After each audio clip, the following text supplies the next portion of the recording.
Hello, gamers. Oh, sure. Welcome back to another amazing live stream by yours truly. How are we? How are we? Welcome, welcome, welcome. We're playing some more Our Life. It has been a solid minute since we've played this. Last time we had left off, we had just finished step 3 and entered the final stage of life. Okay, we are full-grown bitches now. I don't actually know how old we are. I just know we're full-grown. A lot of changes have been made to different people's characters, and I'm excited to see where we go from here. Because I don't know what they're gonna show or what they're not gonna show. I don't know what step 4 is like. If it's gonna be like similar to how the other ones were or whatnot. But either way, we also have a wedding to look forward to, guys. Do not sleep on the wedding. It's coming, trust. But yeah, I don't have too much else to say, so let me switch us over to the gaming screen. Also, hello, Black Blue, hello. Oh, no, they want me on the big screen. Hi you guys. That's not where I want to be. I want to be here. There we go. Can I have my game, please? There we go. Thank you. Thank you. Okay. Pause the lo-fi and give you regular audio. Okay.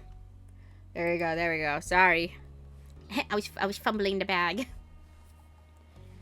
Honestly, step 4 sounds like an epilogue. It will probably be smaller than the others. Yeah, that's what I'm assuming as well. Because I don't think it doesn't have any like DLC or anything like that. So I'm assuming it's gonna be shortish, but I don't know how short. Hi! I swear Twitch keeps nerfing my video quality. It keeps making me think my eyes are going blurrier than usual. Twitch hates us both. They don't want me. I mean, they're saying my bit rate is too high, but that's okay. Load. Oh yeah, this is what I've upgraded my character to look like. Because why not? I'm allowed to live my life. I guess we're in the car. Do I remember what's going on? Not really, to be honest. Like, in this specific scene. I think we just got here. So that's probably why. Because I think right after, like, the explaining what's happened so far, or what's happened previous in the time skip, I think I waited until that was over and then paused. So actually don't think I'm supposed to know. The car rumbled down the highway. You had started to zone out when a truck in the left lane loudly zoomed past. Your driver didn't remark on it, just like anything else this trip. You went back to start staring out the window, letting the scenery pass you by. The last thing I remember is them describing or you choosing what your job is. Oh yeah, we're streamers. And I think Cove also has a side business, I can't remember. You did appreciate the spacious back seat of your ride. You hadn't known exactly when you would be coming in, so you had decided to use a ride app rather than ask your moms to pick you up. Oh, so we into Uber. It had turned out to be a convenient choice. You looked forward to surprising your parents at the door. You smiled at the thought of their faces lighting up. I wonder, like, how old they're gonna look now. Luckily, this hadn't been that big of a trip for you. You lived close enough that the travel hadn't turned into a big production. However, that didn't make the occasion mundane. For once, your moms had decided to have a modest celebration dinner for their anniversary. Unlike when you were growing up and they preferred not to make a big deal out of it, this year they were comfortable having a party. Oh, I was about to say, you got the big bucks before the car like this, not for real. But now we in an Uber. And you know what? I like an Uber driver. Like, you don't have to talk to me. Like, I don't really get into Ubers that often. I think I've been in an Uber like once in my life. And you know, if I got another one, I would prefer. I would prefer, I don't know, put on some light random radio station and just like let me be on my phone. I don't want to have a conversation with the random person driving me, just because I don't like talking to, like, well, like, I'm fine talking with strangers, but, like, not when I'm trapped in a car, to be honest. As time went on, they had found being the center of attention easier to handle, and you were happy to see it. With this going on, there was no way that either you or Liz would miss your mom's anniversary. Both of you made your plans to come back home for it. Same, I don't like to talk to my driver. I just sit in the back with my earbuds in and ignore anything they say. Literally, I'm like, don't talk to me. Like, if I talked first, that'd be one thing, but, like, no, I can't. You didn't hear from Liz about her exact schedule, but you hadn't shared yours either. It reminded you of when you were kids and both knew to show up for dinner, but didn't keep each other in the loop for each other's pre-dinner plans. This was the same concept after all. Some things stayed the same, and yet it was definitely different from when you would see your sister every day and knew sort of what she was doing away from osmosis. Today you had no idea. Things were always changing. You mused on how at times it was hard to believe that you didn't live with your parents anymore. Yet you also couldn't imagine going back and living as a kid under their rules. You're like, I can't, bro. The rest of the drive flew by. Your silent driver provided a smooth ride. No sharp turns or hard stops jostled you out of your own head. Your thoughts turned from introspective to observant. The landscape, I almost said the scanscape. I'm like, what? The landscape passing by became more and more familiar. You frequently recognized the landmarks that dotted the area. A grin came to your face as you passed the now entering sign for Sunset Bird. Excitement built within you. You were really here. You were doing this. Your driver turned off on a street and you realized that their map program was taking you the way home that Ma preferred. You usually would have used the other side street to pass by the beach. In no time at all, the car had gone through the whole neighborhood and pulled in front of your mom's condo. The car slowed to a stop and parked. With the buzz of the highway gone, you realized that you could hear the familiar sounds of waves. The air smelled like salt and a rush of childhood memories flooded back. You started to gather your things and humming to yourself once more about how happy your moms would be to see you. After that, you'd notify everyone else that you'd made the trip safely. You pulled over your suitcase from the other seat and yanked at your bag. Where am I getting pulled from? Like, at the start of the sentence, bitch, not in the middle. And yanked at your bag from down near your feet. Tap, tap. You startled at the sudden sound of tapping on glass. It caused you to pause. Did you really hear what you thought you did? You weren't entirely sure because you soon heard something else, the window on the opposite side of the car rolling down. It confused you until you put it together that despite the driver's silence, you weren't actually alone in the car. The driver must have pressed the button. Someone had to be there. You turned your head to face the now open window. It's my man. Thank you to my man and my man. He looks so fine. I really need a barking audio on my Stream Deck, even though I can do it well enough, as we can see. There he was, leaning his arms across the window. Your fiancé? Ah! Cove Holden. He beamed at you with one of his precious open smiles. Luna! Hi! Hey! What a surprise this is. I didn't expect to see you in this neighborhood. Don't you smile at me like that. Damn, bro, he keeps getting better. Nobody cut into my my first reaction to Cove when I called him ugly. Who said that, bro? I didn't say that. Listen, at the time I did think he was not my type. But then, right, you spend time with somebody and you realize, wait, maybe I do like you. And if you have goofy eyebrows, that's okay. I accept you, just like I accept Phoenix Wright and his wiggly eyebrows. He was joking, of course. Seeing your expression, he decided to push it further. It's not like I've been waiting for you out here all morning or anything. True, we did. To be fair, we picked there was two options. There was like the twink option and the slightly built option. And y'all know I used to like watching wrestling, and I still like wrestlers, so I had to give him that build, you know what I'm saying? Cove, I've been the one waiting to see you. I'm sorry to keep you waiting. You survived. You screamed excitedly. You stared stunned. Well, I'm not gonna scream. I've been the one waiting to see you. Do I enter? Okay, sorry. I'm not using my mouse, so I was like, how do I enter on my keyboard? And funnily enough, the enter key. He snorted. We've both been waiting then. He then gripped the top of the car door and pushed half of his torso through the window. Through the opening. That was enough to make the driver break their silence with a sharp hey.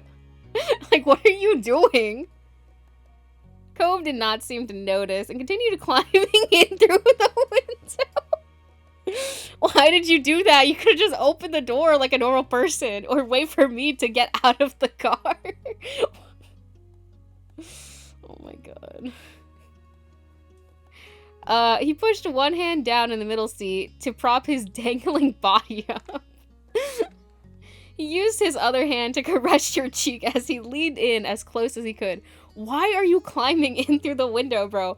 I don't know how many years it's been between step 3 and step 4, but apparently bro's got more crack-headed. I missed you. Listen, can we get out the Uber, please? For once, I'm like, listen, love to kiss you, not in the Uber. He's already mad, bro. I don't want him to charge me or give me a bad rating saying that drivers should pick me up.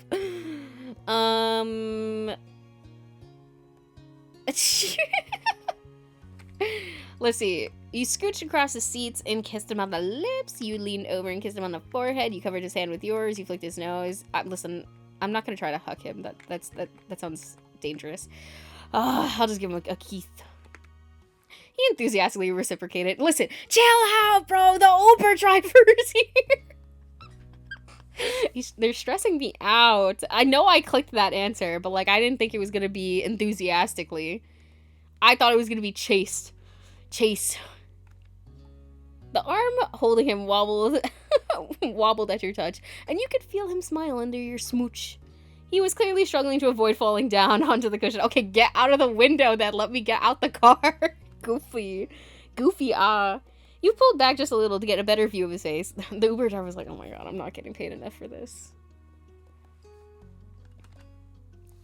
I missed you. I love you. Okay, now get out of the window, you crazy person. You're so cute. I really should have expected this, you and your windows. I'm saying this, bro. Listen, I need the Uber driver to know that, like, this wasn't my idea. Okay, now get out of the window, you crazy person. But it's so comfortable. His body was shaking from the effort it took to maintain his precarious position. Cove's smile turned awkward as his arm started to bend lower, causing his body to slide downwards with it. He turned his head to the driver. Sorry, I'm always causing trouble in this neighborhood. Cove shifted around some more and squirmed back the way he came. After he had successfully pushed off the window and landed on the pavement with a thump, you opened your car door. Well, not my car door, the car door. You threaded your arms through the various straps of your bags and climbed out. Cove took a few long strides around the back of the car and quickly met you on your side. Cove stood in front of you, and it struck you that the two of you were back in Sunset Bird, reunited again on this street. You jumped in his arms, you gave him a friendly punch, you ruffled his hair, you held out a high five. You held out your hand for a fist bump. Well, I guess the only, like, I mean, I wouldn't do any of these. If I'm seeing him again, I don't even care if it's been, like, 2 days. Like, hey, bye, man. Thank you, too, bye, man. So I'm like, these aren't really what I want to do, so I guess, I'm jumping. You put down your luggage first. I'm not stupid. You drop your bags on the paved road and got a bounding start to leap into Cove. He caught you, unsurprised at your action. He's like, this bitch always doing this. Like, he's always climbing in windows. I'm always leaping at him like an animal. When you were situated, he leaned back on the balls of his heels and fully lifted you off the ground. Wow, chill.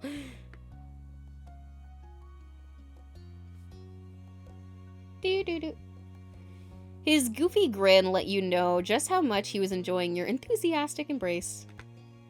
He didn't have a problem holding you up. His especially large height allowed him to lift you well off the ground. Listen, I'm just saying, like, you know, like I said, in our funny little canon, we were like, haha, let's be streamers, because I think that'd be funny, right? But, like, if Cove was a streamer, like, if he, especially if he was a face cam streamer, bro, I'd have girls sending me death threats constantly. They're like, you're not good enough for Cove. I just banged my knee. Like, if this was real, they'd be like, yeah, you should kill. And it's like, damn, bro. Because that's just like, that's what happens to a lot of, well, but wouldn't you also be hot? I guess, yeah, hypothetically speaking, but that still doesn't stop a lot of women who are dating streamers from getting just bashed all the time. I've seen it happen more than I would like to admit. I'm like, can we be normal? Can we be normal, please? Like, I'm like, you shitting on somebody's significant other is not gonna make them want you suddenly. But yeah, in that universe, I would be hot, so we would be the best power couple, I do think. One last swing, and he let you back down.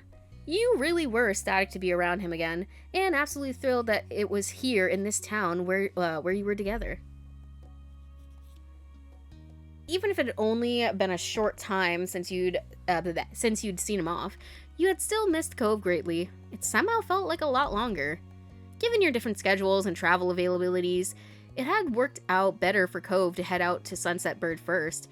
You only arrived the evening before, however, hand secured the hotel room. Oh, were you staying in a hotel?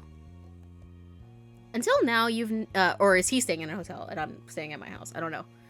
Until now, you'd never had to deal with that inconvenience of being in a tourist-heavy area. It was a fight to get a place to stay close by during the heat of the summer vacation season. Living without him at your place was strange. Cove was basically a part of you at this point. You were glad to feel whole again. Oh!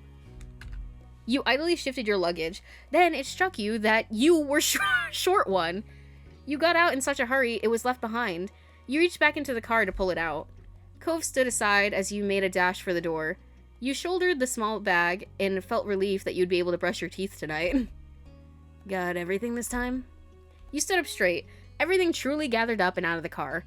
You gave the back seat one last glance and then nodded. Cove shut the car door after you had moved out of the way. The two of you stepped off the street to give the driver some room. Cove waved. Sorry again! The driver said nothing and drove off. With the road clear, you let your gaze drift across the neighborhood that you'd known forever. It was such a small place to spend so many days. You were flooded with memories of going up and down the street during every stage of your life. We were all there too. Being a little kid, following your big sister to the playground, becoming a teen and staying out later, and growing into an adult who left their parents' house behind to be independent. That driver's just so through with your couple shit. Oh, immediately, yeah. 100%. To be fair, if I wasn't me in this relationship, I also would be so through with our couple shit. I'd be like, bro. I'd be texting one of my friends right now, like, dude, I'm watching the most fuck ass shit. Trust me, if this was actually me in real life, I would not be this bold. That's on period. Being a little, oh no, I read that already, sorry. You could feel the summer sun on your skin from all the times you headed out to the beach. You saw the same surroundings that you saw as a young adult, that you as a young adult did when leaving home. It was hard to quantify the amount of history you had here. Hold on, I'm gonna take a sip of my drink.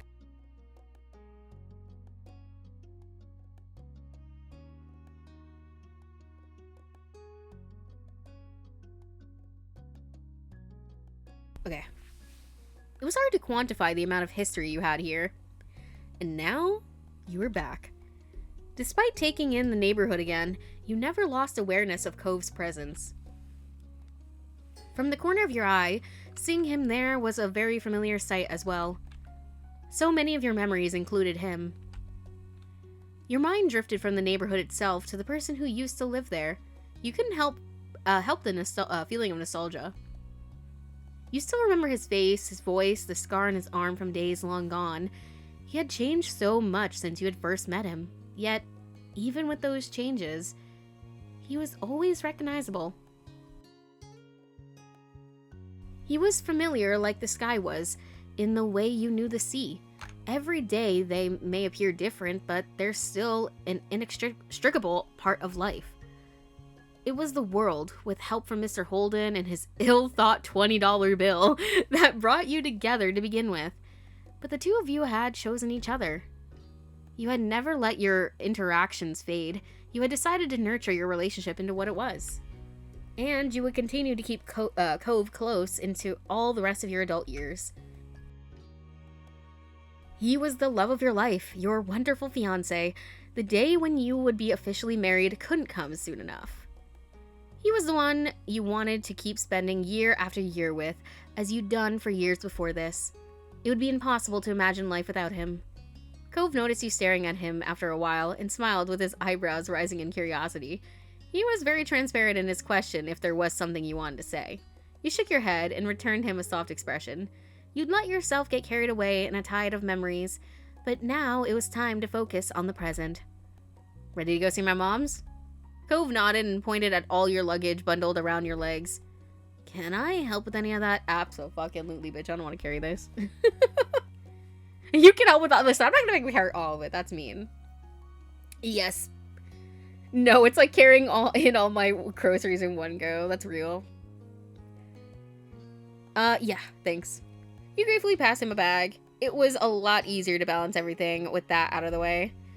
He used both hands to take hold of one piece of luggage and stood tall, pleased to be able to provide his assistance. The bag situation resolved, the two of you strolled over to the cryptid residence's door. You started to pat your pockets instinctively, only to realize that you no longer carried a key to this house. Your eyes scanned to the entryway, a little lost, only to spy a doorbell. You're like, wait, how do I get in?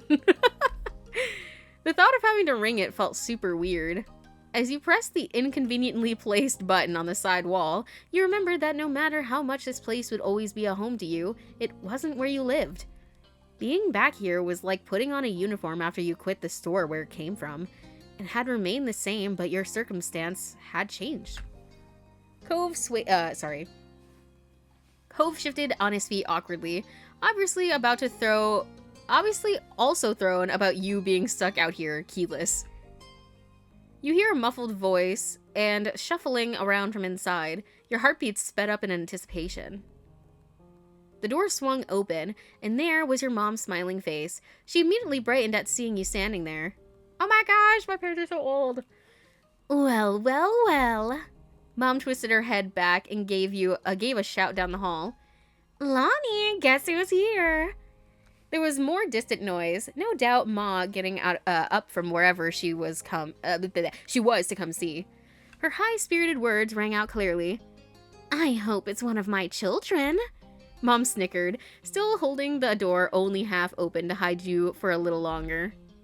Cove flushed, as if suddenly realizing that he was going to be present for your mom's enthusiastic welcoming of you. You smiled to reassure him that he wasn't intruding. The white hair is hot, though. Listen, I feel that. Ma finally reached the door and peered over Mom's shoulders. Oh, she cut her hair!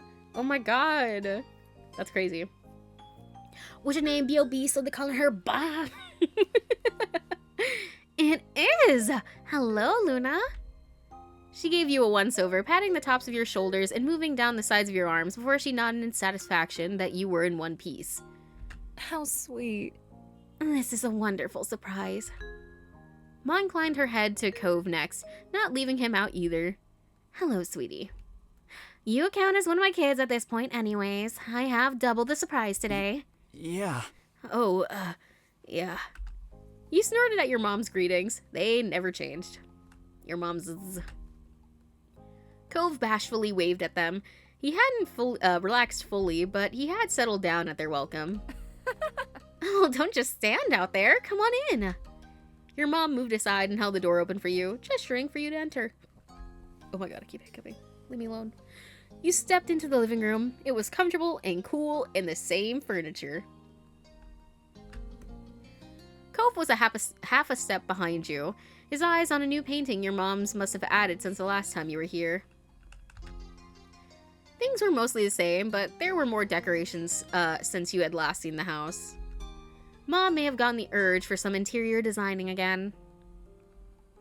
It struck you how odd it was to be the guest, only observing their choices for the living space here rather than a full-time occupant.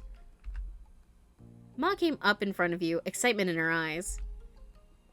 I'm so glad you're here. That's fine. You know your mom and I would have been okay to pick you up, but you're self-sufficient and responsible. That's okay. What matters is that you arrived safely. Mom appeared at her side with a nod. Welcome back, kiddos. You appreciated that your parents respected you as an adult, even if Mom still called you kiddo. You figured long ago that you'd always be her kiddo, no matter how grown you became. It was part of the whole parent-child deal with her. Ah, give a hug to my parents, come here. You took another step forward and pulled Mom and Ma into a big, great hug, squeezing them tight. Their arms wrapped around you in return, and you could feel their love for you in their embrace. I miss you guys! And we missed you too, Luna. It's always nice when I'm able to come by. Your mom's giggled, pleased. I hope you've both been doing well. Is everything set up for your anniversary dinner? No problem. We're happy to help if there's something we can do. We've been plenty fine. It's been a little quiet, but that's not a bad thing. Mom placed her arm around Ma's shoulder and gave her a side hug. Don't worry about it. Don't worry about the party. We're just planning to eat at the Cypress, nothing fancy.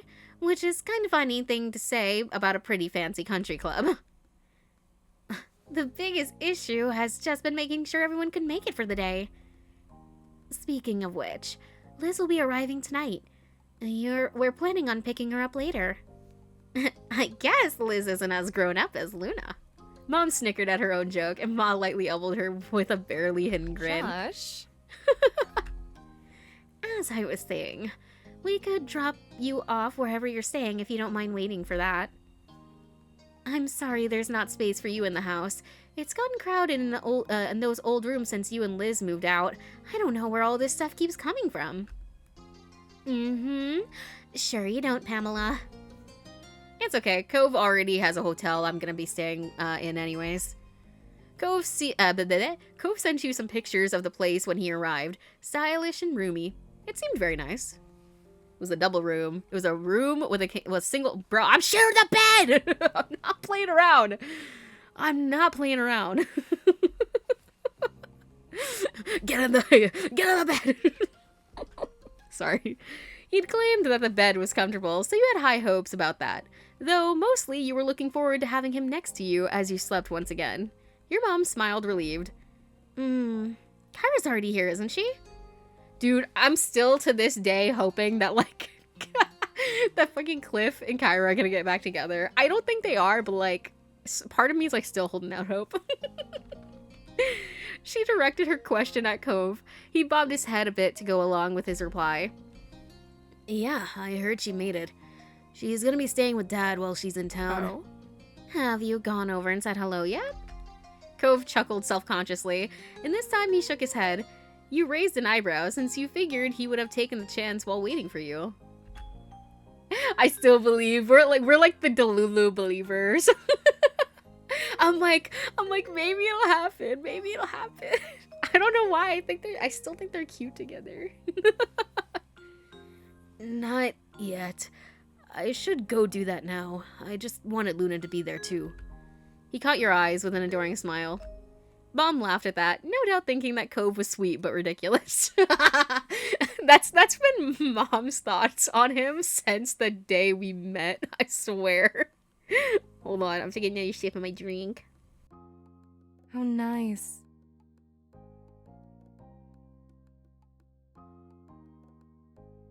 It's nice to know your priorities. Yeah. Cove awkwardly rubbed his arm and shifted on his feet, looking all too much like he did as a kid. I can literally imagine him doing that awkward pose from step 2. So yeah, I could definitely see that. Where he's got like the one hand behind his head. And he's got like the fucking the fruit flower bouquet when he's at the door at the beginning of step 2. Luna, do you want to go over to my house now? That's a good idea. We won't be leaving until late evening. Hello, Anna. What's up, Pookie? Hello. I'm out here with my mans, about to go reunite with his parents. You know, gotta check up on the in-laws. This is my fiance, period. You heard, Ma. Let's go see your parents. Cove perked back up, excited once more. Well, keep an eye on your things while you're out. And these are my lesbian moms, obviously. There's no reason to be carrying all that around. You set your bags down in the living room, tucked into a corner where they wouldn't be in the way. Cove helped. Your moms waved the two of you off as you walked back to the entranceway. Oh, I know this game. Yes, this is Our Life. I forget the tagline, but Beginning and Always or something like that. Or no, I don't remember. Because they have a sequel, technically. It's not going to be the same characters, but it's also titled Our Life, subtitled, and I don't remember which one's which. Yeah, you got it right. Yippee, yippee, yippee! Beginning and Always. Your mom, yeah, we left, sorry. I read that already. Thanks, see you soon. You waved back and opened the front door for Cove. With that, you were on your way to see Cove's family next. This trip put a little special pep in Cove's steps as you crossed the street to his dad's house together. Your spirits were equally high. Doing this, he felt like a teen again.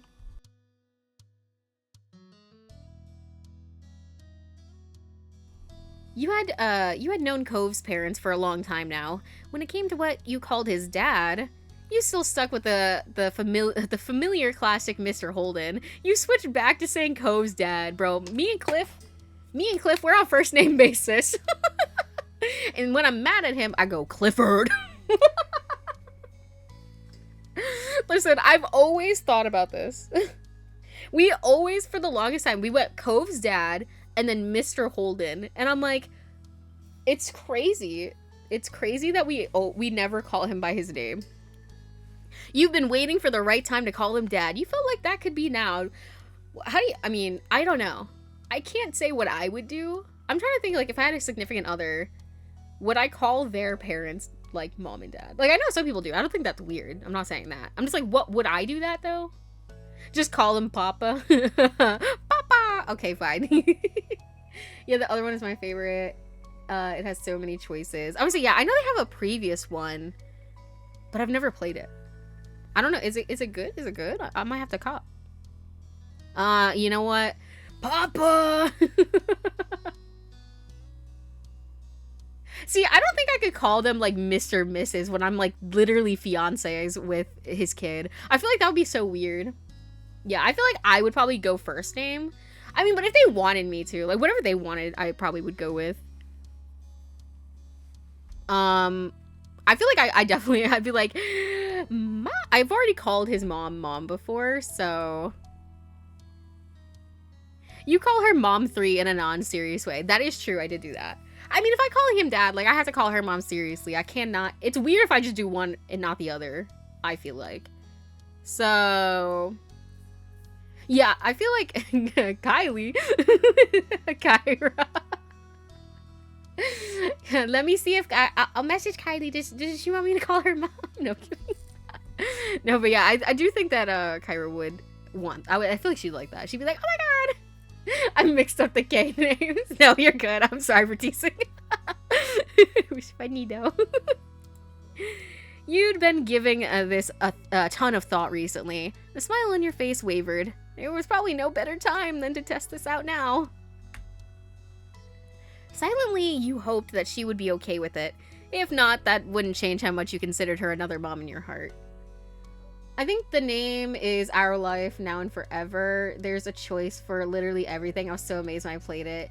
Yeah, I think that's the new one that's coming out. Well, I think it's a demo right now. So, I mean, I already thought this game was really good. Like, I really, really like this game. So, I'm like, I'm hoping they can only improve on the next one. I haven't played the demo yet, but I am kind of thinking about it. Don't tell Kylie. I won't. Oh shit, the ad interrupted you, kid. No! blows myself up.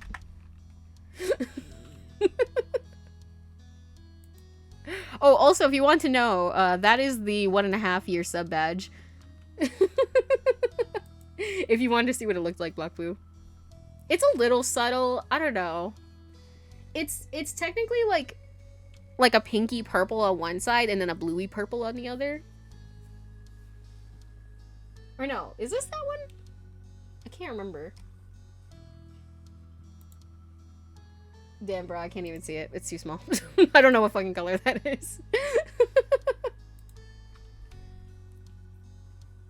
6 months to go till I get it. Rah, rah, rah.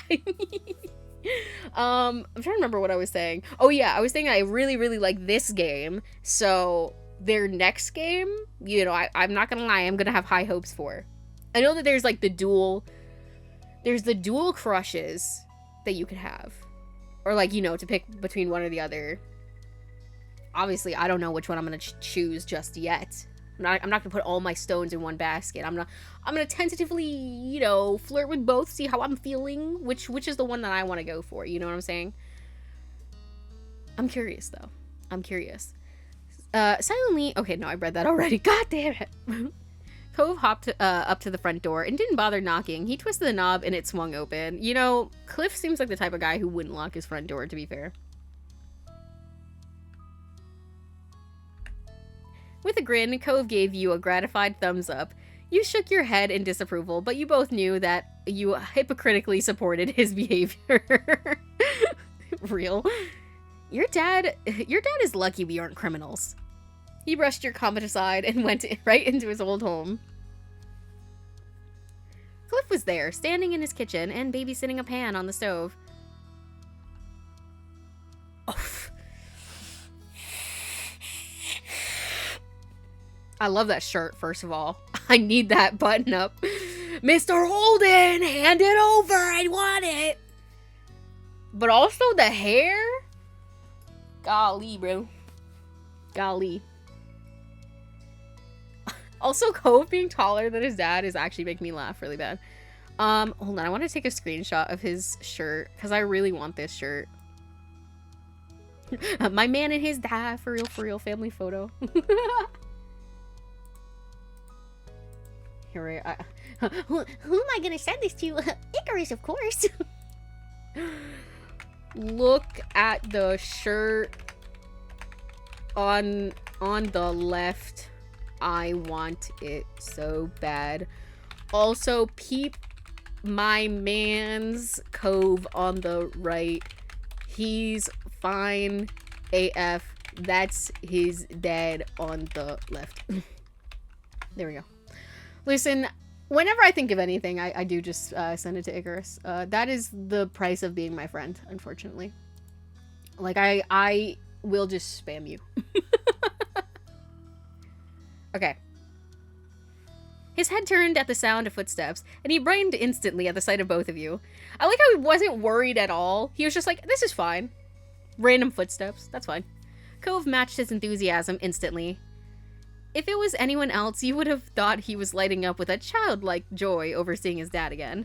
But since you knew that Cove was actually like, what Cove was actually like as a kid, you were aware that this level of happiness with Cliff was definitely not equivalent to any childhood feelings of his. That's fair. Dad! Cove! Cliff graciously pushed what he was cooking to a different burner and flipped off the heat. He rushed over to both of you. Cove flew forward and met him halfway in a hug. Aw, cute. I'm glad their relationship is on better terms now. Also, listen, we know that Cliff had Cove young. He was like, I was like slightly older than you. Yes, Icarus does have a concert today. I'm surprised you remember that. But yeah, the Icarus has a concert today, so they probably won't see it. But that makes it all the better, because they're gonna come back to like 50 messages from me. No, I'm kidding. It's like 4. It's not too bad. They just said it yesterday. I don't even remember what I did yesterday. Both of you to assume that I remember that. I mean, like, I remember they said it to me, but I don't remember that they said it on stream. I know my memory is shit, but I can at least remember that far back. I just don't remember it being said publicly, but it makes sense. I just don't remember. My brain is smooth. You can't fault me. I'm just a little guy.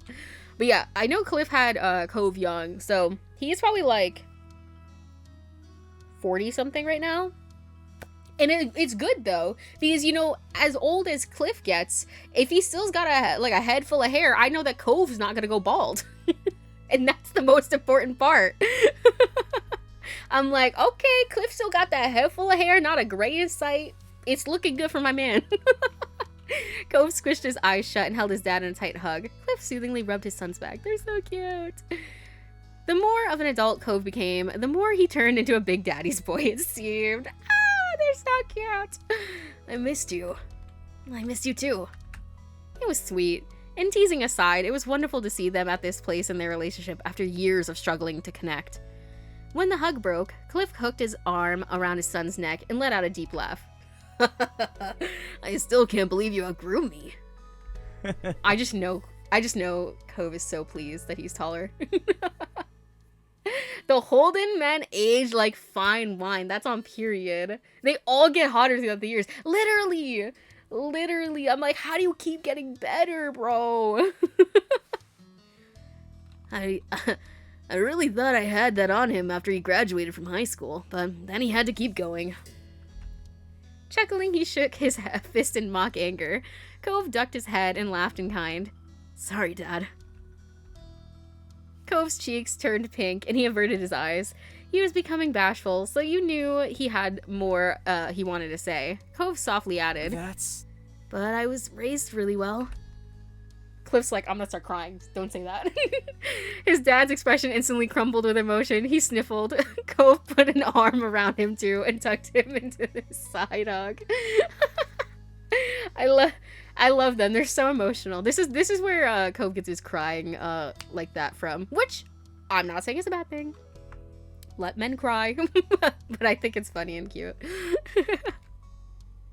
You observed their little reunion fondly, happy to let them enjoy their moment. They were a perfect pair of sentimentality. Cliff eventually turned his attention to you. Hey. Hi, Luna. So great to see you. He pulled away from Cove and approached you with a little wave. He was back to his cheery self. Ah! I don't know which version I want to say. I'm assuming these, if it said, if I picked the other options, it would have been like, Mr. Holden, Cliff. Would I just have said hi, Cove's dad? That's insane if that's true. It's so nice to see you. Oh, what would make him bawl his eyes out the most? I missed you, Dad. Period. I think that would be good. Also, period as in not the punctuation, but period as in period. I think I'm gonna say that. I gotta have some enthusiasm in there. And we're getting a hug. Everybody's getting a hug. My parents got a hug. You getting a hug. You went to hug him with your arms extended, and he immediately pulled you into a big hug. He smelled like spices from the kitchen and the sunscreen he used to slather on Cove as a kid. He's like, wait. He clocked it last minute. He was like, wait, what? Sighing happily, you momentarily felt at home, but you noticed that his whole body was rigid. You had noticed what you called him. Listen, this is what I call the Holden response. Then a loud gasp escaped Cliff. You glanced over at Cove for his reaction. He grinned sweetly with misted eyes. He's like, I'm gonna start crying. Dad? Yeah, Dad, if that's okay. Cliff placed his hands on your shoulder. The sudden weight of them jolted you away from your thoughts. I'm so glad. That's absolutely okay. It's more than okay. Ah! Overwhelmed with emotion, his voice squeaked at first, but he barely noticed. He was beaming with joy. I would love to be your dad. Finally, calling you family is no longer a joke.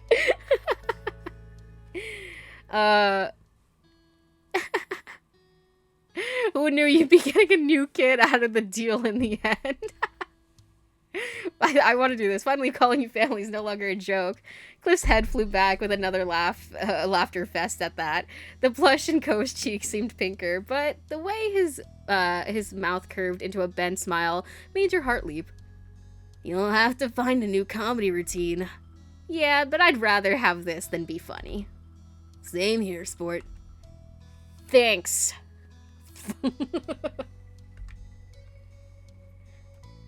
Grinning, Cliff reached out and shook Cove's forearm. Cove didn't move, but he did watch him completely baffled.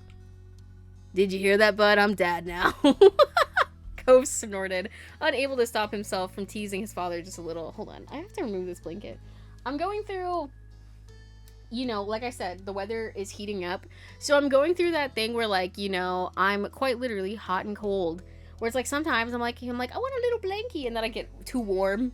And then I have to take it off, but then I'm like, oh, but put it back on. And I'm like, please, pick a struggle. I'm begging you. Cove snorted, unable to stop himself from teasing his father just a little. You already were a dad. True, but now I get to instill my dad wisdom in more than just your noggin. Listen, I've never had a dad before. I mean, it's true.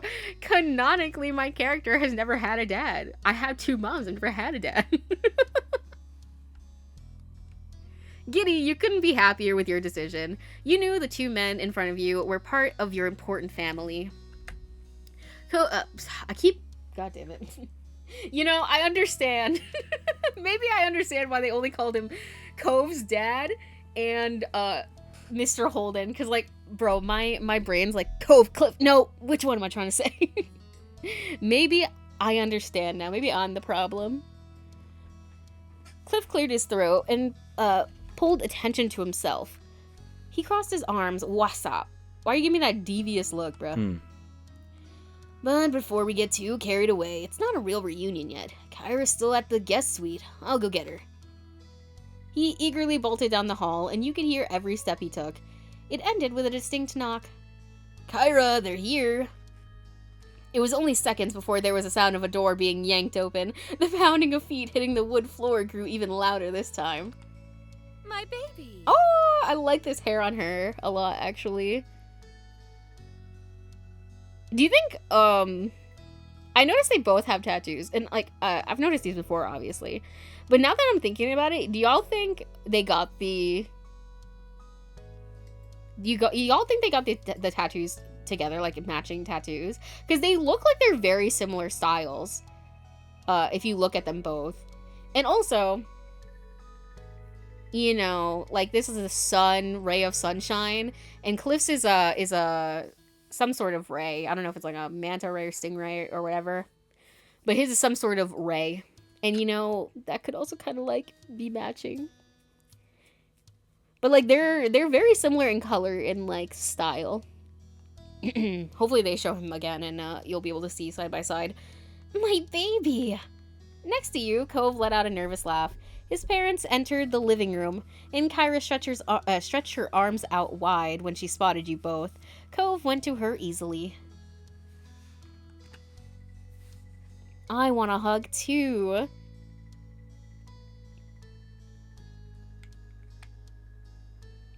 You raised your arms up to pass. I want a hug too. She pulled you tightly into her arms with Cove. You were squished, but felt every bit of love Kyra held in her heart for you both. Cove wrapped his free arm around her too, and he rested his head on top of hers and let out a happy sigh. Oh my god, yeah, I'm probably like way taller. Well, not me, but Cove is way taller than her. I'm still short. After a moment, Kyra let go and pulled back to get a better look at your faces. She surveyed every inch of them and appeared satisfied. You're both looking well. That's wonderful, and just what I like to see. Thanks, and hi, Mom. Thanks, Mom. You look great, too. Period. I gave everybody the I miss you treatment. So I feel like it's weird. Because, like, I literally said I missed you to my parents. I think I said I missed Cove. Actually, I'm not sure. I can't remember about the Cove one. But I know I said I missed my parents. I missed Mr. Holden. So I'm like, I feel like I gotta... But I also would love to compliment. Because, like, I really do like this hair on her. I missed you too, ma'am. I missed you too. She froze mid-thought as your words caught up to her. Kyra's hands immediately flew to her face, covering her mouth. Her stunned look quickly melted into affection, and you felt ecstatic. Slowly, her hands lowered, revealing the biggest smile you'd ever seen on her face. Do you mind? It's okay, Luna. I'd be the luckiest lady to have another beautiful baby. Aw, but I'm a grown-up. That's great. You can never have too many moms. Yeah! Your mouth curled into a teasing grin, cracking up the room. Cove shook his head when you caught his eye. Trying to start a collection? No. You shook your head and glanced over at Kyra. Her smile grew. Just wanted one more, officially. All right. Well, it's official. Luna's our kid now. He turned to Kyra with 2 thumbs up. She giggled. We've had plenty of practice with the first one. I think we'll do a great job the second time. Luna's already spent most of her childhood dealing with your parenting. You can't pretend this is a fresh start now. She already knows. His dad shrugged in agreement. Cove wasn't wrong, but that didn't stop the rumble of laughter resounding in his dad's chest. Kyra clapped her hands together, still thrilled with the news. So, what's new? How have you been? Both of you.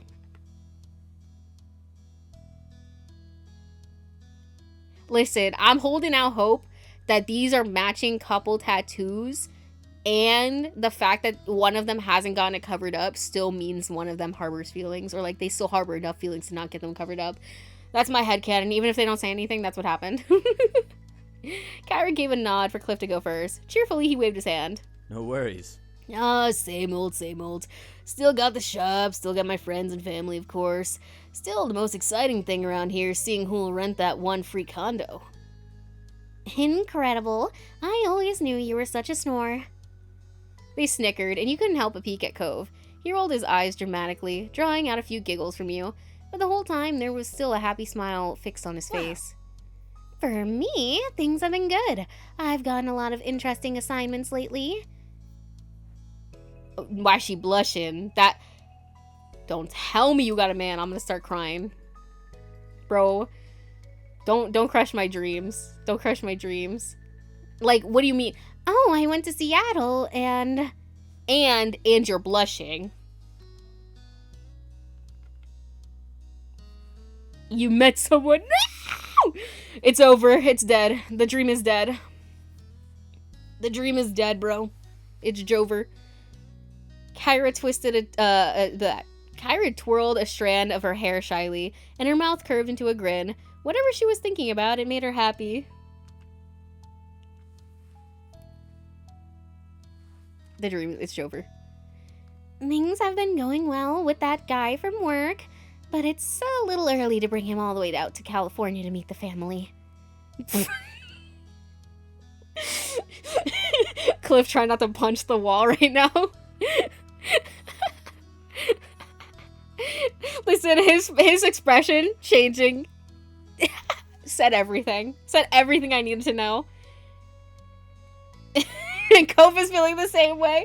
Cove crossed his arms. They're like, yeah. Cliff instantly got the resting bitch face, literally.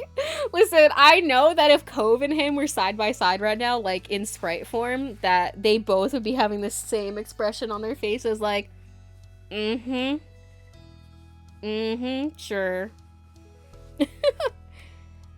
Like, listen, I don't think that, like, she should never get with somebody and be happy, but, like, damn, man. Damn.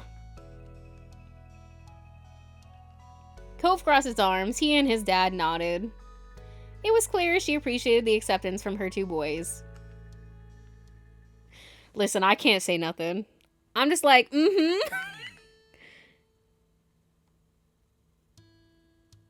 Listen, I'm not gonna sit here and lie. I'm just, I'm gonna nod. I'm just gonna nod. That's all I can do. 3 identical nods across the board. Kyra's grin grew ear to ear before she shook her head in amusement. So that's us. Do you 2 have plans for your first day back? Everyone's just like, yeah. It's just the 3 nods across the board. I'm just like, yeah. The only thing I have to do is pick up Liz later tonight before we head back to our hotel room. Great. Great. He suddenly looked over his shoulder, his eyebrows pushed together.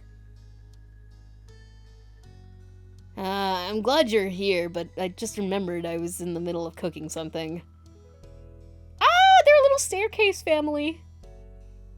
Cove's the tallest, and then Cliff, and then Kyra. Cute.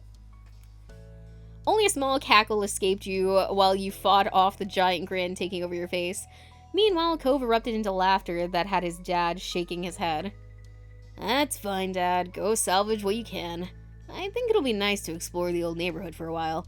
Anyway, since we've got the time. Cove directed the last part to you as he spoke, hoping that you'd want to go with him. You nodded automatically. You were already looking forward to it.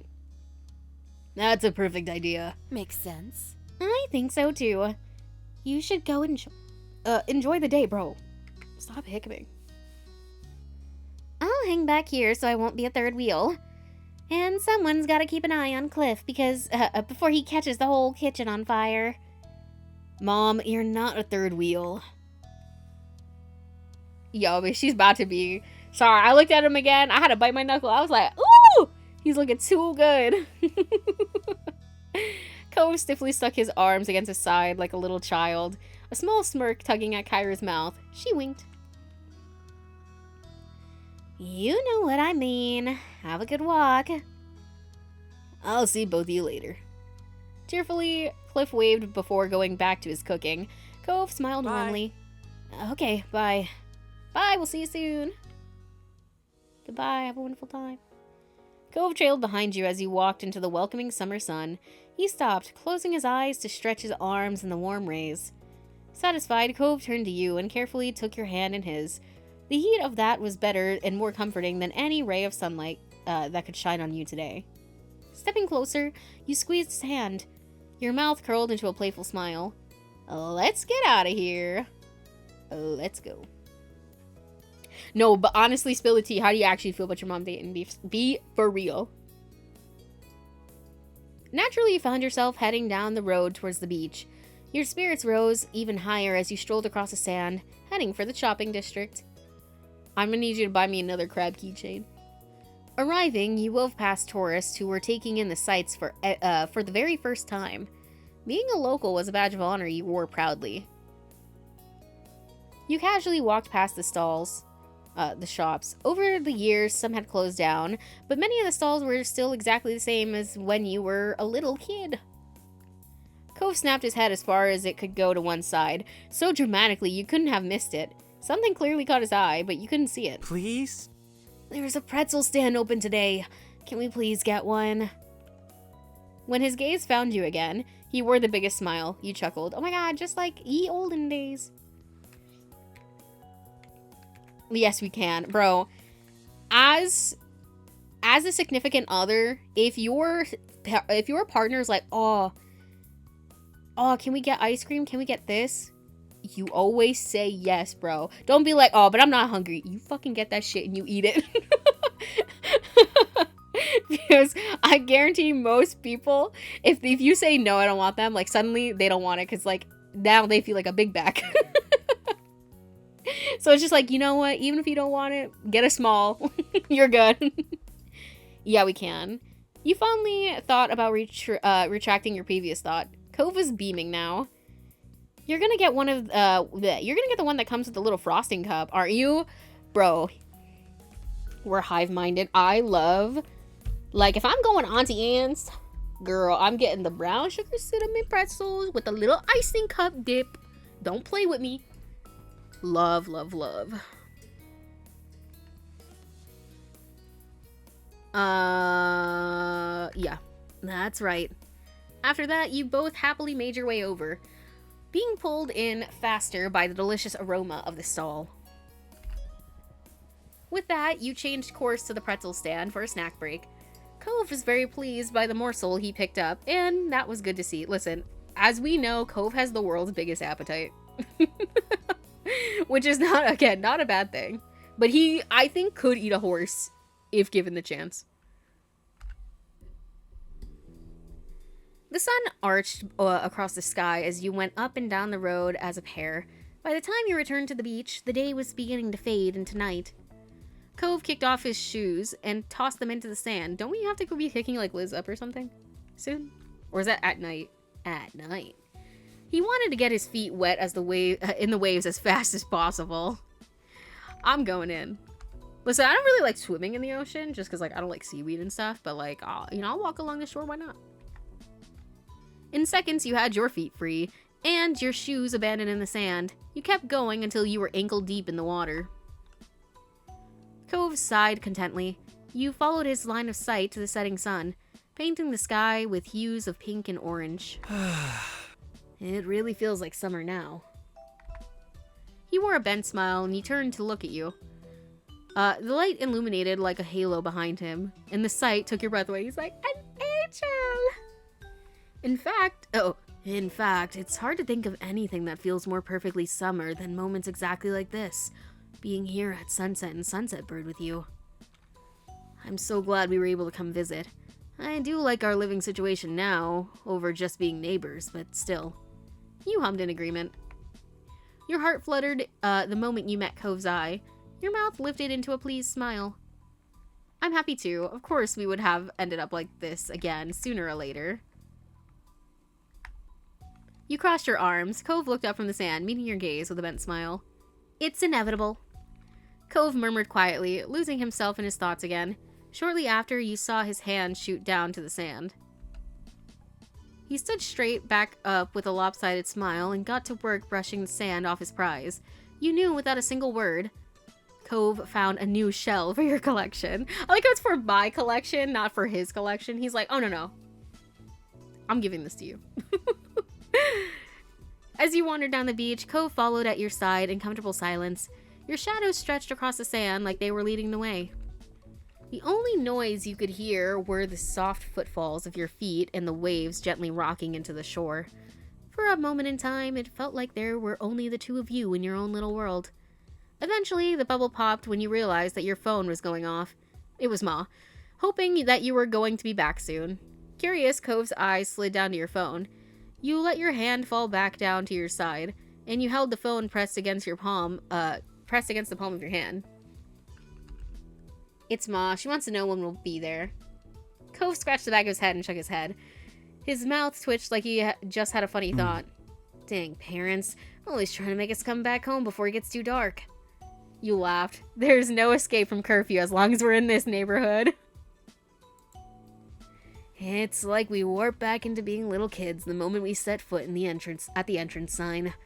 Cove's nose crinkled in fake disgust, and you both burst into a fit of giggles. It'd be nice not to have to worry about bills again. Sometimes. After one last glance, you put your phone away again. Cove gave a small shrug. Ready? Yep. Let's go. Together you left the beach, feeling the call of home pulling you forward. The both of you ran off towards your mom's house, leaving the waves behind, but welcoming the beginning of summer. Cove and you ran up from the beach, sand flying from your steps. Cove made it to the road first, but you managed to catch up to him by the time you reached the house. It wasn't exactly a race, and yet it also wasn't not a competition. Both of you were laughing by the time you bumbled through your old front door together. Sip.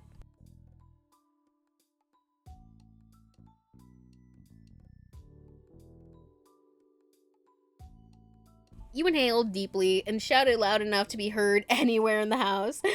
Mom! Ma! We're here! Your moms were seated in the living room. There was no need to scream. But it's funny. Your moms were seated in the living room. Their eyes sparkled as they locked on you and your light dusting of sand. Hello. Welcome home. They're like, why are you guys always covered in sand? I hate you. Mom leaned forward, eyebrows raised at your jubilant entrance. Ma sighed wistfully. Oh, that brings back memories. You know what? They should kick it old school. I think I've said this before, but I think they should make a game where you play as Ma or Mom, and you gotta romance the other one. Like, there's a story there in and of itself. Like, I don't think they would ever do it, but, a bitch can dream. Like, that would be a banger game.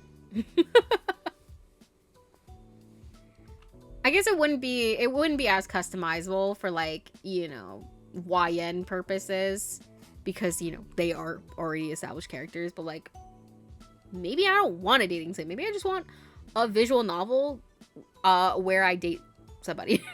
You know what I mean? Like, you know, maybe I want to play one of them and romance the other. Like, fuck you. That brings back memories. Cove chuckled shyly as he scratched the back of his head. I hope we're not too late. Nope, you're just in time. But you better start packing it up. Liz will be waiting. Ma nodded as she stood up from her seat. She lightly ran her fingers over her clothes to smooth out the wrinkles.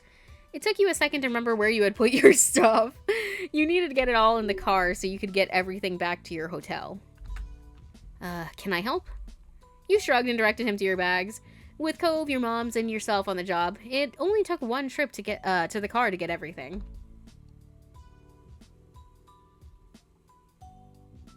Cove firmly closed the trunk, and you thanked everyone for the assistance. Of course, kiddo. Come along, my family. Let's get in the car. She gave Cove a special look to make it clear that meant him. She's like, "Get in!" Cove climbed into the back seat with a decidedly touched expression on his face, and you got in on the other side. With everyone situated and buckled, the engine was started and Ma pulled out into the street. Dude, am I gonna get shoved into the middle seat when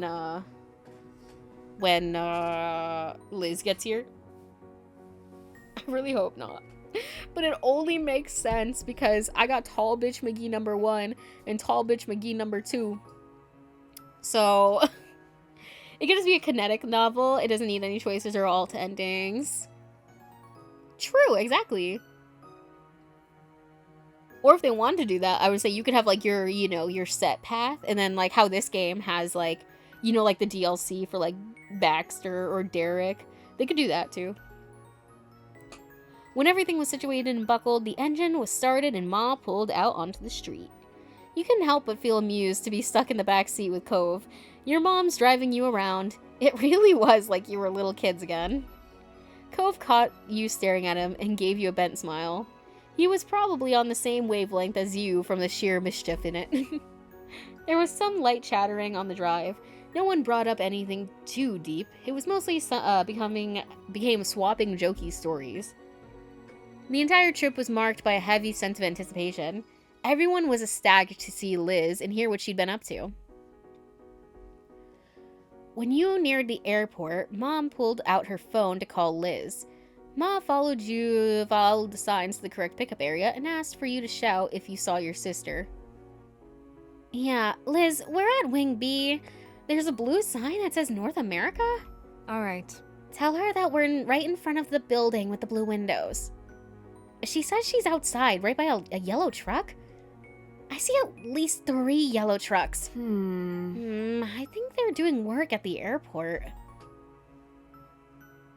Bro, if this isn't the realest shit ever, trying to pick somebody up from, like, anything that's busy, like, you know, after a convention, after a concert, after, you know, a plane trip, anything like that, it's always the worst. It's like, okay, where are you? The back and forth continued, with Ma driving around in the wide, circular airport road, while Mom attempted coordination between her and Liz's location. Aha! You leaned forward, peering out the front of the car. A tall, poised silhouette pulled a pale purple roll-along suitcase behind her. Sorry, that was a lot of P's. A tall, poised silhouette pulled a pale purple roll-along suitcase behind her. Sorry, that still tripped me up. It was definitely Liz. She waved to the... Sorry, I'm joking. She waved to the car. Ma parked along the sidewalk next to her, and Mom pulled her phone away with a cheer. Mission accomplished, team. Ma excitedly reached over to grasp Mom's hand, thrilled that both of her kids were back. Good job. That's right. Liz came closer and yanked open the back door beside her. She popped her head into the car, her smile ornery despite how tired she appeared. It must have been a long trip for her. Yet her expression was that same familiar smirk that you had grown up with. Oh my god, bro, please. Hey. Oh, she back with the pony! Okay, listen. She's at a low pony age. She looks just like mom with this hairstyle. Like, okay. Hello, children. Hello, children. I'm back. I've missed you, Liz. Oh, hey, old grandparent who doesn't have any kids is crazy. I've missed you. I would hope. You smile at her. Hug. Everyone's getting a hug. You already know. You quickly unbuckled and then launched yourself at your sister. She wrapped her arms around you and squeezed. Well, hi to you too, kiddo.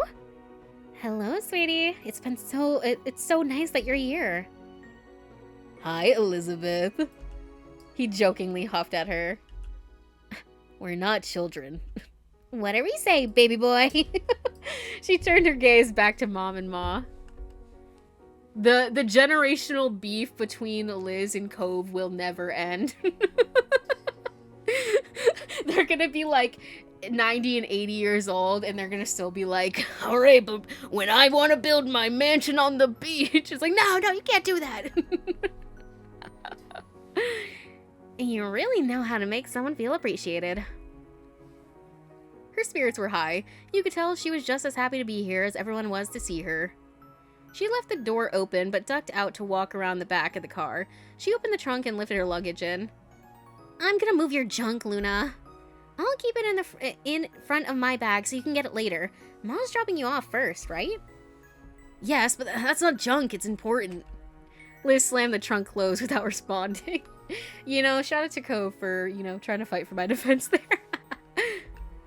Liz swung around to the open door. You noticed that her hair had a few flyaways, no doubt from the long day of traveling. She leaned against the frame of the car, giving you and Cove a significant look. I'm not sitting in the middle. I already had 5 hours of that nightmare on the flight. There's no way I'm getting in between the two of you. I mean, really, who would ever want to be the person putting Cove Holden and Luna Cryptid apart? Speak for experience. Older sisters never sit in the middle seat. Told you. Listen, I was not expecting her to sit in the middle. Cove puffed up indignantly yet again at her classic tease of your relationship. Liz continued along like she didn't notice. So? I don't care how you decide you're scooting. I figure you can fight it out somehow. Cove glanced over at you and shrugged. He unbuckled his seatbelt and moved to the middle. See, this is why he's just better than me, bro. This is why he's better than me. Because he's just like, all right, that's fine. I'll take the middle seat. No fight about it. Meanwhile, me, I would have been like, yeah, I'm damn well not sitting in that damn middle seat. You better get over there because I'm mean. I'm sorry. I guess I'll always have a bossy big sister. Thanks, Cove. I'm sorry you're always in the middle, Cove. Some people just must get their way. Good job I wasn't moving. Oh, I don't know. What would I actually say? I probably wouldn't say that, but I'd definitely be thinking it. I'd be like, in my head, I'd be like, thank God. Thanks, Cove. No problem. But yeah, like, I probably would have been like, oh, thank you so much. But in my head, yeah, I've been like, damn, well, I wasn't about to move. I mean, if you really wanted, I probably would have, but no problem. I'm almost disappointed it was so easy. I meant it when I said we weren't children anymore. It's just the middle seat. Get out of here. Sorry. My cursor was here and I was like, stop blocking my screen. Liz shrugged, not losing any of her smugness. Keep telling yourself that, and I'll keep taking the window seat. With the window seat open, Liz squished herself into the car and shut the door. When everyone was settled, Ma began to pull out. Let's go. We're off. Liz crossed her legs, compacting herself slightly. She braced most of her weight on the door behind her instead of sitting up straight. It gave her a little more room. Hopefully we finish the journey. The car's almost as old as we are. Now. And it's still just as good as you are. All the complaining definitely means Liz is back. So complains Luna. She got me. She got me there. Listen, where do you think I learned it from, Liz? Where do you think I learned it from? My big sis. Yeah, yeah. Mom turned up the radio as Mom merged onto the highway. The station was familiar, the normal soundtrack for when she had driven you and Liz around town. Liz bounced in her seat, enjoying the classic tune. The song would be old enough to vote at this point if it was a person. Okay, so we're like 21 then, I guess? Or a little over 21? That was hard to believe. With Liz, the conversation livened up despite it getting later and later in the night. She told you all about her week and all the travel preparations she made. By the time she made it to the actual tale of traveling itself, Liz started chuckling. On the plane, Liz had sat next to a couple of girls who had talked a lot about how well they could read people. Liz recounted their conversation with her in hilarious detail as they had apparently tried to guess her occupation after only shaking her hand.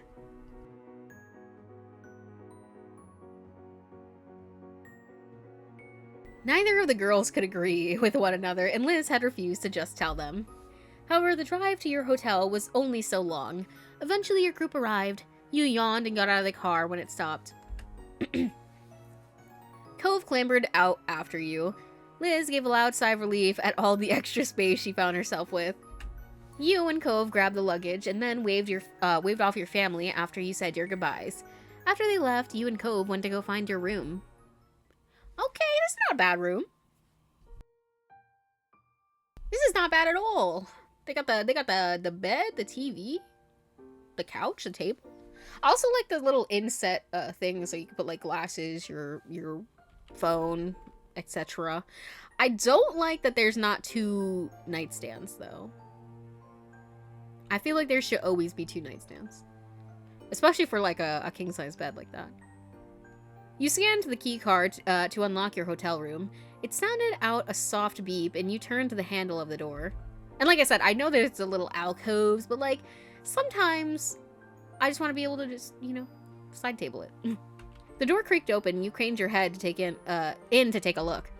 The first thing you noticed was a large king-sized bed in the middle of the room. It was prim, modern-looking space. It seemed clean and smelled faintly like a floral air freshener. A smile played on Ko's face as he watched you take in the space. The bed's nice, huh? Which one of us is gonna use it? What are you talking about? Not me, you can fend for yourself. I guess I have to say, are you serious? Because I really said, I was like, dead ass. Just stare blankly like, you little shit. Are you serious? I'm kidding. I'm just kidding. I want to share, really. Good. Cole let out a breath in relief that he'd been holding on to. I got a good hotel, didn't I? You picked out a nice one. I like it. It looks good.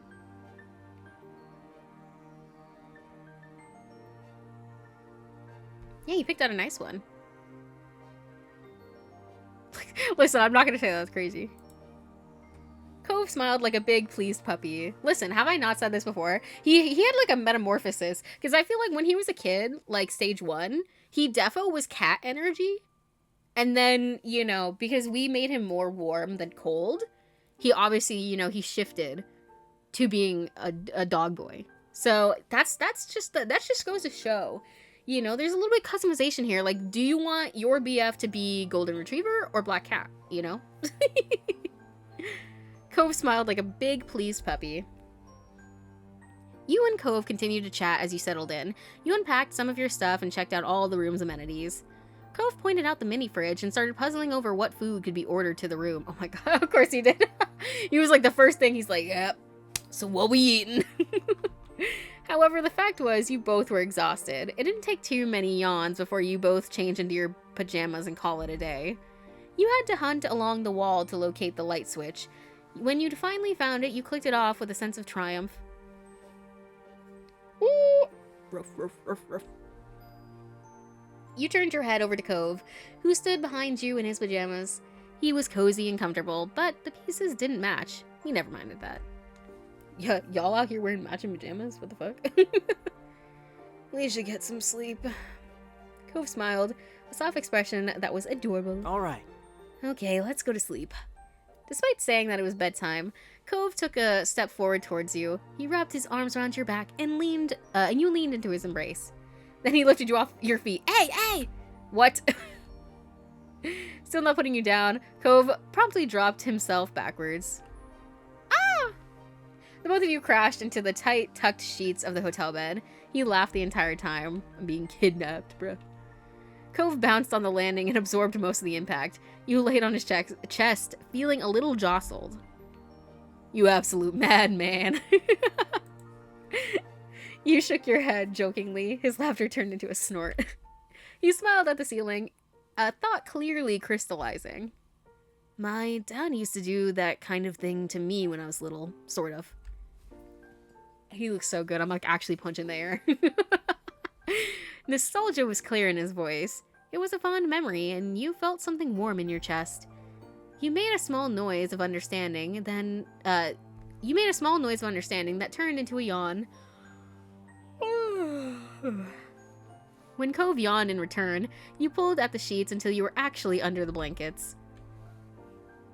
Don't say don't let the bedbugs bite when we're at a hotel. That's too scary.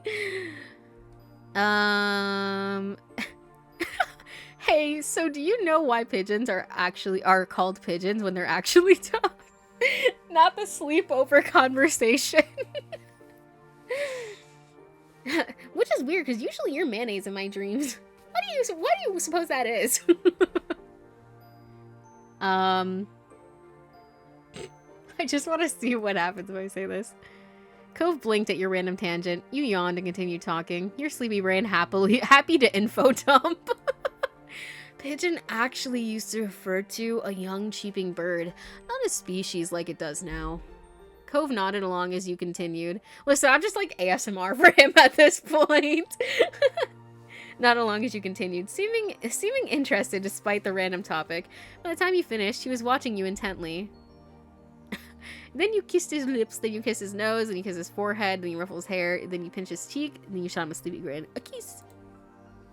You shifted yourself closer so that you could lean in. You kissed Cove and felt his lips perk into a smile before kissing you back, obviously enjoying his goodnight kiss. Cove wrapped his arms around you and snuggled next to you. He let out a contented breath. You reached out to hold Cove under one arm and then used your other hand to comb through his hair. The two of you relaxed into one another, and you knew neither of you would want to be anywhere else. I can't believe we're really here. You and Liz and everyone else is gonna be here in Sunset Bird again. I was staring at all the scenery going by when we were driving here, and it honestly felt like we never left. He ran a hand down his face. I mean, in some ways it feels like it's been ages and everything's different. Some of that is definitely because I'm staying at a hotel instead of being in my room at Tad's, but yeah. It's so weird. Yeah, I feel like it's so weird. Cove nodded. He understood completely. I'm looking. A yawn forced an interruption into the statement. Cove was undeterred. I'm looking forward to this. He tucked his head into your neck, and you felt his lashes flutter close against your skin. You mean my pigtails? Blink, blink, blink. I don't know why, I just pictured like the freaking QM wet blink emote. Same here. See you tomorrow. I'll see you tomorrow, Luna. A good night. His words were a whisper you barely heard. It might not have been that exactly, you might have just been guessing. Cove always had a habit of mumbling. It was okay either way, whether you heard it or only thought you heard. The sentiment was true regardless. Cove would see you tomorrow when he opened his eyes and the sunlight returned to your hometown of Sunset Bird. You comfortably drifted off to sleep and eagerly awaited seeing Cove tomorrow as well. Good morning!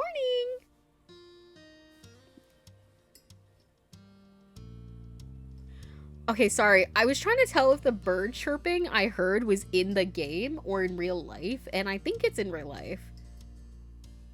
Yeah, it's in real life. I was just like, because I hadn't heard them before, before it turned to day, and then I was like, oh wow, that's nice. They had a little bird chirping sounds, but I'm like, no, I think that's in real life. Your eyes gently opened to see a dim, unfamiliar ceiling. You recalled where you were, a hotel room.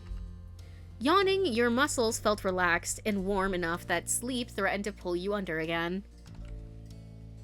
Morning. I'm clawing the walls. Cove's voice brought you back to consciousness. The heat made sense now. You knew the comfortable weight against you was your fiancé. His arm was draped around you, and his fingers were lightly drawing shapes on your pajamas. You twisted over to face him fully. I'm really surprised that neither of our parents or or Liz were like, wow, you guys are sharing a hotel room? How many beds is there? Obviously not like they probably would care as much now that we're full adults, but you know, it's still funny. Morning. Did you sleep well? I did. The expression on his face softened with a content sigh. You felt his index finger lightly trace out the shape of a heart. There's nothing but good dreams when you're around. Pure. Listen, we cannot kiss morning breath. Sorry. You get your night kiss, not your morning kiss. Sorry. You squeeze him adoringly in your arms. Yeah, you're getting breaks your back cutely. Pulling him closer, you hooked your chin into the warm space between his shoulder and neck. Cove nuzzled his cheek into your hair, holding you in return. Neither of you were making any moves to get up. Oh my god, my glasses are so dirty. Get out of here. Neither of you were making any moves to get up and actually start the day. It was sweet and comfortable to be wrapped up in Cove. You could indulge just a little while longer, surely. Eventually, enough time flew by that there weren't any minutes to spare. There were too many people waiting, so you both crawled out of the sheets together. You know, she was right when she said he did not match. I really like the pink bottoms. It's cute. Ah! Also, I've never seen a baseball style tee like this have the drawstrings or whatever. Standing up, Cove took a few seconds to stretch. He glanced over at you with an animated expression. I'm really looking forward to your mom's anniversary dinner tonight. It's gonna be fun. I think so too. I mean... This whole trip is great, actually. Being here with everybody is like having another chance at being a kid.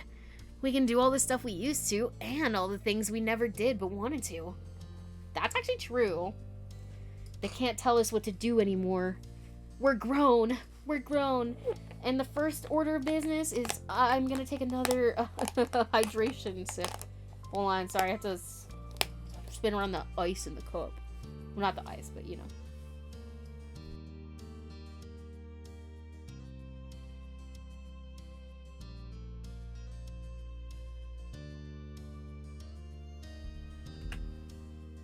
The world is our oyster, Cove.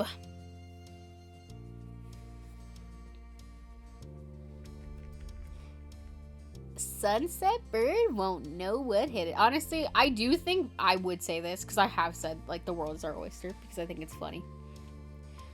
The world is our oyster, Cove. But I also want to say sunset bird won't know what hit it.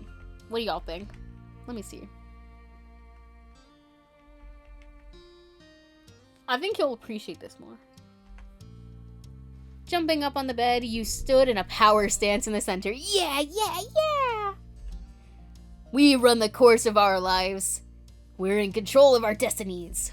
Exactly. Well, we better get back to it, huh? We've got a pretty full schedule ahead of us for your mom's big day.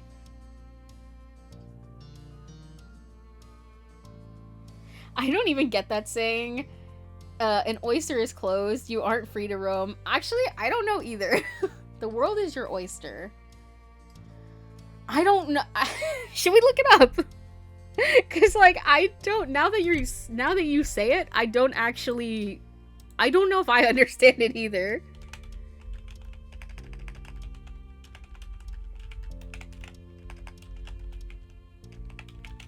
Let's see, what does Google say?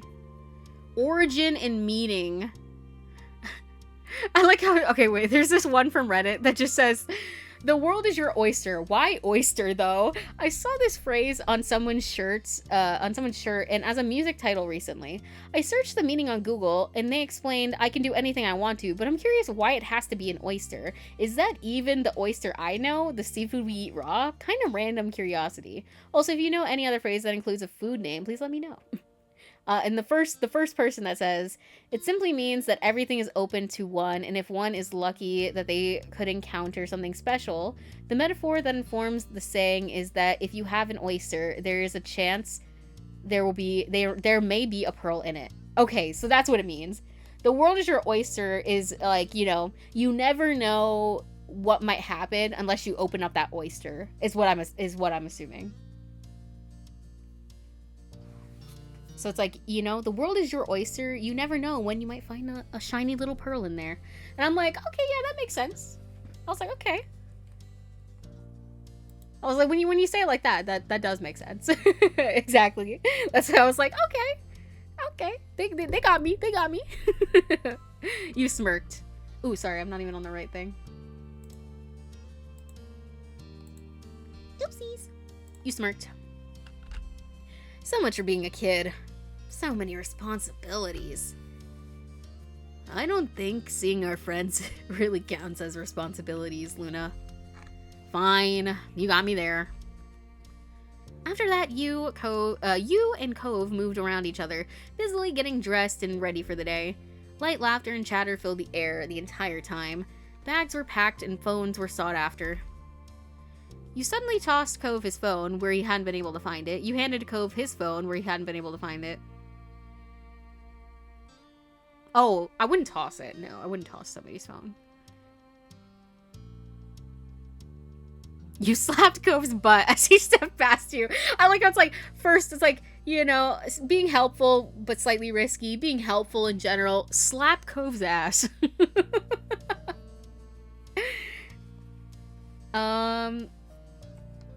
Oops.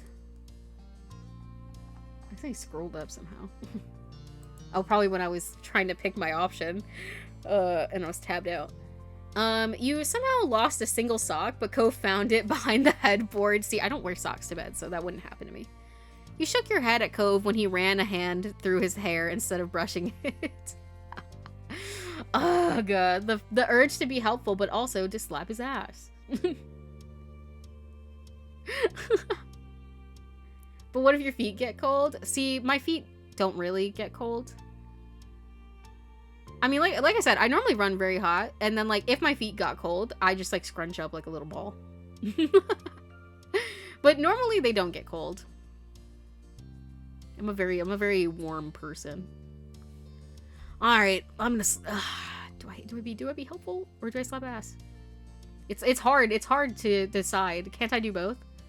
I'll be like, here's your phone, and then, like, you know, when you get a good touchdown in football, and then they slap ass. It's like that. It's like, bro, don't worry, I saved you. Here's your phone. Slaps ass.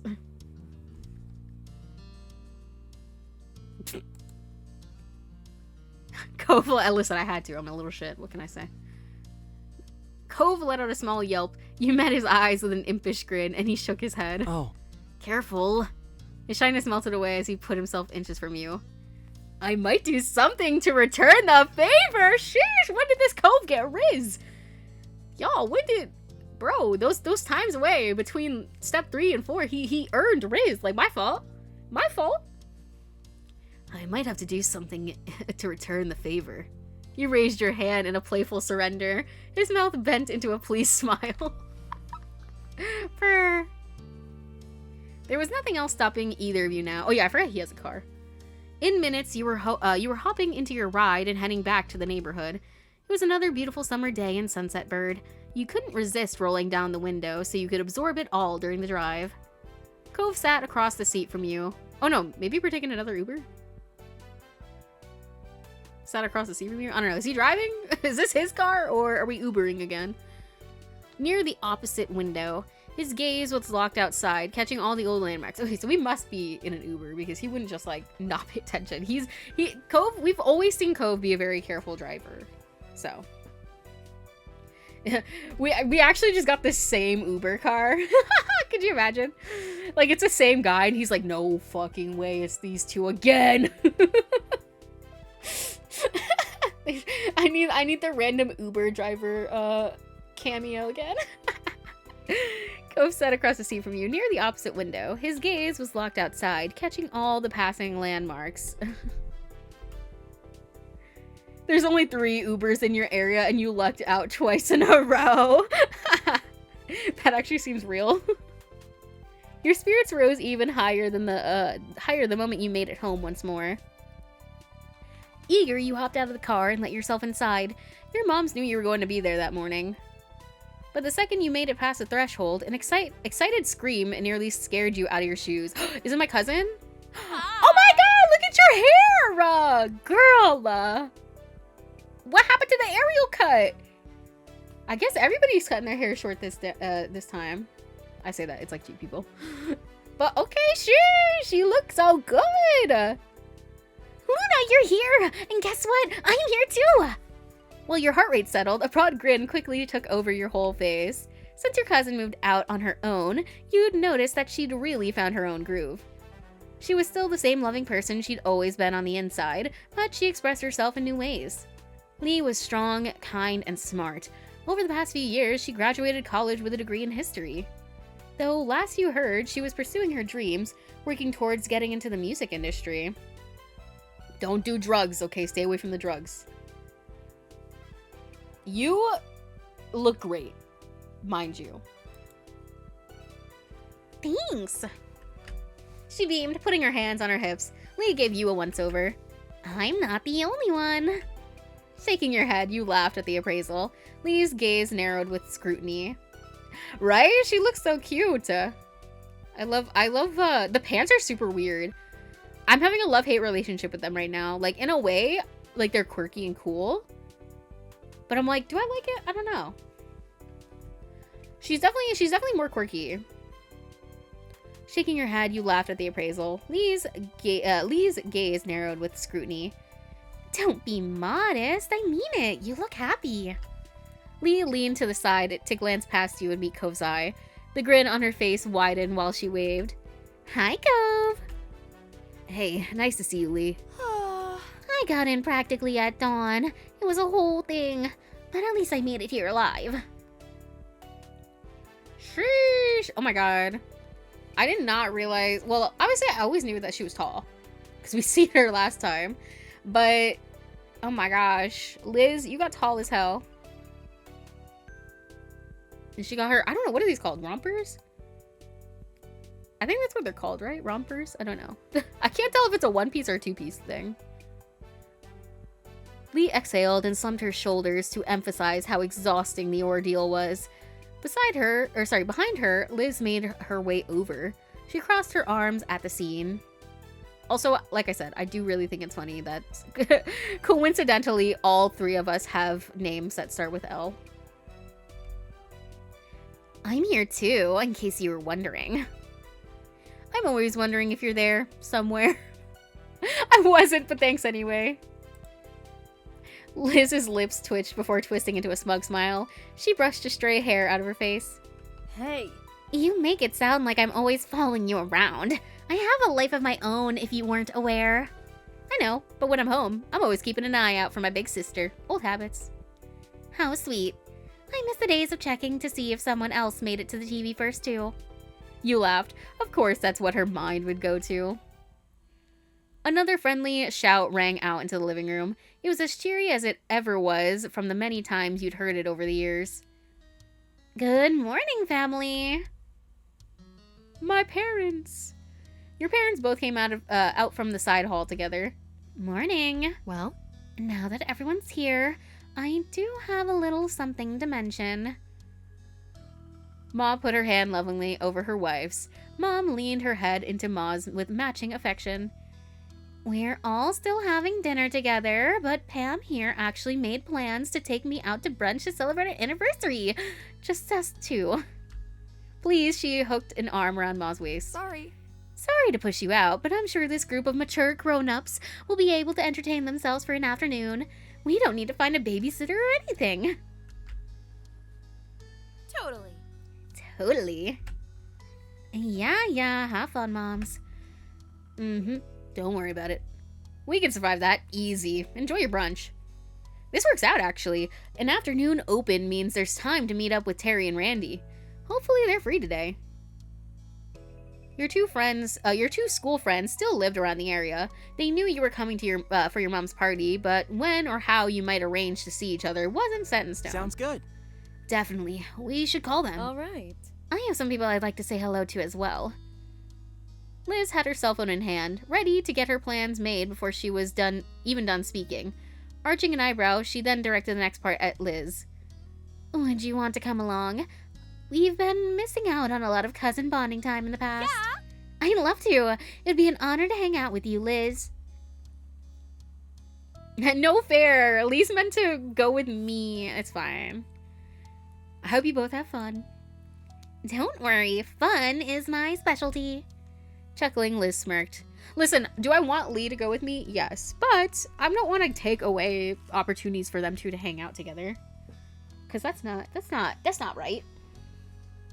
And, you know, I get a little free time with my man before hanging out with the boys, literally.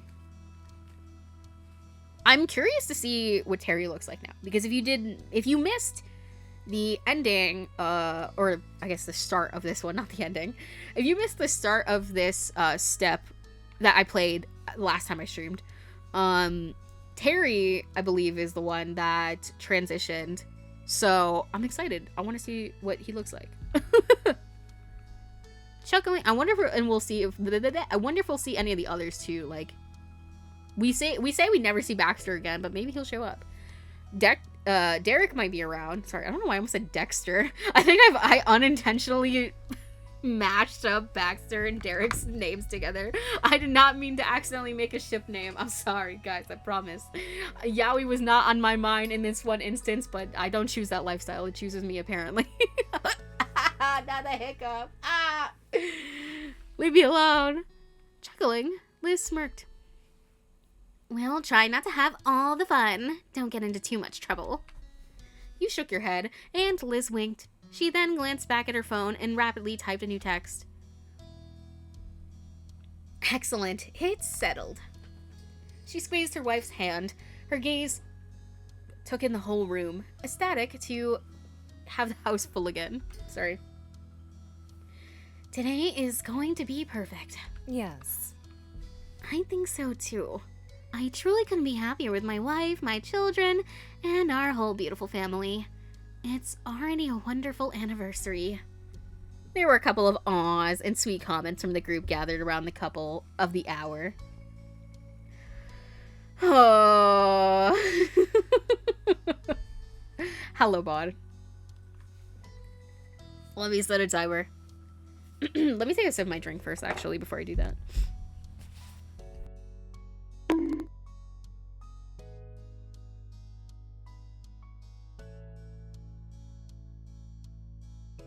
Sorry, y'all. I had to chug some of my drink. I had to make sure I was prepared to go up that high. Okay. Set a timer for 10 minutes. 10 minutes, counting down. Okay. Also, if you're new here and you do not know the Uwu voice, sorry. But it's also, I've been trying, at least with like new stuff I'm reading, where I try to do the character's voice in the Uwu voice, you know, to try to like spice it up a little. So, we'll see if we can do that here. I don't know. There were awes and sweet comments coming from the group gathered around the couple of the hour. Seeing how your moms were, you couldn't help but hope that when you got to be their age, that you could be as proud of your life as them. I hope so. make sure the vocal cords are properly lubricated was crazy, but also true. Oh, I just had an idea. I mean, I can't do it right now, but I feel like the uwu voice should come with like a specific like uwu QM. So when it gets redeemed, I switch it to the uwu QM. It would probably be something similar to like the wet blink QM. I think that'd be really funny. After that, you enthusiastically began setting up plans to meet with your friends. They were both able to come see you, having kept their schedules free for this, and you couldn't wait. Cove was also speedily sending text messages. Since you conveyed the plans to Terry and Randy, you imagined that he was letting his parents know about what he was going to be up to. The group continued to chat and catch up until it was time for your mom's brunch and your big meetup with your friends. Soon enough, everyone was out the door looking forward to their fun-filled afternoons and the dinner later that night. Once outside on the neighborhood street, you looked at Cove. He stood at your side with a bent smile. Terry and Randy were driving into town while you and Cove were traveling on foot to meet them at an easier spot to reach. Sorry, I think there's an easier reach spot. Oopsies.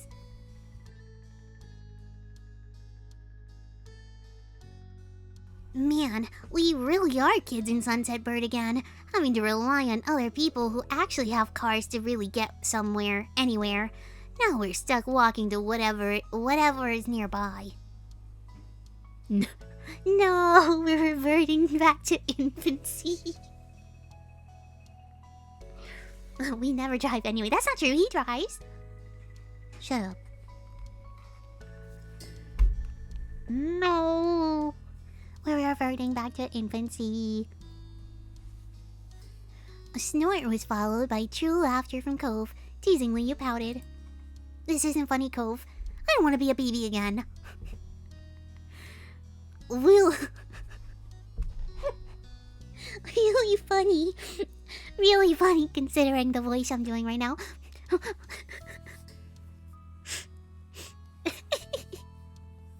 Cove? I don't want to be a baby again. Like, what the fuck? I didn't realize we were regressing that seriously. He shrugged and then stuck his hands in his pocket. The thought of being little again made you shiver.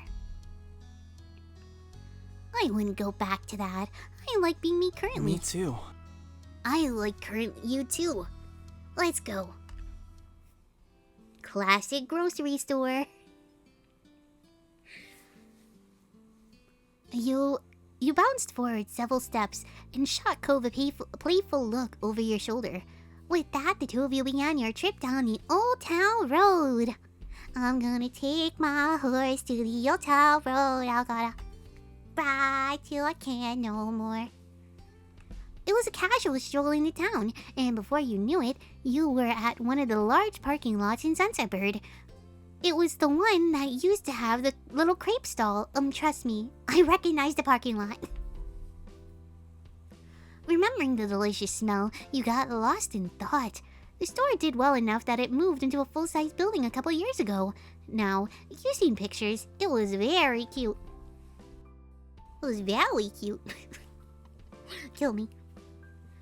The parking lot was now... Well, fuck.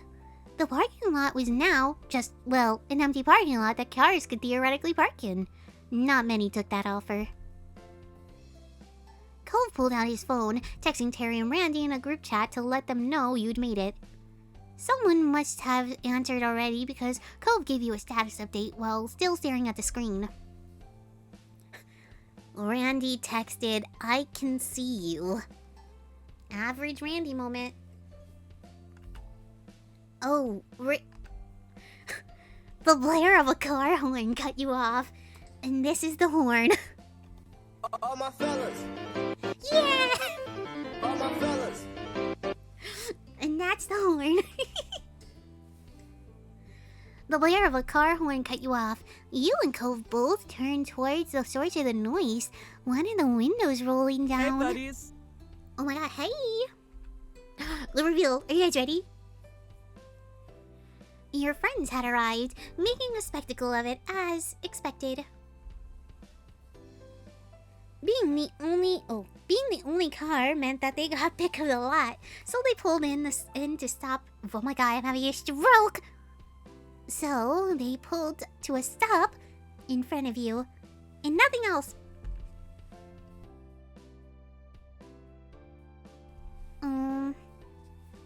The window closed back up, and inside the two front doors popped open. Terry and Miranda stepped out onto the pavement. Oh, look at Miranda. I think, bro, I feel like I'm gonna need to do like a tier ranking video after all of this. Like, I need to rank everybody's fits from like step 1 to step 4. Right? I need to know who has the most drip in Sunset Bird. I mean, I know they're not from Sunset Bird, but you know. Hi, Cove. Hi, Luna. I don't remember what I made her sound like before, so I don't even know how to make her sound in ooh. With a cheery wave, Miranda skipped towards you. Terry, on the other hand, walked speedily over to Cove, squeezing him into a hug. A quiet laugh escaped Cove, along with the majority of the air in his lungs. Rip. He didn't fight the constriction, but instead gave Terry's back a pat with a large grin spreading across his face. Bald! Sorry. Listen, I would point that out for anybody. Just so we're clear. Just so we're clear. Bald, bald, bald. When he let Cove go, Terry came right up to you. He held his fist up for you to bump it. Bah. Everybody's getting... No. Sorry, my persona slipped. This just made me laugh. You smack your fist with a high five to make a turkey. My fucking friend York. And for some reason, if he's watching this, stop. My friend York would do that shit all the time. You'd be like, alright, bro fist, turkey. Fuck you.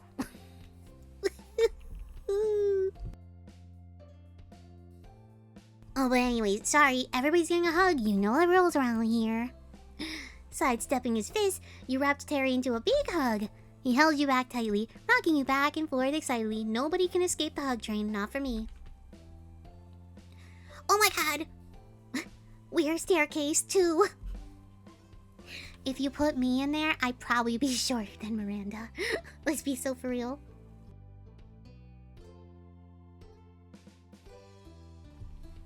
It felt so nice to have your friend group reunited as adults. Terry was currently a full-time lifeguard down at the busier beach a town over. You were proud of him. He'd helped a lot of people in his line of work. Miranda took Cove's hand, and I forgot they're dating too, right? Right, Miranda and Terry are dating now? I called that shit. I did. Literally, the first time I saw them two bitches interact, I was like, yep. And you know, I can't lose again. I lost the race between Kyra and Cliff. I cannot take another relationship L. Oh my god. Okay, bye. It's me again. Excuse me, what the actual fuck are you doing? Miranda took Cove's hand, in one of yours, in her other. Her eyes alight, she gave you both a gentle squeeze. So great. I'm so happy to see you again. Hey, Terry. Hi, Miranda. Sorry, I didn't even read that in Cove voice. What the fuck was that? Go back. Hey, Terry. Hi, Miranda. He answered assuredly. It was clear that he was equally glad to see them.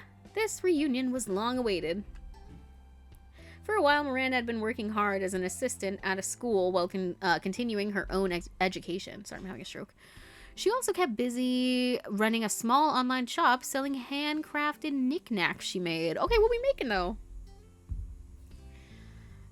Everybody's getting the I miss you treatment. I missed you. I missed you all. Miranda's expression softened. She gave you your hand another squeeze. I missed you a ton too. Miranda released your hands. Giggling, she eyed you both carefully. So how have you been? It's oh nice. My gosh, bro. Can't catch a break with these people. These people meaning all of my friends and family, mind you. Things have been nice. Everything is perfect. It's fantastic. I've been doing well. I'm okay. No comment. You shrugged. That's crazy. Everything's, it's fantastic. I wouldn't say cool. perfect, but it's fantastic. Yeah? I'm really glad for you. You stood more confidently and straightened your back. That made her giggle again. You're sparkling. What about you? I'm super. Thanks for asking. All things considered, I couldn't be better, I must say. I'm feeling super. No, nothing bugs me. Terry, oh my god, now we're just on a double date. See, it was never like third and fourth wheel, bro. It was just 2 wheels in the front, 2 wheels in the back, bro. He looks good though. Yes, I'm glad it's like a nice fade and not just like, I don't know. I feel like I would like a little texture though, like on the skin here. Like sure, it could be shaved bald, but I just want like a little bit of like, I don't know, speckled, I think. Sorry, that's like purely from just like an art standpoint. Not that like I'm fucking NLB all of art. I can't fucking draw that well, but I don't know. Because like it could just be skin down bald, which is totally fine. But I feel like I don't know how you get like skin bald. You know how you sometimes see like actual bald people and like that shit is like fucking shiny. I don't know how you get it like that. Listen, I've seen this debate before of bald men heads. Or like bald anybody's heads, I guess. And you either have the matte head where like it's not shiny, or you have like the shiny head. And I'm like, does it like depend on like what products you use, or is that just like a genetic thing? I don't actually know. You shave it down with a razor blade and then oil it. Oh, that makes sense. That makes sense. You gotta polish it like it's some metal. Sorry. No, yeah, that makes sense though. Okay. Terry settled up next to Miranda and put her sorry, I'm so sorry. That was really bad. Put his arm around her shoulder. Sighing dreamily, Randy chuckled up at her boyfriend. Yeah, things have been unbelievable. He pressed his cheek against Miranda's and she let out a light squeak, period. End of sentence. Start another one. Take a breath, pal. It's okay. The sight put an amused grin on your face. Your friends made a wonderful couple. They knew each other well and cared about each other so much. Oops. There we go. It was no shock at all when you heard the news that they started dating. Like, literally zero shock at all. Actually, I've been putting bets on it. I'm saying canonically, me and Cove were placing bets on when they would get together. That's my canon. Like a bowling ball, yeah. Yo, I haven't been bowling in so long. I think I said this before, but if I ever went bowling again, yeah, damn well, I'm being like, put up them little baby bumpers. I'm here to throw ball down lane, not throw ball into gutter. It was no shock at all when you heard the news that they'd started dating. Not gonna lie, I knew they would get together, but I was pleasantly surprised about the transition. Yeah, I didn't know about that, but I was like, I'm getting romantic vibes from these two. I'm pleased too. I'm pleasantly surprised. And like I said, I'm glad one of my side ships actually worked out. It's Jover. It's Jover between what would their name be, like Cliffra? Their name could literally be Cliff. If you just took the K from Kyra and then the Liff from Cliff. They could just be Cliff again, but with a K. The corner of your mouth curled playfully while you took in the warm welcomes all around. At times, it was still kind of funny how your group of 4 friends evolved into 2 couples. Nobody is surprised. Not that you were complaining about it. You thought it was amazing. It was an amazing thing. Cove then pulled his phone out and peeked at the screen. Ah, sorry. My clothes, my shirt like pulled at like my, I don't even know, pulled at something on me. I was like, ah, what the fuck? You know when you're like, when that happens, like your clothes will just randomly pull at your skin. You're like, I'm sorry. Did you need something? Cove then pulled out his phone and took a peek at the screen. He repeated the motion every so often. You raised a curious eyebrow at his unusual behavior. Cove was too focused on whatever he was doing to notice you noticing him, which was even stranger. He always notices when I notice him not noticing me, noticing him. What? No, I'm kidding. So, Is there anything either of you wanted to do while we're here? Any place you want to see? I don't know. I'd be up for a lot of things, but actually there is something I want to do right here. Oh yeah? What is it? Terry poked at Cove's arm playfully. Miranda met your eye, silently asking if you had any idea what Cove was talking about, and you shrugged. You're like, yeah, I don't know what the fuck he's talking about, to be honest. I just want to see my friends. Huh?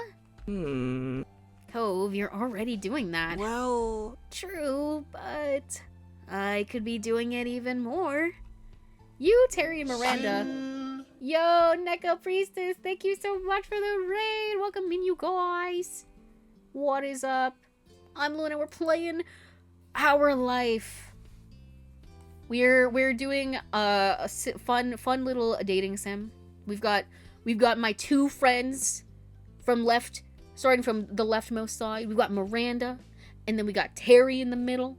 And then we got my fiance on the right. Yup, that's my man, Cove. But seriously, hello everybody. Hello. How was stream, you guys? Were we having fun? Whatever we were playing. Ah, there you go. Your man. Exactly. My man. I don't think I would ever say that in a real life context, but you know, it's fine when it's over silly little fictional characters, right? It's a little less cringe. But yes, it's we're in step 4 of this, so if it's something that you're wanting to play and you don't want to see what happens, feel free to not use your eyeballs. Thank you for the shout out. No worries. Anytime. But yeah, thank you guys so much for joining. And if you need to do any after stream stuff, by all means, get food, get water, whatever you need. Oh my gosh. Whoa, it's Jay Cooley. Thank you so much for the follow. You are the goat.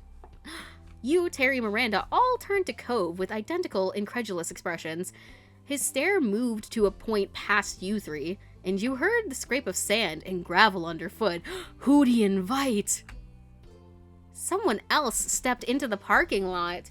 Startled, you jumped at the call of the warm voice shouting over. Derek? What's up, Oh, guys and gals? shit! Oh, shit! Okay, where that beautiful man at? Shush! Okay, you know what? He got better. Your little goose, Abby, is so adorable. Thank you so much. His name is QM. The QM stands for question mark, because in his little ghosty lore, he can't remember his name. So one of his little other ghosty friends named him QM. Yo, Derek did fill in, for real. I'm gonna be lurking and making my din, yo. Can I have a bite?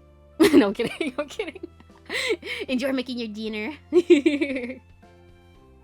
Sup, guys and gals? And non-binary pals. No, I'm kidding. Running a hand through his hair, the person who crossed the lot was unmistakably Derek Suarez. He was beaming the whole way. It's been too long. It's been so long since last I've seen my son lost to this monster. The man behind the slaughter? Oh, for sure. It's been too long, even though it hasn't actually been that long, but long enough. Derek! Oh man, hunk alert! Listen, I would want to say that just to see what Cove says, but I don't want to say anything like that and upset him. I think I have to hug him too, right? Because then it's weird if I don't hug him and I hugged everybody else. I remember when you were this big.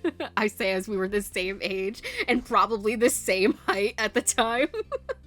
Like, Cove was the only one who was taller than the both of us. I'm gonna click this just because I want to see what Cove will say, but then I'll probably go back and pick this answer. I just have to know. Bashful, Derek scratched the back of his head.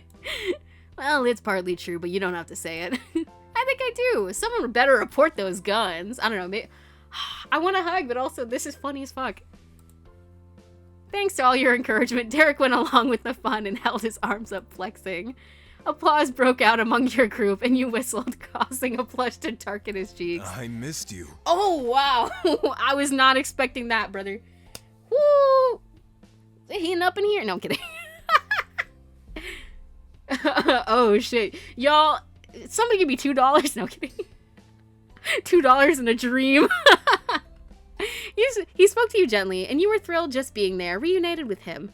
Derek was a good friend of yours, and he had been for a long time. Hey, listen, I know what I said, but that was really funny that I think I'm just gonna keep it in this continuity. He waved over at Terry and Miranda pleasantly. Over the years, they all had met several times in passing, simply through being friends with the same people. I mean, ain't that how it is? Like, that's how a lot of my friends were made. Hold on, don't mind me as I cross the room. Oh, give me this shit. Listen, I was not actually kidding about it heating up, but it had nothing to do with Derek. I'm just warm as shit. Apologies if you can hear my fan, but, you know, it stops the heat stroke. I was hoping we were going to get to see Derek, just because I was curious on if they would update his design. And they did. Because I'm trying to remember specifically. We saw him one time in step 3 on the phone. He just randomly called us for some reason. And I'm trying to remember what he looked like that. He had a similar haircut to Terry, where, like, you know, it's shaved on the sides. And I didn't really like it when he had it. Because, like I said, there was, like, not really texture. It was definitely, like, skin bald, and I didn't like that. So I actually like this hair better, in my opinion. I'm gonna lurk for your pooks. Yo, thank you so much. I'm gonna start a movie and chill in bed, so I'll catch you another time. I appreciate it. Thank you for stopping by, and thank you so much for the lurk and the follow. He waved over at Terry and Miranda pleasantly. Over the years, they had all met several times in passing, simply through being friends with the same people. Sup, big man? Hi, it's great you could come. Cove put himself next to Derek. Happy, he clapped a hand on his friend's shoulder. Hi, thanks for coming. Thanks. Of course, thanks for inviting me. Your voice got so deep, bro. Cut to, like, the 4'8" shrimp we used to hang out with back in the day. In step, was it 2? Yes. Step 2, I think. Of course, thank you for inviting me. Sheepishly, Cove looked back at you and the others. That's when it clicked in your mind. It wasn't his parents that he was texting earlier. It was Derek the entire time. Oh, sorry, I think I skipped that. Derek is in town for a few months to help my dad and his dad with some work. I mean, I can definitely see that. Yep, I'm working on my own business thing too, but I'm still involved with running the scuba shop when it's called for. Very nifty. Nifty. Humming, Derek elbowed Cove. So? But hey, we don't have to stand around here for my sake. What's the plan? Let's hit the town. Eager to get going, everyone piled into Terry's car. The rest of the afternoon was spent visiting spots all over Sunset Bird, laughing and reminiscing the whole way. See, and it goes to show that, like, Cove is not, like, a super jealous type, considering he's totally fine with Derek. He's totally fine with Derek. Meanwhile, Baxter existed, and he immediately was like, I fucking hate this guy. I don't think he hated... Okay, to be clear, I don't think he hated Baxter. I just think that Baxter was a very, like, a flirty person. That's just his personality. And Cove was like, excuse me, the only person who's allowed to flirt with me is my wife. Once it started to get late, Terry brought you and Cove back to the neighborhood. You didn't have to walk there after all. You didn't get out until promises were made to see each other again before your trip ended. Side by side, you and Cove stood in the street and waved at the car as it drove away. Terry tapped the horn for 2 honks while Miranda stuck her hand out the window to wave back. You got Derek in the back window, giving you both a wide grin. Sighing as soon as the car turned down another street, they were finally out of sight. Well, that was one party. Time for another. Ready to go see your moms? Always. Let's keep the celebration going. You shimmied You shimmied a bit right there in the street for added emphasis. He looked at you amusedly and rolled his eyes. Come on. Come on, let's go. Spirits high, you and Cove crossed the distance to your house. It was almost time for the anniversary dinner. You'd barely stepped over the threshold of the condo before Ma descended, eagerly welcoming you both. The usual greetings were followed by questions on everyone's well-being, after which the conversations moved on to the exciting chatter about tonight's dinner plans. Oh my gosh, hello Hydra, sorry. I didn't look over soon enough. Hello Hydra, hello. Blink, blink, blink. Cove excused himself to the restroom to freshen up before being on the move again. Okay, where that beautiful man at? He looks too good, bro. He's got the cute titties out. What is he doing? They really said, hold on, let me unbutton 5 buttons or 2. He's really out here taking the cuter method of just like, you know, let the girls free. You know what I'm saying? Let him out. Free titty. Hey y'all, how's stream been going? Hello, sailor. Literally me when I like popped in, because like I forgot what we had set up, and then Cove entered the screen and I was like, I haven't stopped barking since. I'm sorry. Listen Linda. When he returned, you were shocked to see he had entirely changed outfits. Where did that come from? I packed it with me so I could get dressed before the dinner without having to go back to the hotel. Didn't you? Or maybe you have stuff still here at your mom's place? No, Cove, I didn't do that. I'm like, so now I have to look ugly, and you look hot. This is fucked. Huh. But your mom's party, it's at the country club. And that's also where Liz took golf lessons. Not everyone is in their Sunday best. It'd be different if we were going to one of the club's parties, but we're only going for a regular meal. Cove was as befuddled by your explanation as you were with his actions. He threw his arms up, desperate for understanding. Seriously? How can you not dress nicely for a country club? I don't think the cypress is as special as you decided it is. You saw Ma, she wasn't in formal clothes, and she's one of the guests of honor. Listen, don't take it off though, you look really good in that. His frown wobbled and his cheeks became far pinker. He looked down at his own self regrettably as he pulled on the cuffed ends of his shirt. He seemed more like a scolded child than a grown man dressed for the latest charity gala. I thought she was gonna get changed while you and me were. Ma? No way. She'd need a whole lot more time than that. Well, it's okay. You look very nice. I love how much of an idiot you are. You listen. I'd be barking. I'd be like, I don't give a fuck if this isn't the event. You look really good. Well, it's okay. You look very nice. I would say more than that, but I'm also silly and goofy. That earned you a sheepish smile, though he still clearly wished his look hadn't garnered any extra attention. Cove's eyes stole a glance at the hall, as if he was calculating if he'd have time for another quick change. Unfortunately for him, it was not meant to be. The time to head out came far quicker than you'd expected. They're so father-son coded. Like, I know they are actually father and son, but like, you know, not everybody is the same as their parents.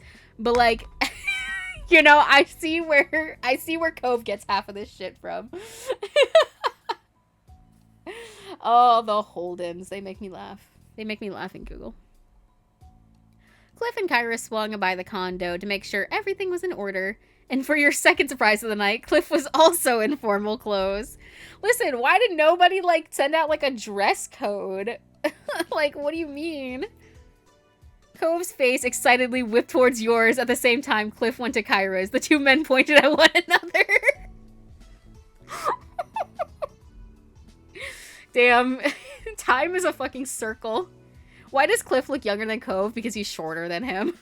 That's literally the only reason. And he's buffer than Cliff is. Listen, we had this conversation at the start where Cliff was like, I really thought that I was gonna get to be taller than you forever, but then you still decided to grow after high school. And Cove was like, yeah, but like, you raised me real good. Goofy Oz. Did Kyra give Cliff the same speech? I fear she did. Now Cove and Cliff are like pointing at each other like this Spider-Man meme. See, he knows. Exactly, Sport. Kyra was talking to me like I was crazy.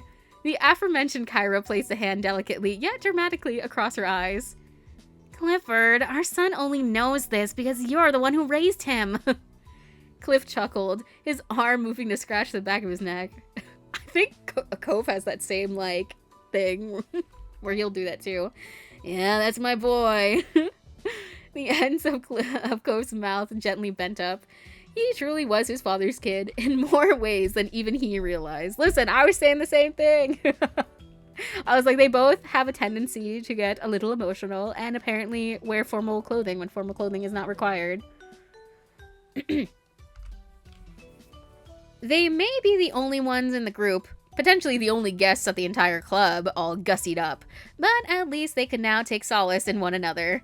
That looked to be good enough for them. All the members of your family headed out at the same time to the Cypress. It was the perfect reunion. An impeccably smart host greeted you on arrival, smoothly leading the way to the set of tables reserved for your group. Once you'd oh my god, I'm having a stroke, I guess. Once you'd all settled in, chosen drinks were poured into delicate glasses, and the food would be coming out later, letting you soak up the atmosphere for a little longer. Smiling, your parents faced the group of familiar faces, all gathered here to share this special day with them. Mom reached over and took Ma's hand, clasping it between both of hers. Thanks. Thanks for being here tonight, gang. Marrying this lady right here is the best thing I've ever done, and there's no one else I'd want to celebrate that with. Yes, we're so lucky. Not only do we have each other, but we've got such a large and loving family through all of you. Ah! Cries. Around you, you heard people say, aw, they're just like me for real. You heard people saying, aw, and chuckling appreciatively at the comment. Lee had clasped her eyes, her eyes. Lee had clasped her hands tightly in front of her, her eyes shining. I told you, like, how, I don't even remember looking over there, and yet I did. Your eyes met Liz's misty ones, and the affection she had for her mom's carried over to you, too. Her affection. Not mine. No, I'm kidding. Ah, look at us. Oh, I love my family. And look at Lee with her 1 million bracelets on. She's so real. You returned your attention towards the happy couple just as they leaned into a kiss, smiling all the while. The table responded with cheers and clapping, shouts of happy anniversary and other congratulations continuing even after they'd broken apart. I want this to be my thumbnail picture, but I don't want to cut off too much of their heads, so we'll have to see which one fits the best for like a title. And where would I have QM standing? I guess he could just be standing straight up on the table. He likes to do that. The ghosties, they like to they like to feel tall, so they stand on a lot of furniture. Ugh. Sorry, I had to adjust my seat for the 1 millionth time. Cash behavior. Mom beamed as she watched Ma giggle dreamily. Like, I'm so happy for them. Not everybody's parents out there still love each other after, I don't know how old I am, like 20 something. I don't know how long they've been together. Because to be fair, I don't know how long they were together before, like, me and Liz were adopted. So. But not in the Sayori way. Oh god, no. Hanging from the parasol. But no, the Sayori way really had me fucking dead. Yo, speaking of Doki Doki Literature Club, I need to finish that game at some point. Then her eyes met yours across the table. And of course, it won't be too much longer before we're celebrating another marriage. Stop, you're gonna embarrass me! She leaned eagerly over the table towards you and Cove. Your fiancé blushed, and he still grinned proudly at the suggestion. Yeah, when is that happening? Bold of you to assume I know. With how long you've known each other, it's a miracle you've had the willpower to hold off on officially tying the knot already. Liz smirked. You'd known that face since childhood. It meant trouble. Yeah, wait much longer and I'll start taking bets for real on what'll happen. I missed my chance with the proposal. The group burst into laughter. Cove, who had only stopped pouting long enough to take an angry chug of his drink, did not join in. You laughed along with the others. Embarrassed, you sunk down in your chair. You placed your hand over Cove's in solidarity. You stuck your tongue out at all of them. Me. that would be something I'd be like, fuck y'all. But like, obviously in a joking way. I wouldn't say it seriously. Here, I'll put my hand over his in solidarity. It's okay, Pookie. The teasing was good-natured, but never failed to rile him up. Unfortunately for him, his guaranteed reactions probably made him a more frequent target of such jokes. Still, you knew it was easy enough for him to bounce back from, especially with a little support from you. Predictably, a smile already began to appear on his face again. The waiters reappeared, delivering delicious plates of food, and the dinner began in earnest. Both conversations and laughter continued to flow freely as the night went on, with the two families relishing the opportunity to be together once more. Eventually, after your hunger and thirst had been fully satisfied, the plates were cleared and the event began to draw to a close. Cliff and Kyra exchanged goodbyes with your family before heading out together. Cove gave his goodbyes to his parents while hanging back until your moms were ready to head off. You were getting a lift back with your moms.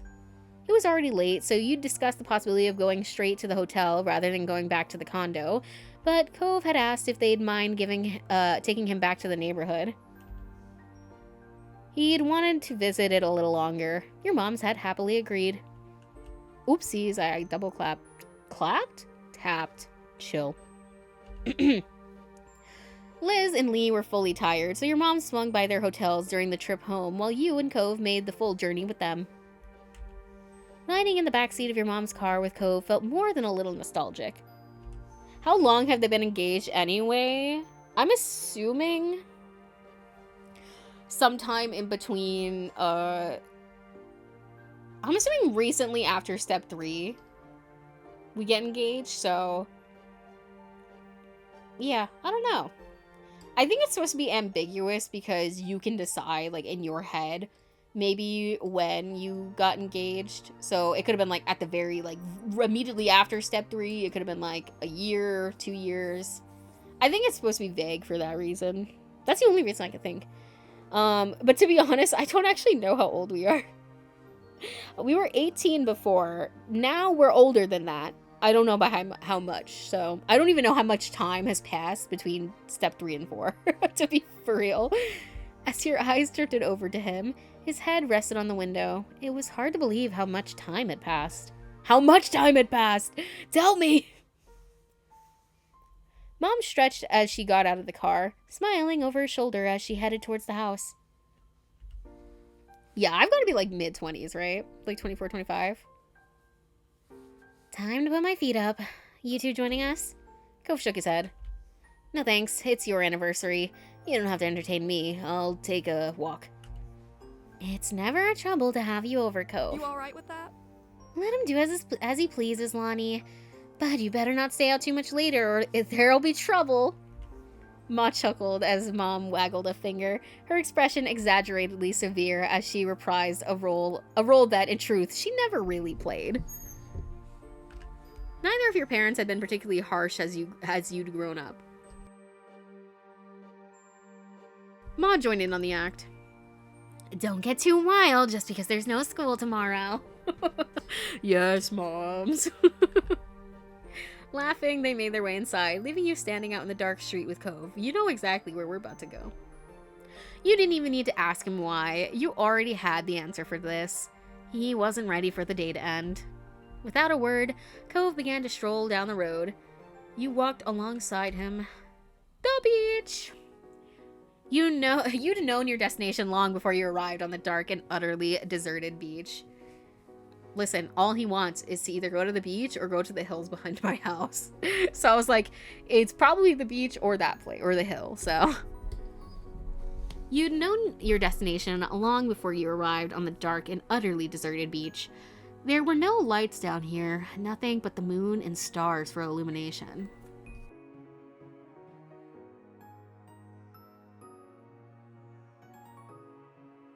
The only sounds were the gentle waves rolling in and out, and the soft sounds of and the soft sound of footprints you left in the sand. In other words, it was perfect. Cove stepped out into the waves without a word. He looked up at the sky with a smile. Then he tucked his head down and began to pull his fancy shirt off. Woohoo! Take it off! Take it off! Ah, sheesh!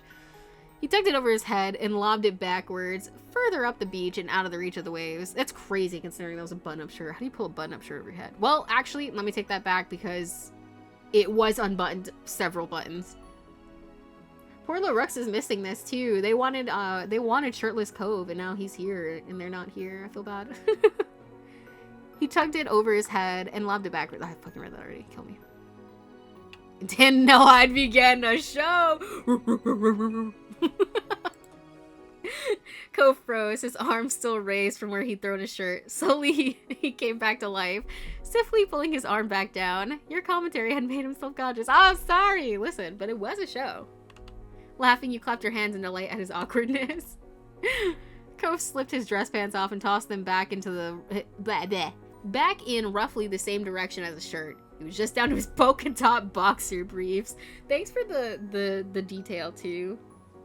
It's nice to know that he wears polka dots. I'm not really a polka dot person, to be honest. Like, I don't really like the pattern. I just realized I looked over and then my knitting bag is next to me. And the outside lining is like a tie-dye, but the inside lining is a black fabric with white polka dots. And I was just about to say, like, I don't really like polka dots. And, like, I don't, but this is different because it's just like a little bag. And it's the inside of the bag. Basically, you know, dare I say I'm a little bit of a polka dot hater. Do y'all like polka dots? Let me know. Instantly outed yourself. I know, right? I was like, like, I literally, I just had to. I had to expose myself because I couldn't let that slide. You guys would have known. I would have been like, and then you were like, why'd you pause? And then I would have been like, nothing. And then instantly, all of chat would shoot me instantly. instantly. Woo! Sometimes you were really struck by the ways in which he was braver than his younger self. This was definitely one of those times. He never, ever would have done this when you were both living on this street, but you also know he wouldn't do it with anyone other than someone he'd spent all those years with. You took off your shirt, titties out, let's go. Nah, not the gun. I don't even know what would I have been wearing if I didn't change into something fancy. I probably would have just been wearing like a shirt and shorts or some shit. I'm not gonna go swimming in my clothes. That's crazy. You thought it was so wild that Cove is actually going to swim right now. I guess we're going in there. I'm not a pussy. Cove waded further into the water until it came up to his chest, and then we both got swept off by a wave, dying instantly. You unfastened your clothes and left them behind you, just as Cove had done moments before. You didn't even bother to see where they'd fallen before following him deeper into the sea. Cove grinned as you approached. Listen, and this is the moment, even though we've swam together many times before, this is the moment when he actually tells me that he is indeed a merman, and that hypothetical from years and years ago wasn't actually a hypothetical, it was real life. I need the H2O AU of this. Cove grinned as you approached. I'm gonna be in so much trouble with my moms when we get back. I guess. Yeah, oh well. Think fast. Do not splash me, you son of a bitch! You son of a bitch! He splashed water at you as soon as the words had left his lips, giving you no time to prepare. God damn it. The splash had caught you full on, leaving you sputtering and drenched. Oh yeah, now I'm gonna have to drown you in the ocean. You're getting splashed back, pal. Seeing what you were doing, Cove put his hands up for protection. It was no use. The water washed over him, leaving his hair soaked through. Cove sighed and then looked at you mournfully. The sudden shift in mood alarmed you, but those worries disappeared as soon as he opened his mouth. We're still not merfolk. The world is cruel. The fact that I was just talking about this too. I'm thinking the exact same thing, Cove. I'm so sorry that we aren't mermen. We aren't mermaids and mermen right now. It's rude. It's rude, actually. We're still non-merfolk. The world is cruel. You snickered. After a moment, what?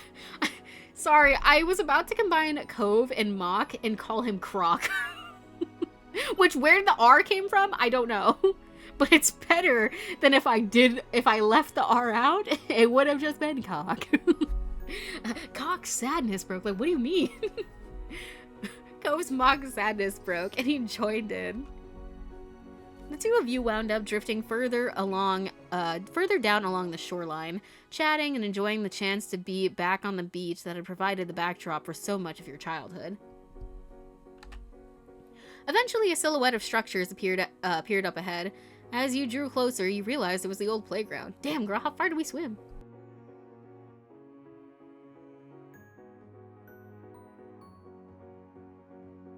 Cove spotted it too and hurried towards it, dragging himself out of the water and heading into the park. Dang, bro. Like, this is sad. It actually makes me a little sad because we were the only kids. It's me, Liz, and Cove, right? And then sometimes Derek. Like, when we were kids. There's no other kids here, so I'm like, the playground's lonely. Especially because, like, we aren't living here anymore. So who's gonna visit the playground? I don't know. I know they're inanimate objects and, like, nobody should care. But, like, it makes me sad that, like, they're not getting used and they're just, like, getting old and rusty. It makes me sad. Wet sand coated his feet and lower legs with every step, clinging thickly enough that it began to resemble a bizarre pair of boots. As you followed him, you wondered how many visitors this park got these days. There were officially no children living in that neighborhood now. Cove gazed at his surroundings in wide-eyed awe. He didn't care at all that he was soaking wet, dressed only in his underwear. Crouching, he gently pushed one of the child-sized swing seats, marveling at it all. I can't believe how tiny everything is. Listen, you're just a fucking giant, bro. I could sit in that swing right now. I can't believe how tiny everything is. Were we seriously small enough to use these? He shook his head, unable to fathom how little you'd both been when you'd first met. Then walked over to the monkey bars. Bro, remember when he used to be able to, like, you know, like, actually go on that and not touch the ground? Once these had been challenging for you, now they were little more than waist-height next to Cove. That's insane. I remember. Cove turned his back to the bars and hopped up onto them with ease, sitting on them comfortably. I'm getting up there.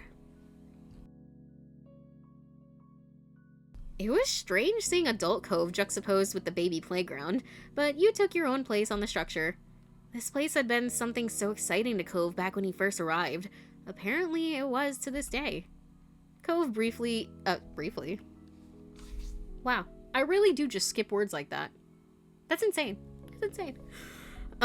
Cove smiled eagerly as you approached, kicking his feet in the air happily, briefly forgetting the low vantage point until the tip of his toe scraped along the ground. He continued to swing his feet, but with a little more care. You thought it was adorable. In this moment, you were home.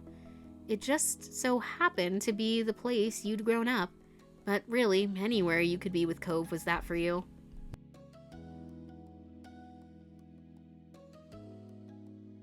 He had a special place in your heart for so long, and so much of your life had been shared. You'd grown up on the same street, which had given you some common ground, but it went far beyond that. You had both chosen from a young age to share your life with each other, and you wouldn't have it any other way. Here we are again. Here we are. The mood had shifted now.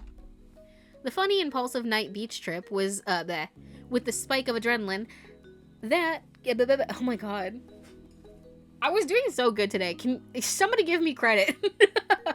Somebody give me credit. I actually was reading rather well today with like very minimal like stuttering. So shout out to me. I told you guys I can occasionally read fine. The funny, impulsive night beach trip, with the spike of adrenaline that came from you playing in the water under the moonlight, had settled into something quieter and more nostalgic. Cove leaned back, tilting his head towards the sky to admire the stars above. Too bad I wasn't able to bring my surfboard along for this. Cove shrugged dramatically, trying to lift the mood a little. The dinner was really nice. It was great to do all this. The smile he had when he spoke those words quickly fell as it had appeared. It went by so fast. We all came out here for the party and it's over. Liz, Lee, our parents, we'll all be going back to our own things now. But what can you do except say it's okay? I guess it's part of growing up. This place and these people, they're our foundation. It shaped who we are now, like making castles out of sand. I owe a lot to Sunset Bird. His eyes crinkled fondly, and Cove's voice was gentle when he spoke again. We had a good childhood, I think. I would say so. Listen, if I could live the life that my MC lived, baby, I'd be doing it in a heartbeat. Sorry to anybody in my life who I met. I love you dearly, but this is Barbie in the dream house, baby. We're really lucky. Yeah. Yeah, you're right. He shook his head, sighing heavily. Alright. He smiled, took an uncharacteristically harsh twist. His smile took on an uncharacteristically harsh twist. You had a feeling where this was going. We better go home before your dumb parents who don't know anything get mad. Listen, they're already gonna get mad because I'm like showing up soaking wet and covered in sand like a child. You had to laugh at the half-hearted impression of the sour kid you'd once encountered at this very park. This is Cove's bit to this day. He hasn't stopped referencing this bit since it happened, and that in and of itself makes it more funny. Like, I'm not even laughing at the bit itself. I'm just laughing that he is keeping up the bit after like 10 plus years. He chuckled along with you for a moment before tapering off. I hope we don't get grounded. The jokes kept coming. It was very amusing to imagine that not only could your mom somehow ground you as a fully grown and independent adult, but that their powers extended over Cove as well. As much as you were enjoying being back here, Cove was right. You had to accept that you needed to go now. It was late and your moms were still expecting to see you before you got a ride back to the hotel. You and Cove hopped down from the bars, landing easily with the ground only a short distance below. Before you could return, you had some clothes to retrieve from the beach. You retrod. I've never personally used that, but you retrod the same path, following the footprints down to the shore you'd left in the sand only a little while earlier. Once you and Cove had scrounged up your abandoned clothes, you started to walk up the old path home, side by side. Okay, you probably should put on some clothes. Droplets of water slipped down your skin and fell onto the road as you made your way back to your mom's house. As you and Cove were still soaked and sandy from your early adventure, it was likely that you were leaving quite a trail in your wake. But you'd seen Cove's bedroom growing up. It was only natural for him. The air was slightly humid and already pleasantly dense with moisture that felt like a hug as it closed around you. Any damp footsteps that were left behind would take longer to dry in this weather. The signs of your adventure might have even been visible when the sun came up the next day. You hoped so. You quite liked the idea of you and Cove leaving your mark on your hometown again, even if it was only for a little while. Despite being soaked through and mostly undressed, the balmy summer night prevented you from feeling any chill. You were entirely comfortable. In truth, you felt warm inside and out. The day had been so lovely, spending time with your friends and family. Your eyes drifted over to Cove. Cove Holden, your fiancé. Just seeing him brought a smile to your face. I love you. I always want to be with you. Cove, you make me so happy. You're truly my other half. You said nothing, simply enjoying his presence. Ooh, what do we want to cook with? We say I love you all the time. Get out of here. You're truly my other half, period. Cove turned to you, his eyes wide and adoring, and he bit his lip as he smiled shyly. You could tell that your words had touched him. I feel exactly the same way. They introduced that one child into the story just so Cove could have this dumb joke, literally. He literally showed up twice. Once at the start and once at the end, and that was it. And technically, we didn't even meet him at the second. We just, made eye contact with him. He held your gaze a moment longer, looking straight at you as he spoke again. I love you. I'll love you forever. Aw, thank you. Catching him by the hand, you stopped Cove in his tracks and pulled him close. Your heart somersaulted as your lips met. At this moment, with the quiet seaside town at rest, it felt like it was just the two of you in the world. Cove returned the kiss, gently cradling your head with his hand until you broke apart. You were full of joy. All other concerns and the day-to-day stresses of the normal lives were squeezed out by it. All you could think in that moment was how your life was wonderful. Every second and every day needed to end sometime, and that time had nearly come for tonight. You had to at least get some rest and bring it all to a close. And so the two of you went inside to say goodbye to your moms, as well as clean yourselves up the best you could. Your moms, both in pajamas, ready for their own sleep, hooted with laughter as you came inside disheveled and damp, and their teasing continued until the car came to get you to the hotel. Cove stayed silent as he put his casual clothes on again, placing the formal ones back in the bag he brought them in. You'd given Mom and Ma plenty of material for a mock scolding, and you got a playful lecture about not getting into the water without bothering to change first. You just grinned at your partner in crime, feeling like a naughty kid again. It had been worth it. By the time you and Cove finally dragged yourself to your hotel room for the night, the sky had been dark for some time and the lonely hotel hallways were quiet. The late hour made you feel some sense of fulfillment. You really were making the most of your trip.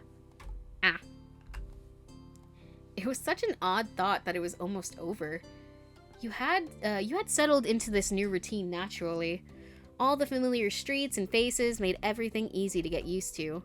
The two of you drowsily shuffled past an ice machine and into your room. Cove set his phone on his bedside table, and you followed suit. You both started settling in for the night. The hotel room was a welcome sight after your long day. You noticed Cove rub the back of his neck and yawn. His voice was quiet and distant. I hope the pet sitter's doing good. Dude, I forgot we have 2 cats. Actually, I think we have a cat and a dog. I forgot about that. I think I said I compromise and I get 1 dog for Black Blue. As long as we can get a cat too. I hope the pet sitter's doing good. The wish wasn't exactly directed to you. It was just a sleepy thought that Cove had unleashed upon the world at large, but you still agreed. Not gonna lie, I forgot to. Listen, I literally forgot that we had animals. Yeah, Cove also kept his fish. You're right, I forgot about that too.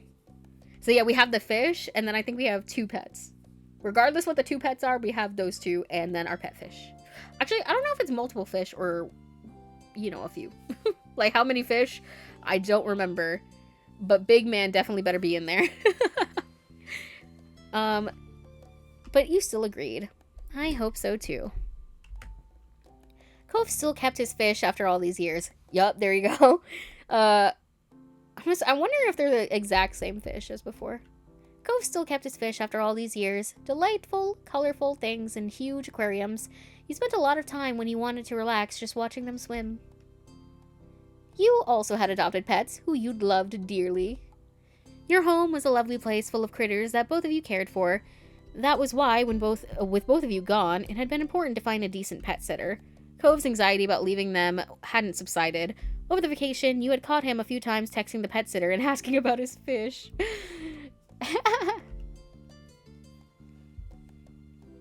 It'll be okay, I think. Cove turned his head to you, the nervousness still coming off despite his exhaustion. I know what you mean, but you chose that person for a reason. You trust them. But they're all fine. They just miss you. Cove smiled, appreciative of your comfort. You nodded in satisfaction. Mission accomplished. Cove yawned widely. He seemed confused at the magnitude of it. He groggily blinked at you. I think it's time for bed. You squinted at your wrist as if looking at a watch. Yeah, it's bedtime o'clock. The 2 of you got changed and brushed your teeth. In no time at all, both of you were cozy and ready to sleep. Honk schnua. After that, you flopped onto your side of the shared bed. Cove headed over to his side, and you felt the mattress dip under his weight. You tucked yourself under the covers, and Cove snuggled in closer to the middle. You turned on your side to face him and scooted slightly closer. Your noses almost touched. Bonk. And Cove watched you with a soft expression on his face. Cove gently spoke, his words like a lullaby. Good night. Good night, Luna. Night! Cove's eyes fluttered shut, and he let out a contented sigh. Do you want another bird fact? There was a warmth from Cove's body next to you. He was right there. His presence was comforting, perfect for lulling you to sleep. His presence was alluring. You really wanted your hands on him, damn. Bro, MC said, I'm down bad. What do you guys think I should say? Which side is whose is the real question? That's a good question. I don't know. I think I automatically would go on the right side of the bed. I feel like I usually am. I feel like you automatically go on like the side that you were usually like dominant on. So like that's why I feel like I have my right hand dominant, okay? So I figure I probably would end up going on the right side first by instinct. Them hands are made for grabbing, period. Also, hello, Ultra, how are you? Right side of the bed is the side I'm always on. Oh my god, twins! You just see my little hand creeping over like, oh, Cove! And he's like, what are you doing? Your hand drifted over to Cove's, and you ran your fingers up his arm, across his shoulder, and finally to his face. Cove trembled at this gesture, damn. He's... Listen, for lack of a better term, bro's sensitive. If you know what I mean. You cradle his cheek, and his eyes open slightly to peek at you, unsure. He's like, what are we doing right now? Are you tired?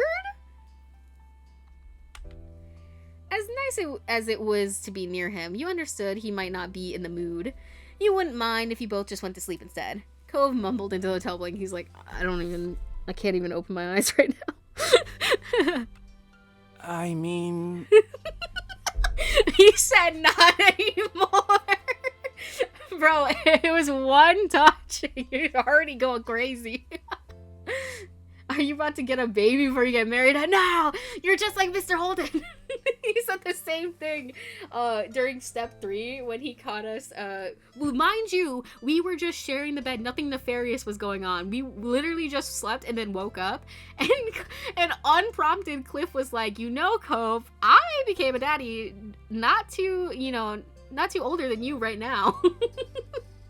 Basically implying like bro got Kyra knocked up at like 18, 19. Like, no wonder why they did not work out. I feel like that's usually a recipe disaster. Now, I say usually, not always. You're probably like, actually, my uncle on my mom's side, he actually got married to his high school sweetheart at the age of 18 and immediately had a baby, and it worked out perfectly fine for them. Good for them, bro. I'm just saying statistically, it's not always great. As Dua Lipa once said, one touch is all it takes. You're actually kind of, she was cooking when she said that, and you're kind of right. I mean, not anymore. Your eyebrows lifted. I say I would have had a laugh. I would have had a laugh, and then he would have felt bad. I was like, no, listen, I'm not laughing at you. I just think it's silly.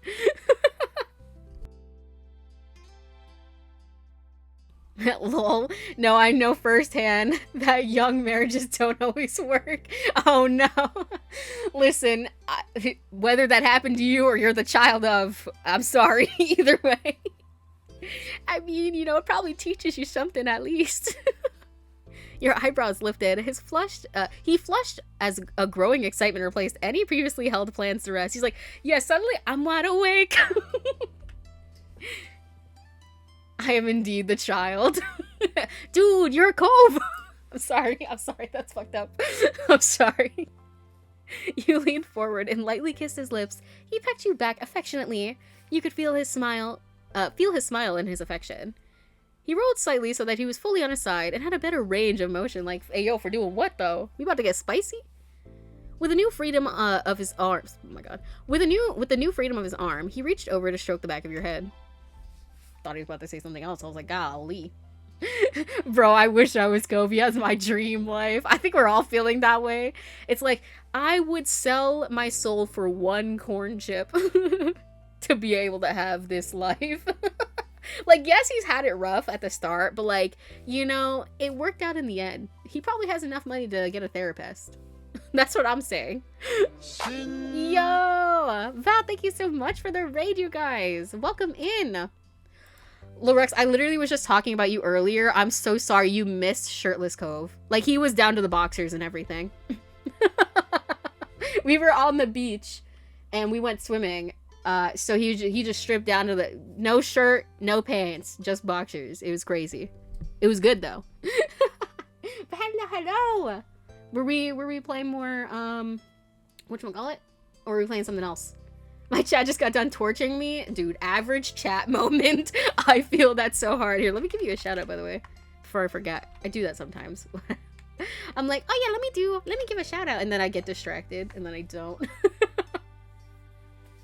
Checks behind. Okay, now I get the co-vibe. Listen, when we get older, like, he just ages like fine wine. He looks good. Every single age up, he just gets better and better. That's real. If he's at the beach, he might as well go Speedo. Listen, we weren't planning on getting in the water, but as, you know, as long as you have Cove next to the beach, he's gonna want to go swimming. Posture check. I'm not a shrimp. I would never shrimp. And hydrate. Yeah, I need to hydrate. Let me have a little slippies. And a stretch. Thank you so much, Ember. I'm gonna do all those things. Hold on. We're gonna stretch first. Feel free to hydrate or stretch with me, or become unshrimp.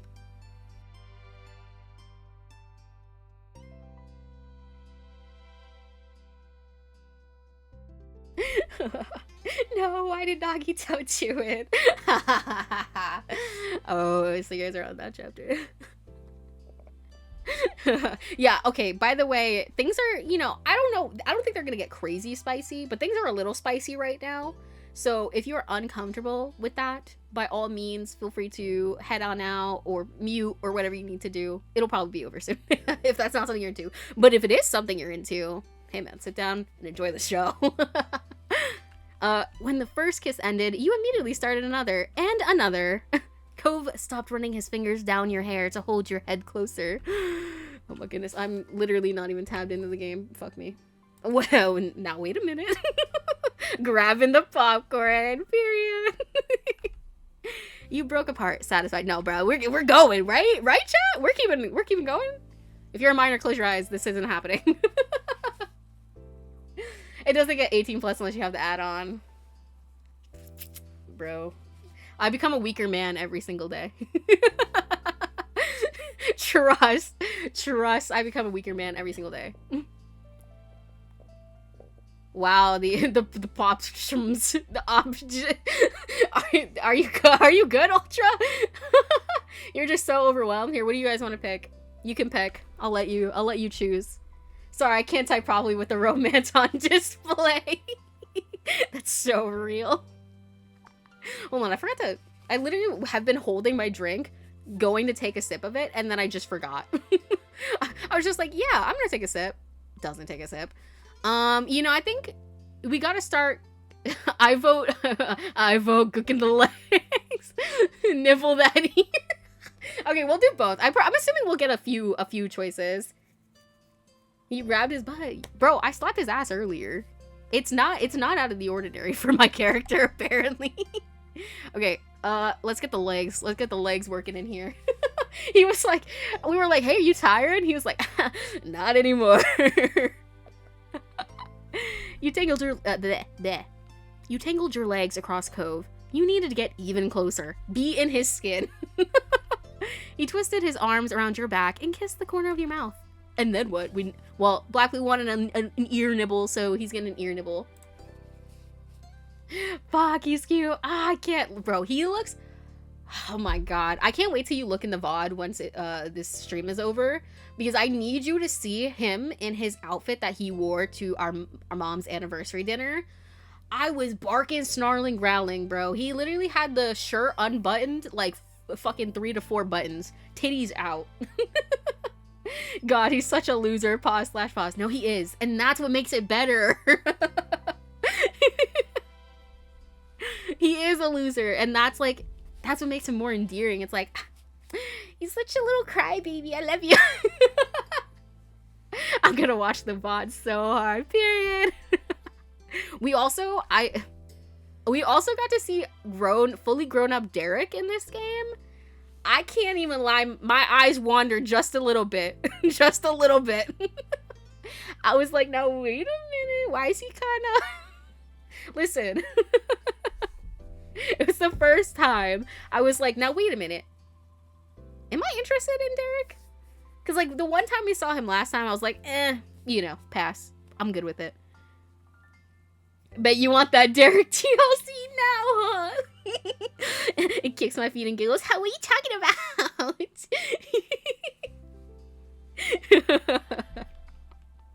Listen, you're not wrong. I'm a little curious. You pressed your chest against his and toyed with his earlobe, peppering it with soft little bites. Cove spoke breathily, inaudible words against the crook of your neck. He does that. Apparently he mumbles a lot.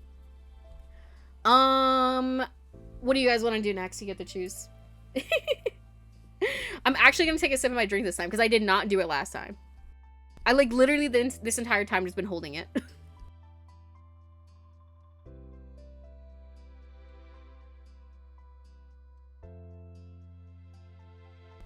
All the things. Okay. Neck, grab the butt, kiss, kiss, kiss. Well, I guess kiss the neck kind of does match. Well, I wonder how many we'll get to do. If we get to do all of them or just some. I doubt it. Last time this happened in part 3, it kind of like they were like, "Oh, yo, we gotta do blah blah blah blah blah blah." Okay, let's do neck first because Ultra posted first. You bent over Cove, the covers wrapping around you, and kissed all the way across the side of his neck. Cove squirmed under your touch and made a new pleased noise with every touch. Listen, it's like, this is literally not the weirdest shit I've ever read either. Like I keep saying this, but anything that I have to say as Mew from Danganronpa V3 is 100% worse than any sexual thing I could read in this game. And I mean that. Who's next? Grab butt? Okay. Grab ass. All of the above? Real. I might be lesbian, but this is still entertaining.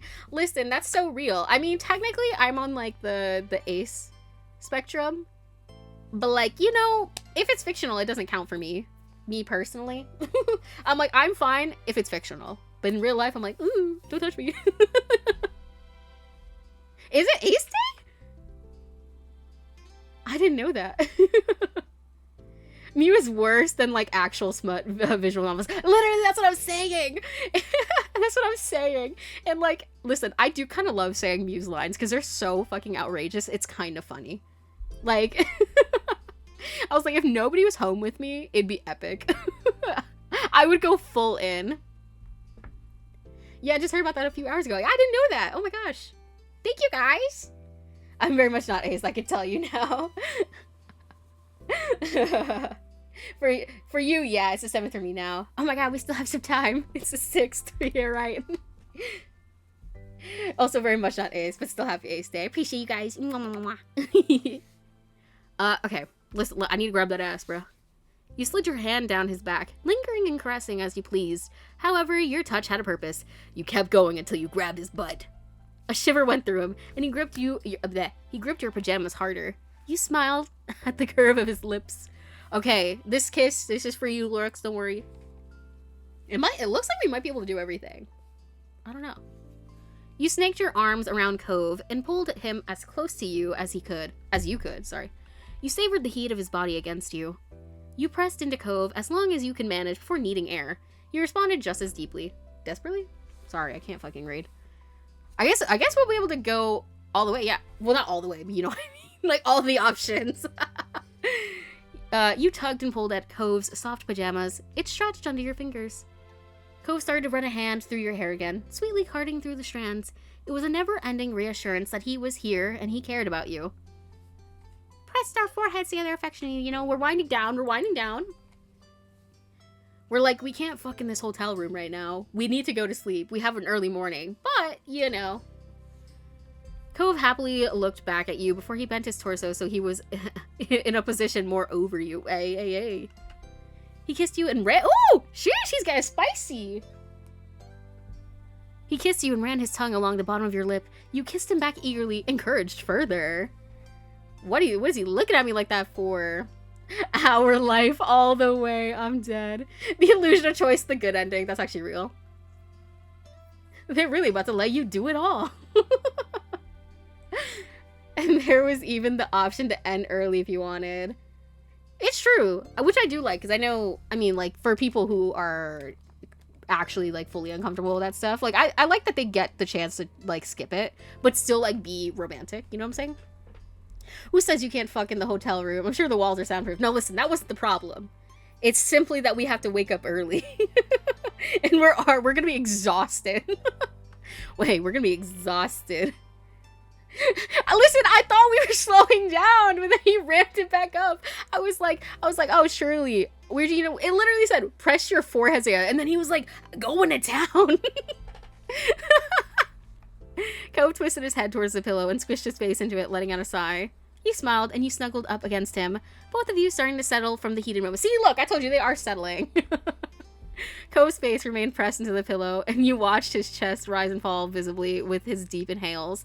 Both his arms stayed around you, holding you close. When his breathing slowed, he shifted back over and met your eyes. Cove nuzzled his cheek against you lovingly and whispered, "We really shouldn't stay up all night, huh?" I guess so.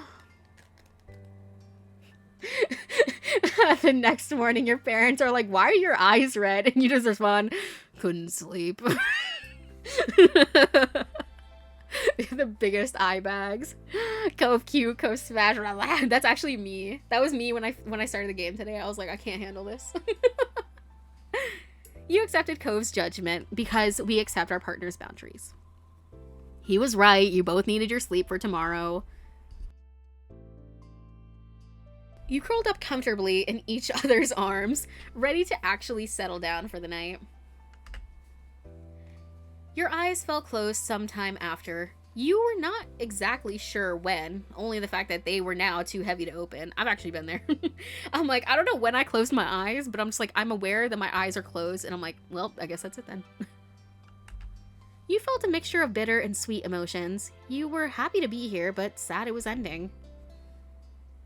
There was relief that you could soon be in your own home again, but also wondering when you could return here. There were many more feelings swirling around in your heart that hadn't even crystallized into thoughts yet. Paradoxically, you felt nice but also confused, but then also nice from the confusion? In the back of your mind, you realized that you must really be tired. Unsurprisingly, your exhaustion did not give you too much time to muse on your emotions, and in what felt like seconds, you were already dreaming. The dreams dancing around your head became fragmented and faded until you couldn't remember a thing about them at all. You were growing more and more aware of the real world. I had a dream last night, and I texted this to my friend that it was about, but I had a dream where my friend, he detransitioned in the dream and was like, blah, blah, blah, blah, blah. But like the thing that ticked me off the most that made me realize that I was dreaming was the fact that he spelt his dead name wrong. I'm not going to say what it is, obviously, but there is an H in the name.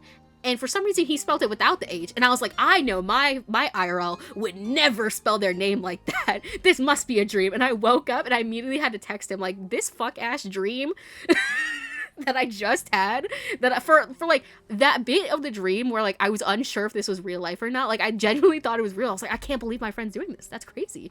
I was not expecting this. And then I saw that one detail because in the dream, I found out from a TikTok that he posted, and then I saw the name and I was like, no, this can't be real. And then I woke up. I immediately grabbed my phone and I'm like, you're not gonna fucking believe this, bro. Your unconscious mind slandered their name. No, the way that it was spelt, it was a way that they would not spell their name. And I said that to them. I was like, bro, you didn't have the H that's normally in your name. You took out the H. And he said, I would never be shown without that H if I, for some reason, went back to my dead name. And I was like, that's what I said. Yeah, I don't know why my mind spelled it that way. Yeah, my mind, I guess, was being slanderous. I was like, what is this? This can't be. You're right, though. Ah! I'm knocking shit over. Stop. Get out of my way. I've crocheted this little snowflake, and like, I don't really like it, but it exists, and it's just been hanging out on my desk ever since. I'm about to tie it on my mic arm, because I left it have a little string, and I'm like, la la la la la la. Okay, you woke up on your own. The alarm you set woke you up. I always have an alarm, so even on the weekends. Granted, do I always wake up to the alarms? No. Do I snooze them a lot? Yes. The alarm you set woke you up. You turned it off as quick as your hands could move. Yawning, you dropped your arm back down on your pillow. Cove, though, option 3. You want me to go option 3? I'll do it. You woke up feeling enveloped by warmth. Humming happily, you felt Cove's fingers trail up your arm. You opened your smile. You opened your smile with your eyes. You opened your eyes with a smile. Groggily, you struggled to keep your eyes half open. You pouted and squeezed your eyes shut. Closing your eyes. Yeah, I'm doing this. I'm like closing my eyes. I'm like, all right, good night. You nuzzled into his chest, letting out a delighted sigh. The warmth of your breath sent a shiver through his body. You wrapped your arms around him, holding him there. Not that Cove minded too much. He happily held you back. The sleepy morning couldn't last long, though, and eventually you felt Cove's thumb rubbing circles into your shoulder, trying to ease you back awake. Bro, there's nothing worse than the day that you have to leave the hotel. Like, you're like, I want to sleep for like 80 more years, but I know that a checkout is like at this time. So it's like you have to get up and like get your shit in order. I don't want to leave either, but it's got to be done. We have to get up. For real, though. Literally, it's the worst. Once we get past today, we can spend as much time in bed together as you want, okay? I wish that was true. But unfortunately, adult life is not like that. Delighted, you nuzzled your cheek into him again. You could feel his fingers aimlessly drawing squiggles and circles on your skin. I like the sound of that. Now, I like the sound of that. You sat up fully with a big yawn, stretching your back, then your arms, and lastly your neck before accepting the day. The blanket fell to the side where you swung your legs over the side of the bed. A part of it almost got caught on your foot, but you kicked it away. I nearly died. Cove slipped out of bed on the opposite side. Today would be your last day in Sunset Bird. The only thing you had planned was some family time in the old neighborhood. You figured you'd see where the day took you from there. Yawning again, you glanced over at your clothes. There was just one more day to live out of your bag.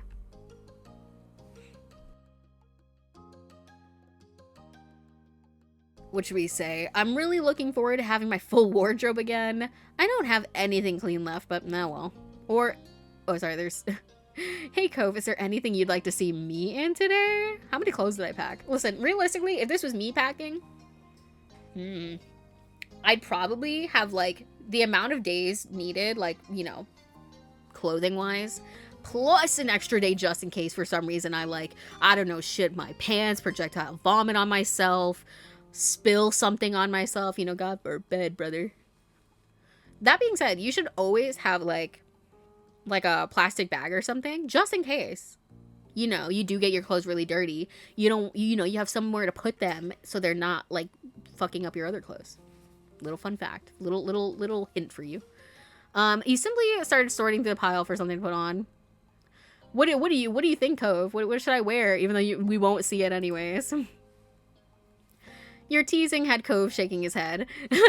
Then he locked, his gaze locked with yours. His smile grew, and you raised a quizzical brow. You already know the answer to that. An anklet? Yeah. Good guess, but that's only second place. Second place? The anklet's only second place?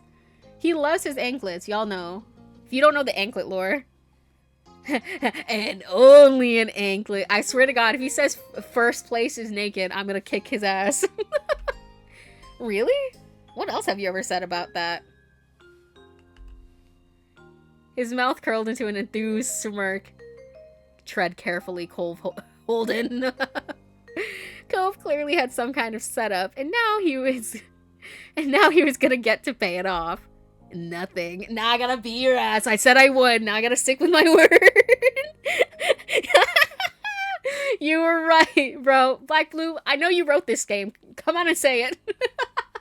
He's such a loser, man. I know. I love him so much. I love him. He's so goofy. He's such a nerd, but I love him.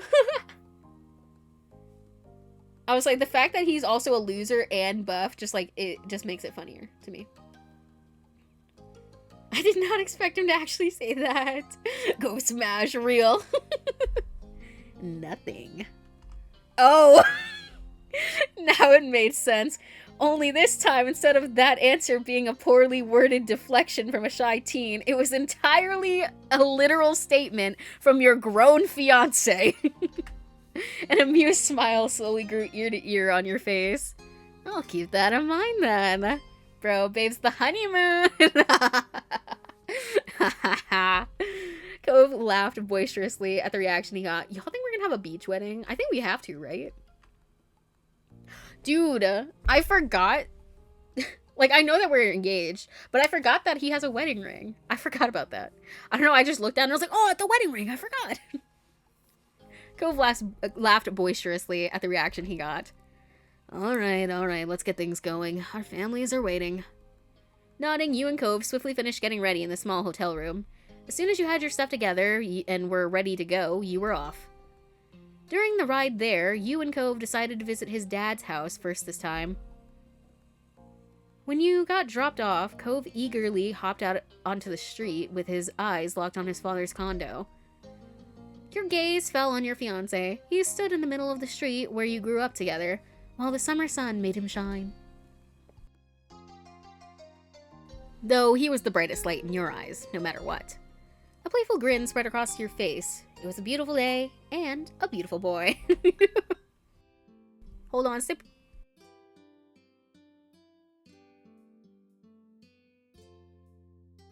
Once again, Cove being a menace. Cove strode up to his old front door and casually flung it open without bothering to knock once again. You followed at his side and he poked his head in. You closed the door behind you both. Hello? You found Cliff and Kyra in the kitchen, getting breakfast ready. Kyra was cutting an apple while Cliff was watching a frying pan sizzle. Cove's parents waved from across the room, not straying from their tasks. Good morning, you two. Yeah, good morning and hello to you. I hope you slept well. Yeah. Morning, Mom and Dad. Thanks. Thanks for swinging by. You're more than welcome to join us for breakfast here, if you haven't eaten already, of course. We haven't yet, though even if we had, there's always room for more. That's so Cove. Kyra chuckled. She put down the knife she had in her hand so that all her attention could be on her son. You're still my giant growing baby boy. Please, we cannot tell him to grow anymore. He's gonna be Jack in the fucking beanstalk in a minute. Mom, please. Mom, I'm 25. Kyra didn't pay Cove's whining any mind. Instead, she put a finger up to her lips as she thought, her eyes on you and then glimpsing towards a window. What do you think? I wonder, do you think your family's eaten yet, Luna? I'm not sure. Cove and I came over here first.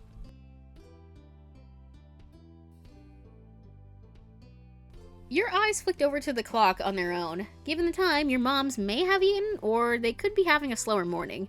It was a coin toss either way. Well, give them a call. They could come over. Cove nodded, a sage expression on his face. Not that we've seen, but like, I don't think his my parents have ever been to this house that we have seen visually. That is.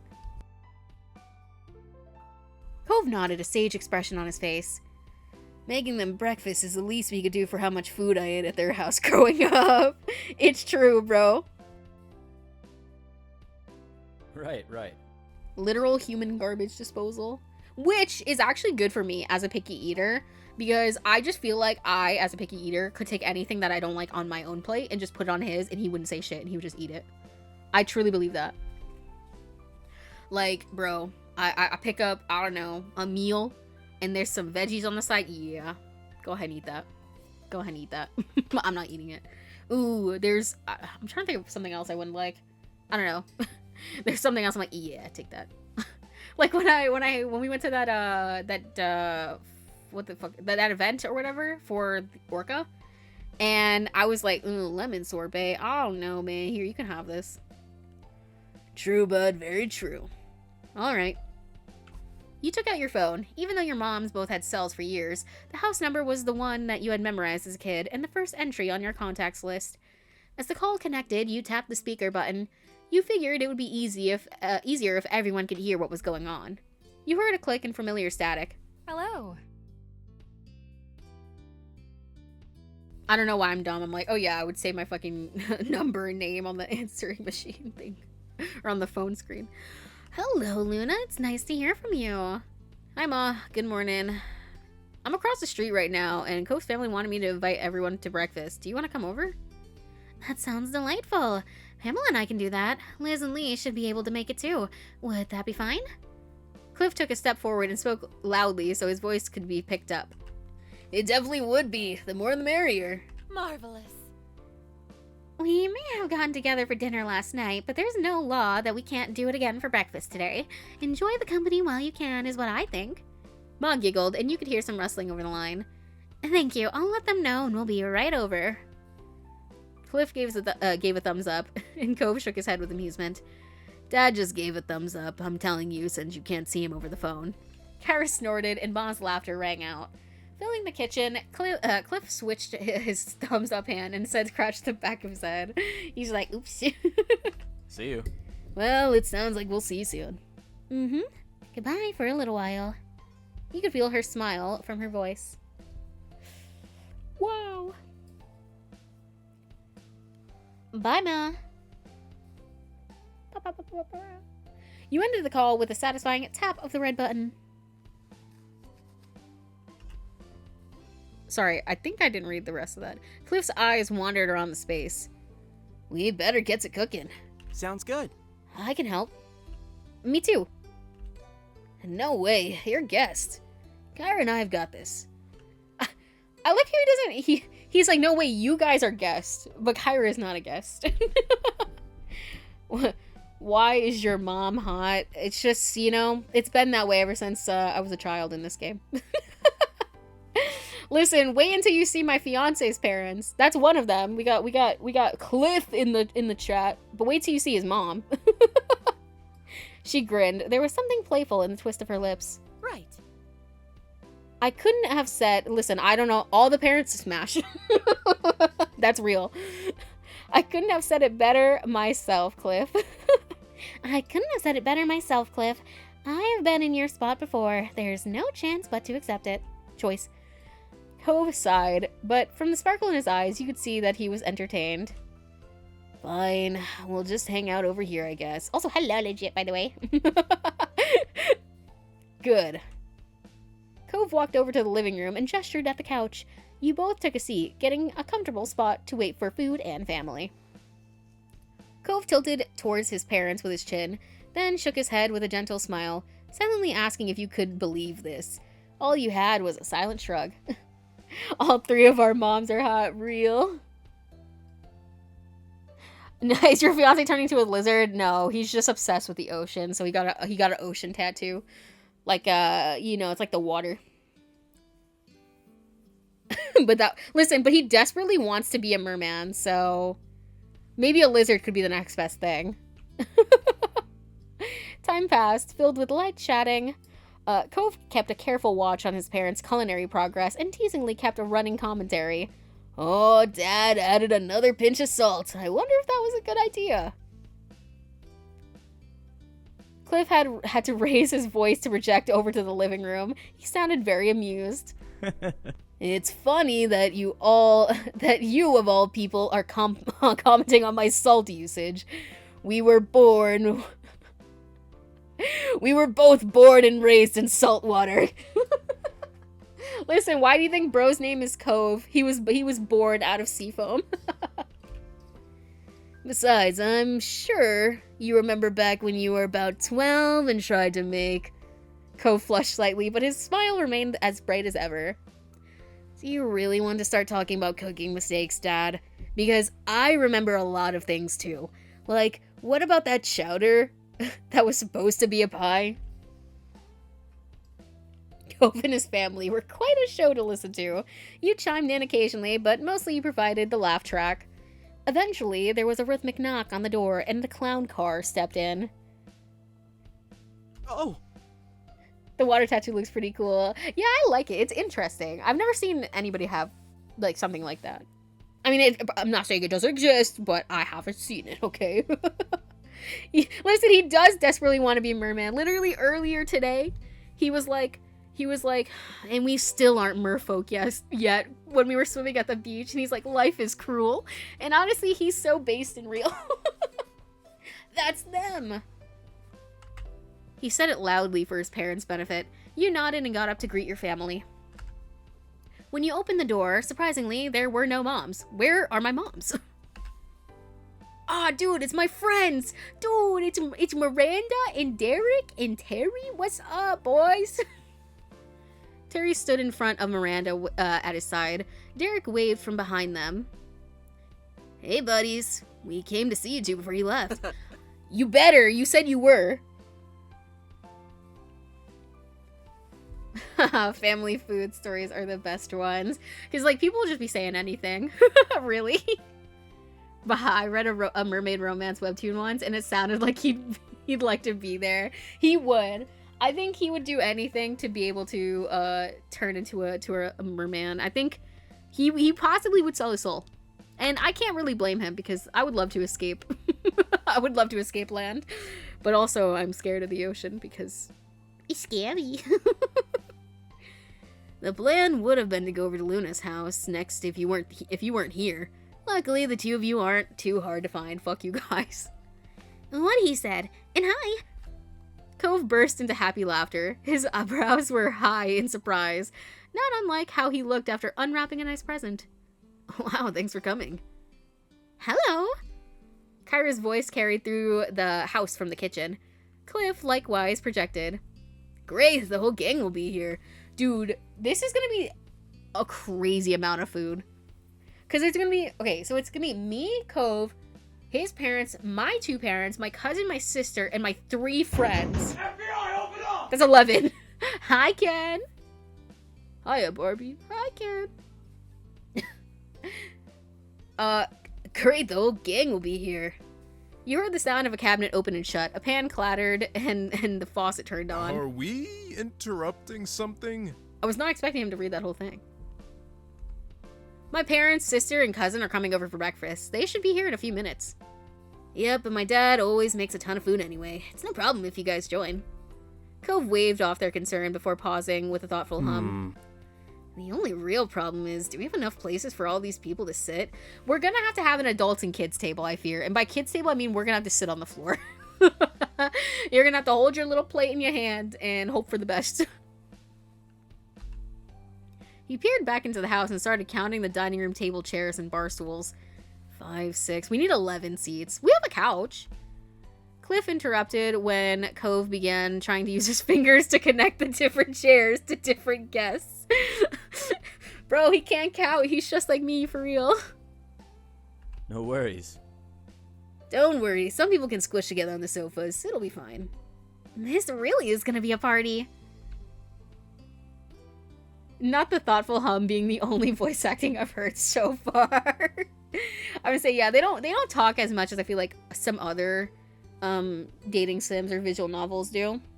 They do a couple hums and lines here and there, but not too much. I'd be happy to accept the invitation. Yeah. Yeah, you'd have to be crazy to skip out on this. Free food? Fuck Thanks. yeah. Thank you for making room. We're really glad that you came. Your 3 friends finally piled into the house. Before they had a chance to settle in, the doorbell rang. Only Miranda had sat down. All right. Now that has to be them. People laughed as he walked back over to the door and opened it up. Oh my god, it's my family! On the far left, you have my ma. On the far right, you have my mom. And then in the middle, you have my sister, Liz, on the right middle. And then on the left middle, with the shorter hair, the pink hair, is my cousin, Lee. So, that's the whole family. Mind you, obviously, me and Liz are adopted separately. Well, like, you know, adopted at separate times. So, she's older than me. I think 3 or 4 years older than me. And our parents are lesbians. Yippee! He was right this time. It was your parents. Liz and Lee all crowd on the front steps. Did you choose to have 2 moms? No, that's just the whatchamacallit. Why can't I think of a word that is just standard. Sorry. I'm trying to think of any word that I'm trying to say right now and it just wasn't working. No, yeah, it's default. The default is you have 2 moms. Yeah. Why is Liz giving me the stank face already, bruh? They squinted into the house and were surprised at just how many greetings were said. The sheer force of the chorus of hellos was impressive. What? How did they beat us here? How early did Luna call you? We're literally across the street. Terry snorted at your sister's confusion. He seemed quite pleased with himself. We were surprised. We called ourselves. Cool. Very cool. Cliff smirked as he adjusted the settings on the stovetop. It's a little more crowded than expected, but we're making it work. Cove led the final group to complete the picture inside, and they took the chance to greet you, along with everyone else. When the excited energy buzzing around the table started to calm, you had a second to truly appreciate this view. Aw, we better take a fucking group picture, I'm gonna be mad. The most important people in your life all together again. Yes, it's so cool. I was not expecting it when I first started playing it, and they were like, here's your mom, and I was like, okay, word. And they're like, here's your other mom. I was like, no way, I have lesbian moms, let's go. It's so epic. A world where being gay is the normal. That's actually real. Listen, there's more characters in this scene altogether. I feel like there's more LGBTs than straights in this room. Like one of my moms is bi, the other one's a lesbian. I'm me. Cove, I think he's demi-pan. I think Liz, I don't know who she likes, bro. She might be straight. Lee might be straight. I don't know, man. Cove's parents, I don't know. I feel like they definitely was getting up to crazy shit in like high school and college. Especially considering bro got her pregnant when they were like teens. This is just like the haunted land of your base. That's actually real. And you got a mixed bag. You got your LGBTs and your straights. It's great. Ally. Not gonna lie, I had originally assumed your character was also a guy and that you and Cove were going to be gay. We can be gay. I know when we played the second playthrough, to do the DLC stuff, chat wanted it to be gay, so we're doing male protag next time.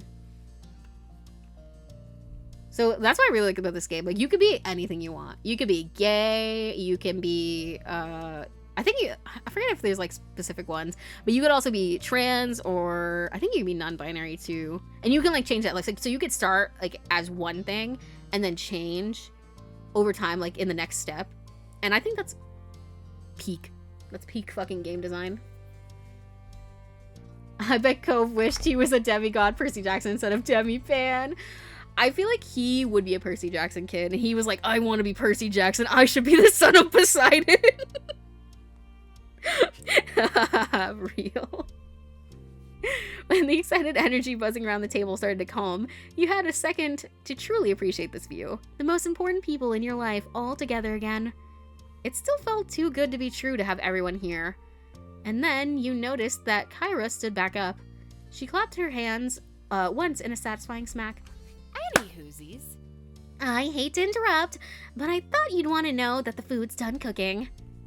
You just have everybody cheering. Yeah, there was an option in the story where you decide your sexuality and identity as you age. Yeah, that's what I think it was in 3? Was that in 3 or 2? I can't remember.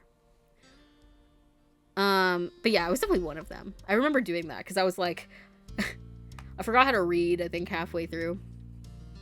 And I was like, wait, didn't I just answer this question? But it was different. One was sexual or sexuality, one was like romantic attraction or physical attraction versus romantic attraction. Cliff crossed the floor to place a pile of silverware on the table, and then he dropped stuff off on the other surfaces around the living room. When he was done, he gestured towards the food. Okay. The plates are in the kitchen. Serve yourselves and sit wherever you like. The guests happily formed a line, and the meal was steadily passed around. Before long, each person claimed a seat in the Holden living room area. Some at the table, others on the kitchen island, some situated at the couches. Conversations trickled across the various clusters of friends as everyone dug in. Sorry, that hiccup. Cove finished his plate in record time. We're not surprised. Bro is a literal vacuum cleaner. With a pleased sigh, he put his fork down and surveyed the room. He's like, anybody going for seconds? Anybody? I think in step 2, you got to define what you were, and then step 3, they asked, like, are you still good with this, or did it change? I think that's what happened. I'm trying to remember. This is really cool. Just how we're getting to do this kind of thing. I like this too, Cove. I hope we'll be able to make this happen again. Of course! There will always be more reasons to get the gang back together in the future. Yes, the two of you might even dare to celebrate your yearly anniversary. Gasp, every year! The smirk on Liz's face grew only wider as your moms giggled at her teasing. Ma shook her head, chuckling softer now. Shush. Liz, shush. True. Honestly, we just might. You made a good point. It does come around every year. You should! Seriously, you deserve a big celebration for your magical day. The kids are right. You've got a lot of people who want to appreciate you. You've got to give them a chance. It's true. I know I have a lot to thank you for. There were more nods of agreement around the room, and your moms took each other's hands for support. Neither were expecting so much encouragement. We'll think about it. She'll think about it, and I'll tell Lonnie to stop thinking so hard if she doesn't agree. Pam! Good. Good job, Mom. Now with that settled, let's continue to enjoy this perfect gathering.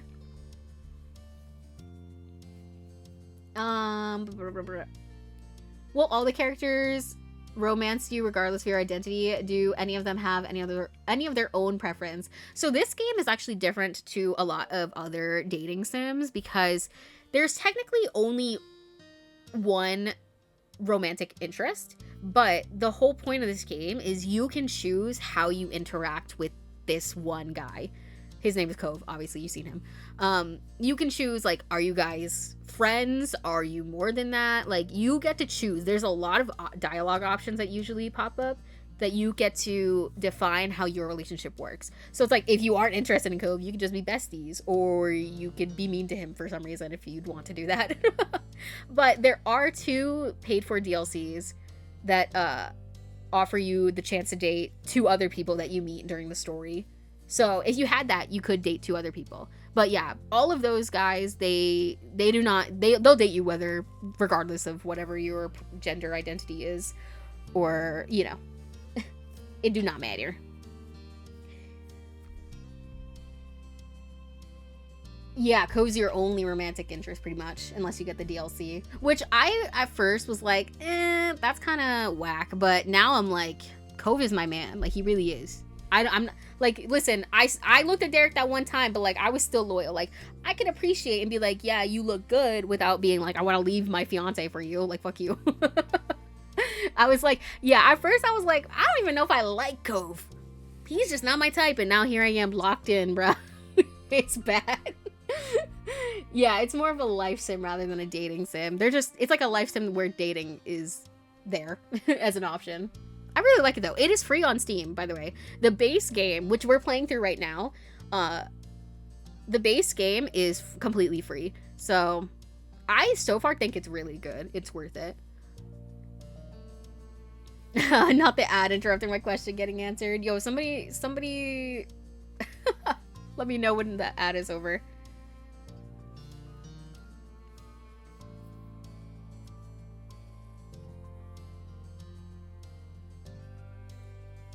Yeah, I keep forgetting the base game is free.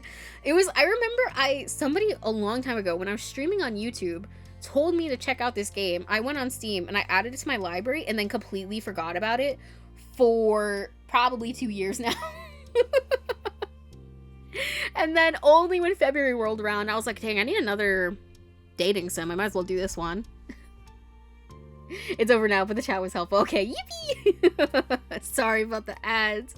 Twitch hates me. But yeah, I didn't even think I was gonna like Cove, but I completely did a 180. Completely. And yeah, I'm only playing... I have 3 of the DLCs. Right? Yeah, 3 or 4 of the DLCs. So I have the expansions for what you can do during step 1, 2, and 3. And then I have the wedding DLC, but I'm not playing any of the expansion DLCs until a second playthrough because I want to see if the game is truly worth it. Like, is the game truly worth it without the DLC? And so far, I would say yes. I would say yes. I'm curious to see how this part ends, though, part 4. Because, like I said, I have the wedding DLC, so I will be getting married to my man after step 4. But I'm curious to see how step 4 is going to conclude if there was no wedding DLC. Okay, I don't even know what we were saying. Okay. Agreed. Actually, you want to know what else? Oh, who else being here would make this extra perfect? Who would I say? Baxter? Who? I don't know. Do I know anybody else?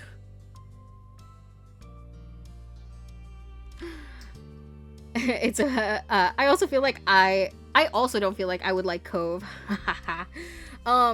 Yeah, I felt that way too. I don't know. I think you kind of just have to like play it and see where the vibes are yourself. Because you can actually change how he is a little bit. So you can change what he looks like. And also what his personality is. Like there's a slider. There's like, do you want him to be cold or warm? Do you want him to be like, you know, sporty, or I forget what the opposite of sporty was. Wedding DLC is what they should call getting married IRL. You know what? Yeah, they should. They should. Yeah, I'm about to get the wedding DLC. What? Yeah, I'm about to get the wedding DLC. You mean you're getting married? Yeah. To be honest, even seeing you play through the game, while I can say Cove's amazing, I don't think I would pick him if I had the choice to play this myself. That's fair. No, that's fair. I don't know. I'm trying to think. I don't know what it is about Cove that I like. I just like culmination of everything. Like, anyways, I want to know what this is. Who else? As amazing as this was, you couldn't help but think of absent faces. In seconds, everyone curiously turned their attention to you. Bro, not Jeremy. Dude, remember whatever happened to that guy? Listen, I've already said it. I'm not gonna never mind. Cove turned to you with a genuinely thoughtful look. He rubbed at his forearm while he composed. I just want to know what he said. I feel like I might go back because, like, I just wanted to see who the options were. Because I'm whatchamacallit, nosy. I think Cove is a dumb name. Listen, as did I. But it really just fits him too well. He's such like a beach guy. Like I said, bro was born out of seafoam. I don't know what else he would be named. The worst part is, like, if he had a normal name, it just wouldn't fit. So it's like, as much as I didn't like Cove as a name at the start, I'm like, I don't know what else he would be called.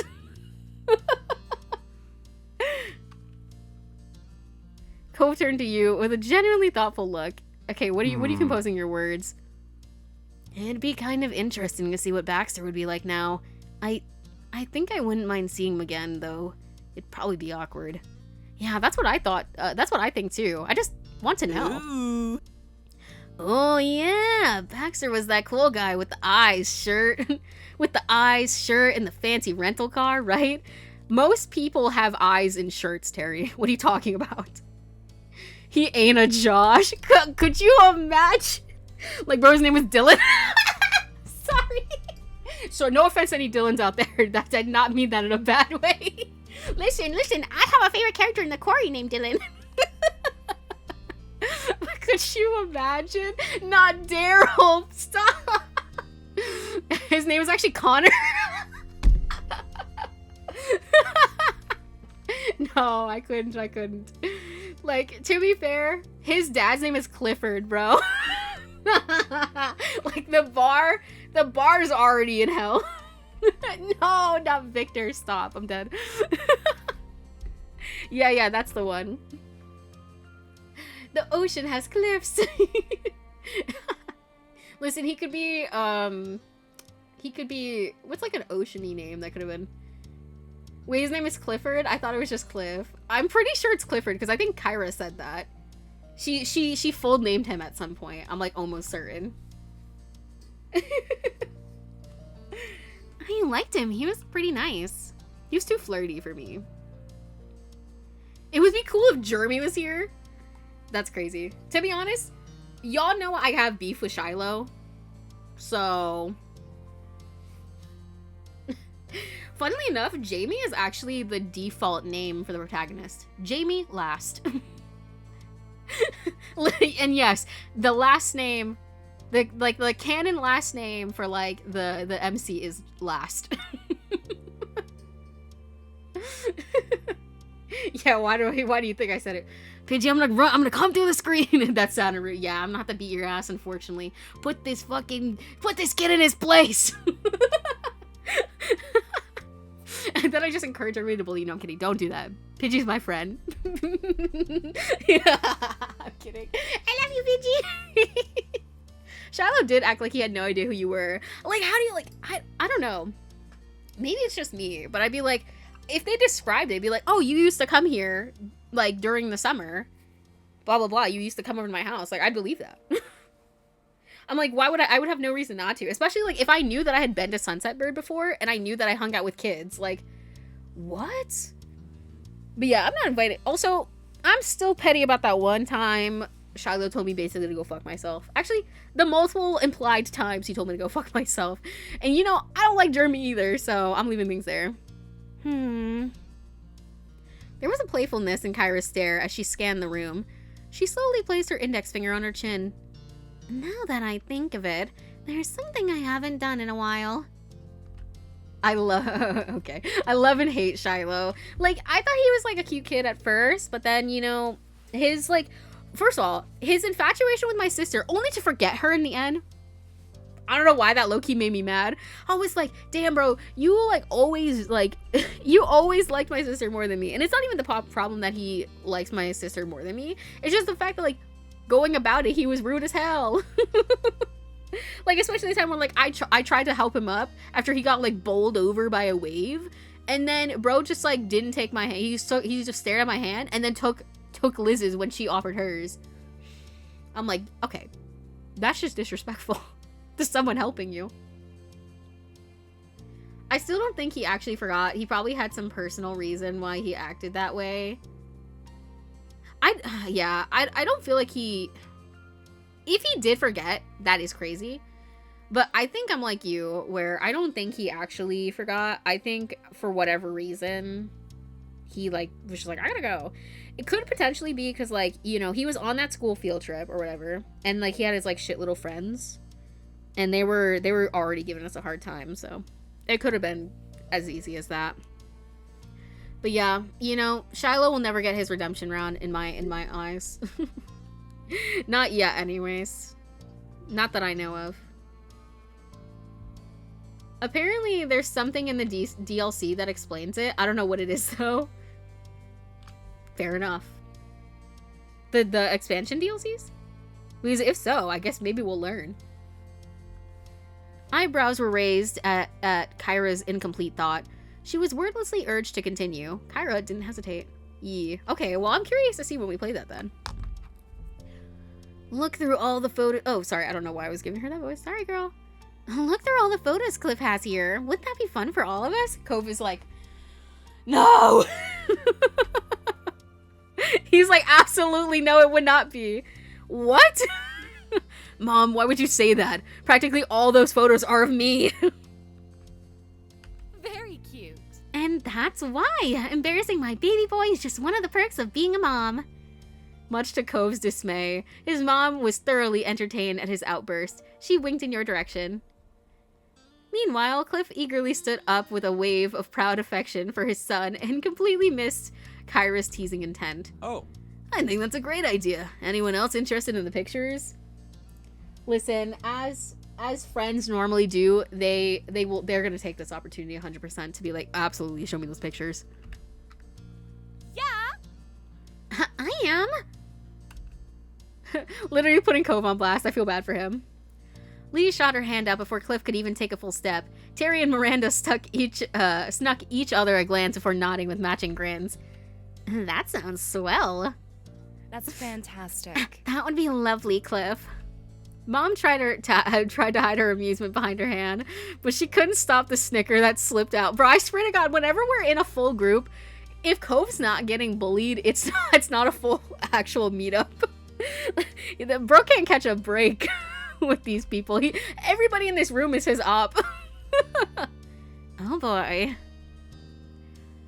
I've seen them all before, but they'll never get old. I want to see them. You shrug nonchalantly. Poor Cove. Everyone loves to pick on you. Listen, like, you know, part of me is like, I want to see the picture. And then the other part of me is like, I should be a good significant other and be like, oh, poor guy. What does he say? This seems like teasing. Only out of love. A snort and giggle slipped out of Liz before she could hide her mouth with her hand. She shook her head, feeling embarrassed by Kyra's knowing smile and unwavering gaze. Of course. Cove buried his face in his hands and sighed slowly. His shoulders deflated in defeat. If I don't get to see a fucking baby Cove pic on the screen right now, I'm calling the police. Fine, we can take a look. Everyone happy with picture time? Yay! Fun. Yes. They both excitedly raised a fist in victory. Small cheers worked their way around the room. Your friends and family were delighted with this turn of events. Dad flipped open his faded album of physical pictures. He held it up to his face, the corners of his eyes crinkled, and though the book covered much of his face, you were certain he was smiling fondly. But he didn't keep it to himself long. Laying the family album on the dining table, you and the rest of the party gathered around to get a peek. Ah, look at the baby with his fucking... Dude, he got the Harry Potter eyebrows now. It's like his scar, but their eyebrows. I love him. Look at him, you beach bum. Bro, he does look like he was just born straight up on the beach. Wait, you have a dad too? No. It's because Cove's my fiance, so like, you know, I call his parents mom and dad. You know, for that shit. Which is also something you could choose. You can call them either by their names. There's an option to literally call Cove's dad just Cove's dad. Like, you've known him for like 20 years and bro still calling him like Cove's dad. I couldn't do it. I was like, listen, if I'm about to marry you, your family's my family. Hold on, sorry. I was fixing my shit. Get off of me. Cove was born on that beach towel, literally. He just was. Mom 3, yeah! The first picture on the first page was a baby Cove in a cute little onesie. There were several coos and ahs from the group. Cliff's eyes were shining with tears as he sniffled. He's like, my boy! He's grown so much. I know, he was like, I don't know how big babies usually are, but he was baby-sized, and now he's 6 million feet tall. I don't actually know how tall he is. They always just say he's really tall. How tall y'all think Cove is? 6 what? He's definitely gotta be 6 foot plus. But I don't know how much. In my head, okay, right? If Cliff is like 6 foot, 6'1", then I feel like Cove is like 6'2", 6'3". That's what I believe. He's 6'4". Is that confirmed, canon? Tall bitch, bro. I hate tall people. If that was me in real life, that would be 1 foot and 4 inches taller than me. I lied, 3. Okay, well that would be 1 foot and 3 inches taller than me. I'm glad that my accuracy was on. Wait, no. Bro, Pidgey's just out here spreading misinfo in my chat. Don't worry, wrap yourself up, pal. You got this. It's okay, take your time. During wedding DLC, he's 6'4". Bro grew 1 inch. Adult face, he's 6'3". I can't believe he had the audacity to grow 1 more inch. Fuck you. I hate tall people, I say. I say, mumbling in 5 foot. Oh, bitch, he's spoiling the wedding arc that he grows 1 inch. In which way? Who said that?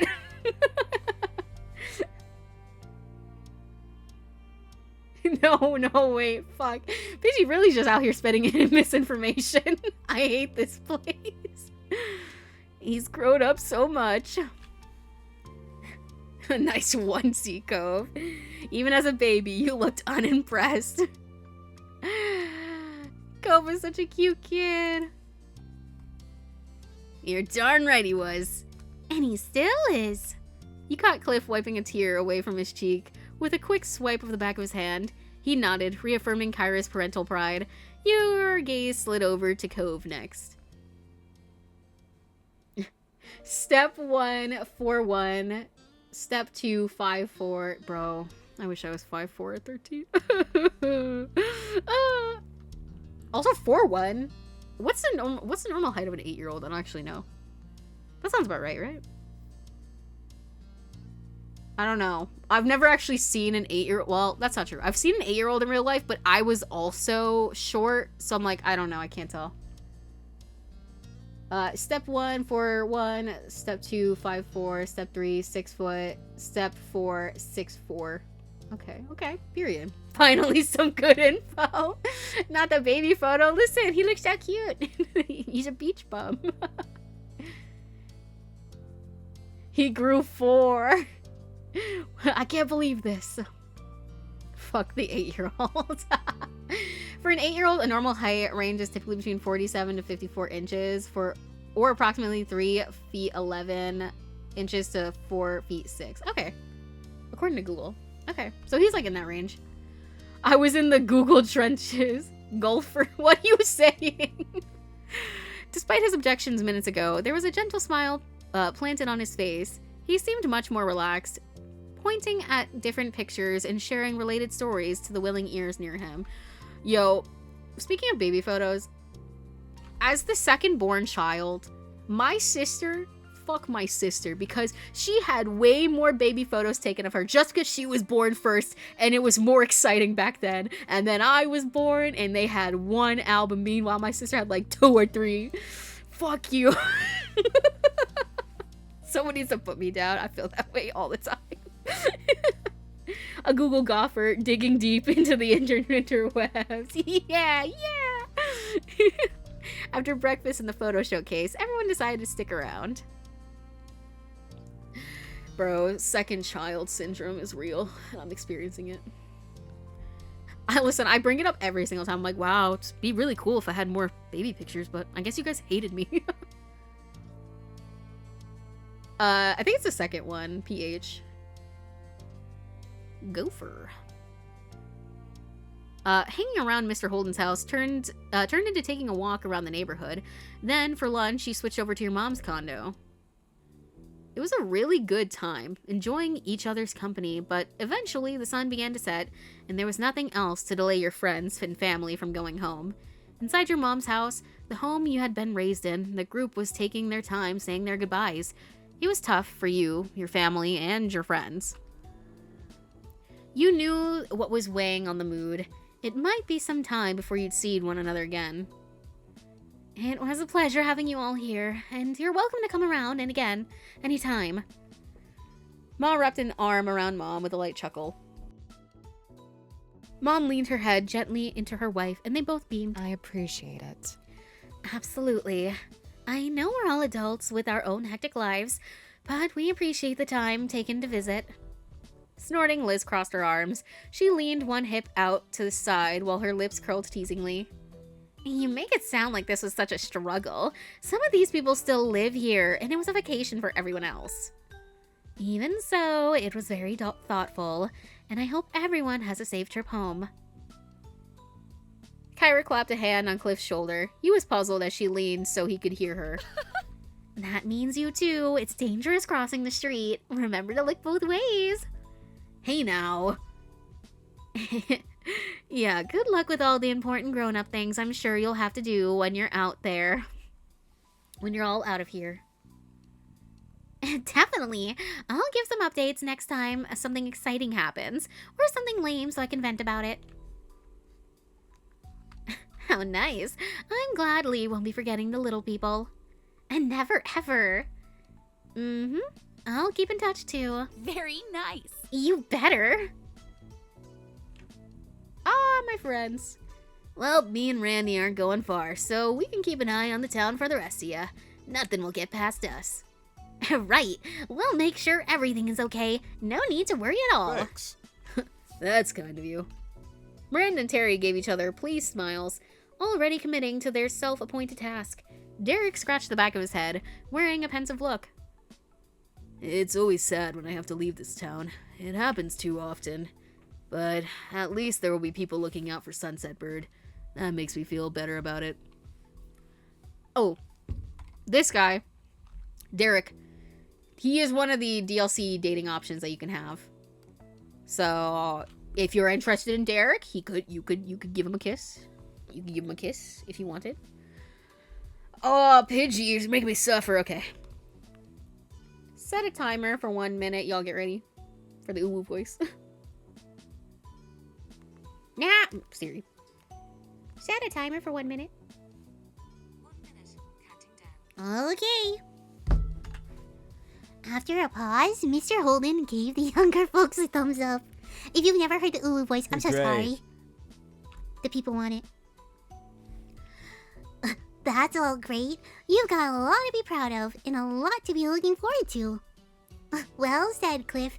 I'm thankful for all the privilege we to witness the growth you've undergone over the years. You've each matured beautifully. Cove was touched by his parents' words and struggled to come up with something to follow. Yeah.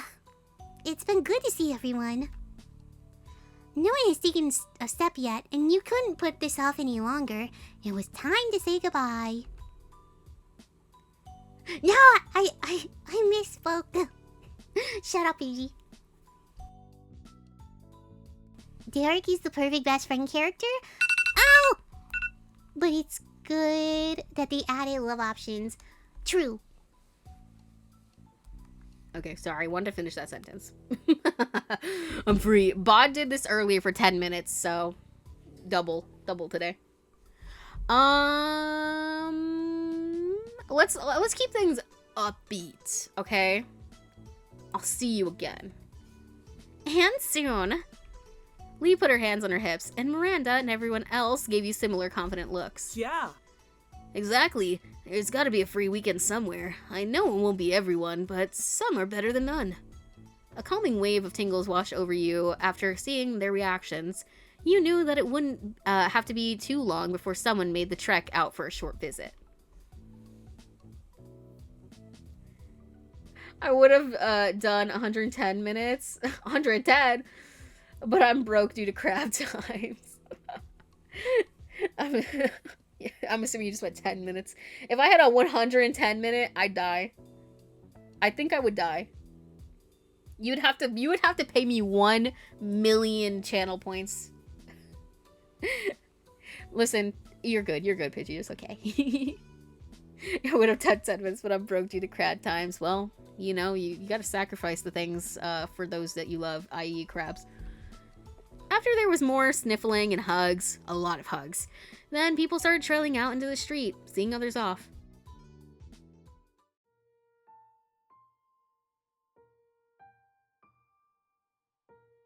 Your friends and family got into their cars and left the neighborhood.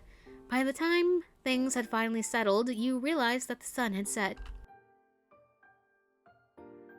Earlier, you and Cove decided on having a car pick you both up. Neither of you wanted to bother your parents after such a long day. It would be a little while longer before it would be there, though. It was the right choice, as both sets of parents shot you weary looks.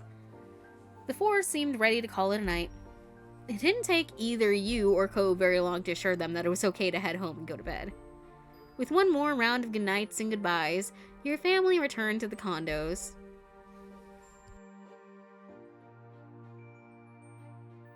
Then the only people left on the street were you and Cove. Bro, I bet you were gonna go to the hill while we wait.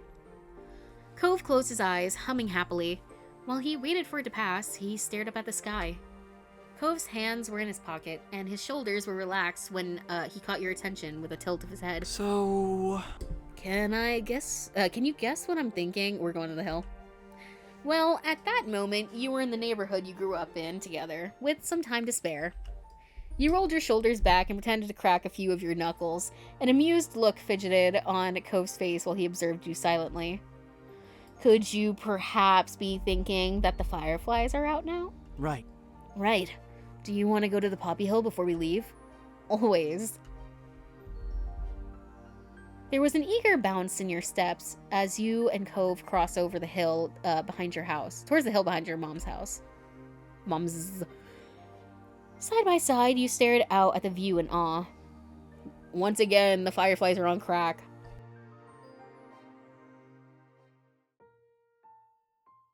You know that tattoo hurt ass. Oh, 100%. And it probably wasn't just one session either. It was probably multiple sessions. That tattoo is insane, right? I was just thinking that. Like, oh. Once again, proving that my chat is just hive-minded. I really need to get that hive mind emote. I don't know what makes the fireflies go that fast. They're supposed to be slow. Yeah, it was weird because, like, before, like, when we first saw the fireflies, it's like if I hovered in a certain, like, if I hovered outside, I think they, like, slowed down. Yeah, look, this is me. This is what it looks like when I tab out. They're going, like, real slow, right? And then I tab in and they go crackhead mode. As you imagine, the hill was dotted with the glowing firefly light. It perfectly reflected the memories of childhood held closely in your mind. And see, I click back on, they go crazy. I don't know if it's because I'm in full screen or what, but... Cove sighed contently, seeing them across the hill, weaving in and around the blades of grass and the stars above. Cove cocked his head to the side before his expression twisted playfully when he met your eye. You were about to prod him about what was on his mind when he took off running. Brah! I bet I'll catch one first. Oh, it's on, you son of a bitch. He's so cute. Not the crack flies, I'm dead. They got the zoomies. Yeah, I'm assuming it might be because of the full screen. I just think it's funny. I think it's funny that they're just crack flies. It really slows down when clicked out because it's limiting access to GPU. That is also true. To save system memory. Look, the fireflies have had 15 years to prep for when Step 4 Cove tries to catch them. Literally, they had to be ready. They had to be fast because now he's got 8-foot-long legs. And, you know, a drive that just won't quit. Kicking up a bit of dirt and leaves, you bolted in the opposite direction after a few fireflies that captured your attention. The first one that flitted into your range, you dove for it. Did you get one? It escaped between your fingers, but that didn't dim a second of your fun. You shook your head, trying to find your next target. The next one, I can feel it. Unless you're feeling my future victory. Out of the corner of your eye, you watch Cove get spun nearly around, following one that was straying just out of reach. Chuckling, you crouched down low, searching the air. The pursuit of fireflies continued until a handful had been caught. Cove crossed over to you with a bright grin that could rival every twinkling bug and star around you. Cupped between both his hands, Cove carefully held a firefly. The corners of his mouth twisted before a few giggles escaped him. You knew that feeling well, the way the firefly would buzz around, tickling the palms of your hands. Cove's eyelids fluttered open, meeting yours. He watched you with a complicated mix of emotions, heavy with the weight of 15 years of history, of memories. Woo! Truly, 15 years of prep. Oh my gosh. I can't believe it. Imagine knowing somebody for 15 years. That's crazy. Well, I guess, you know what? Funnily enough, I've known my parents and my sister for 25 years. Isn't that crazy? That's never been done before. Crack. FU Olympics natural selection has bred the finest crack flies. What crack are you smoking, Pidgey? I think you've been smoking crack tonight. Okay, sorry. It's really a relief that I got to see the fireflies. This trip wouldn't have felt complete without it. Yeah, I think you're right. You spotted another firefly lowering to your eye level before looping up to the top of Cove's head. It landed right on his hair, and you smirked. What? You have a very tiny firefly hat. I do? Before you could answer, the firefly took off and disappeared into the night. You gave it a tiny wave goodbye. Firefly hat is so fucking cute. I'm gonna cry. Well, that didn't last very long. That's too bad. I'll remember them as my tiny hat forever. Me too. Taking a deep breath, Cove held your eye. He appeared to be conflicted about what he wanted to say next, and you waited for him to make his choice. It's so strange not to live here anymore. Most of my life, neither of us ever really were away from Sunset Bird. Well, unless one of us went on a trip somewhere. Or when both of our families took trips together. Remember that? Oh, trust, I remember that. He chuckled, losing himself to fond reminiscing. You couldn't help but match his grin. I couldn't help but match his freak. I liked that road trip one a lot, though I don't think we could all squash into that RV again. We're way too big. Laughing, Cove shook his head. His brow creased the longer he sat with the thoughts spinning in his brain. Those visits back then with my mom, I remember what a big deal they felt like then. To be away from here without anyone else coming for a whole few weeks. Oh, how little I knew. Oh, we were so young back then. Hey, what did you used to tell your mom about me when you were... Listen, I need to know. I've been nosy since this got revealed that he talks about me to his mom. I'm like, what do you say to her? Hey, just asking for a friend. What did you used to tell your mom about me when you were on those trips to see her?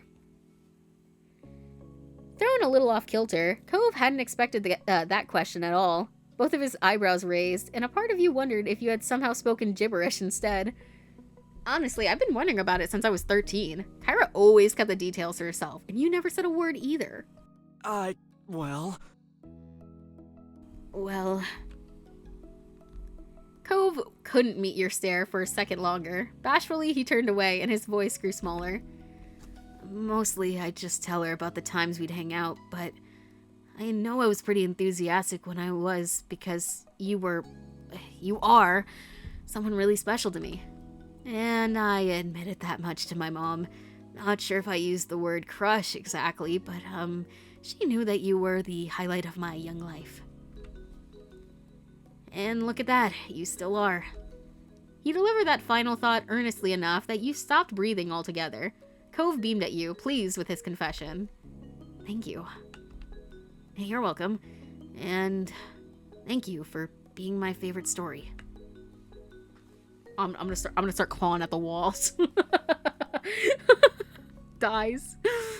Finally, Cove parted his hands and released the firefly back into the hill. It flew up around his face before darting away into the sky. But your gaze was fixated on him. There was a touch of wistfulness in his features as he watched the bug disappear into the night. It wasn't until Cove turned his attention back to you that his demeanor warmed. Okay, I'm ready to go now.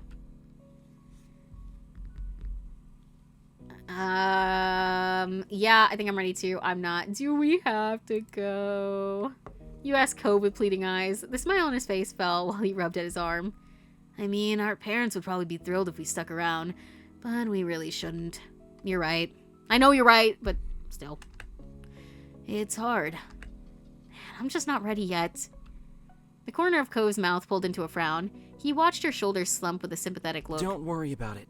It's okay, Luna. We've done a pretty good job bookending things, I think. We've enjoyed this trip the best we could, right? He rubbed at his arm awkwardly, nervously awaiting your response. You sighed. Well, you do have a point, but it's still sad that we're leaving. I don't want today to end ever. We can always come back. I always come back. We are William Afton, confirmed. We're opening a Freddy Fazbear's Pizzeria in Sunset Bird. I'm sorry. We can always come back whenever you want to. We can try to make it work, I promise. Cove stood tall and studied you as his reassuring words sank in. You knew he meant every word, and you believed him wholeheartedly. Okay. With Cove right there along with you, you made your way down the hill, with the same stars above trailing the way. Your last night in Sunset Bird was closing out. You were lost deep within a dream, adrift in the current of your unconscious mind.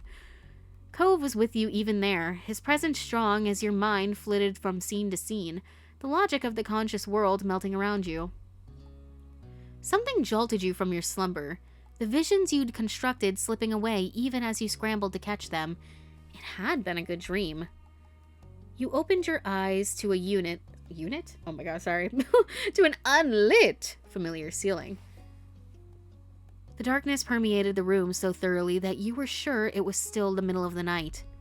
As your eyes adjusted to what little light there was to catch on to, a smiling face cozied itself right above you. There he was.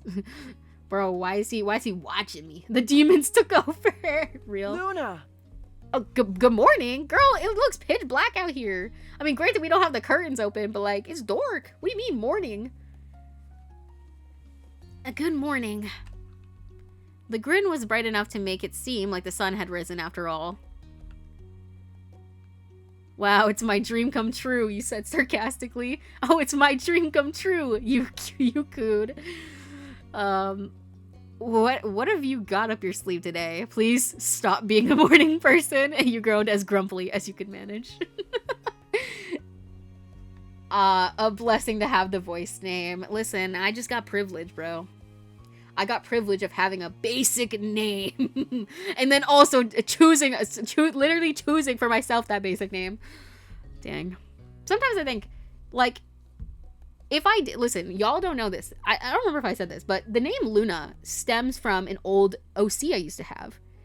And like I said, people would call me whatever OC I was RPing at the time. So when I made this character and named them Luna, you know, people just called me that. And I was like, wait a minute, Luna, say that again. Kind of like that. And then it just stuck. So, and I've literally been using the name Luna. The farthest back I've seen is 2010. I was 10. So it's crazy. It's crazy. But I think I'm like, what if I didn't choose that name? Like, what would my internet name be? I don't even know. I was 4.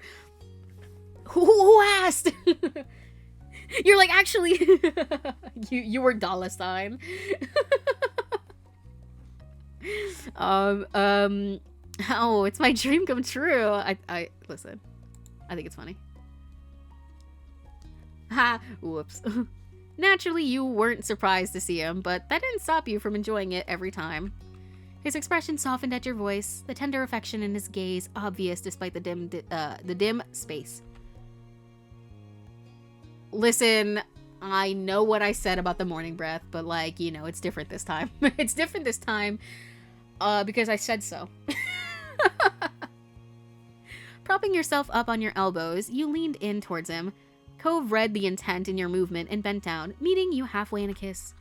Would you have preferred me to wake you up by tapping on the window? No, listen, then I'd get scared because I'm like, how is somebody tapping on my window? Haha, you're so funny.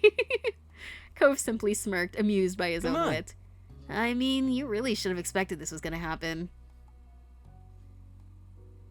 Fine, shame on me, because you got me more than once. Way more than once.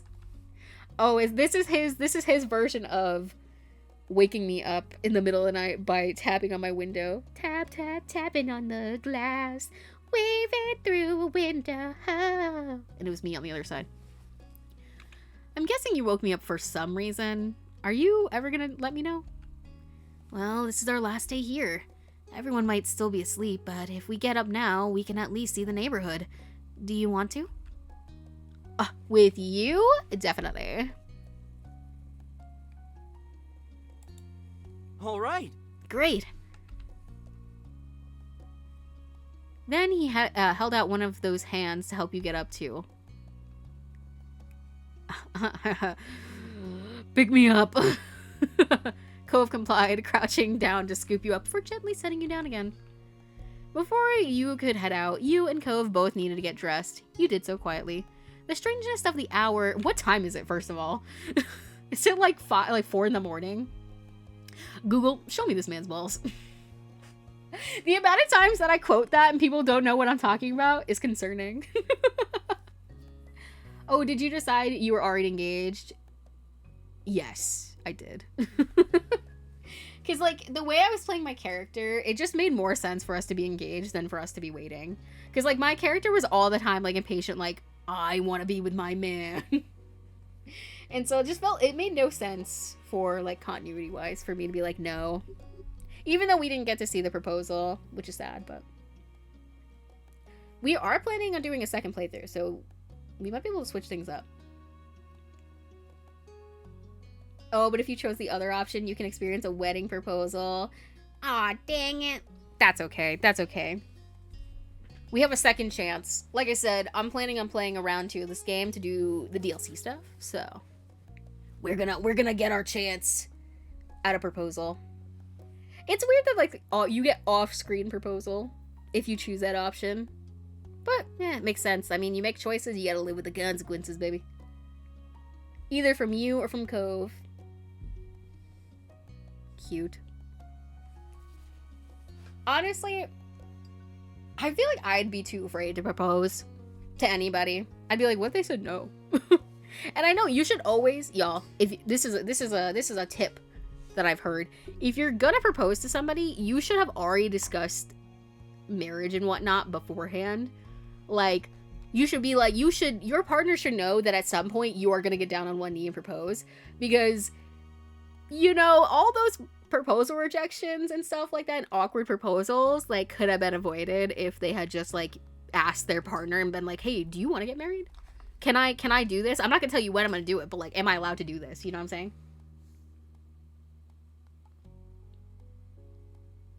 I did both version, had a blast. Oh, and in the DLC, there's a hidden way to propose to him in step 3. Interesting. Interesting. Yeah, especially if you plan on proposing in public. Please. Please. Dang, man. I might have to play this game more times than I thought. Sheesh. Alright. The strangeness of the hour meant that your body seemed less coordinated than usual. Each article of clothing a new puzzle, but you managed it. The two of you were eventually ready to head out into the wide world. I'm not that upset by choosing choosing the off-screen proposal, just because I liked getting the little like teases from like my parents and whatnot, being like, so when's your wedding, huh?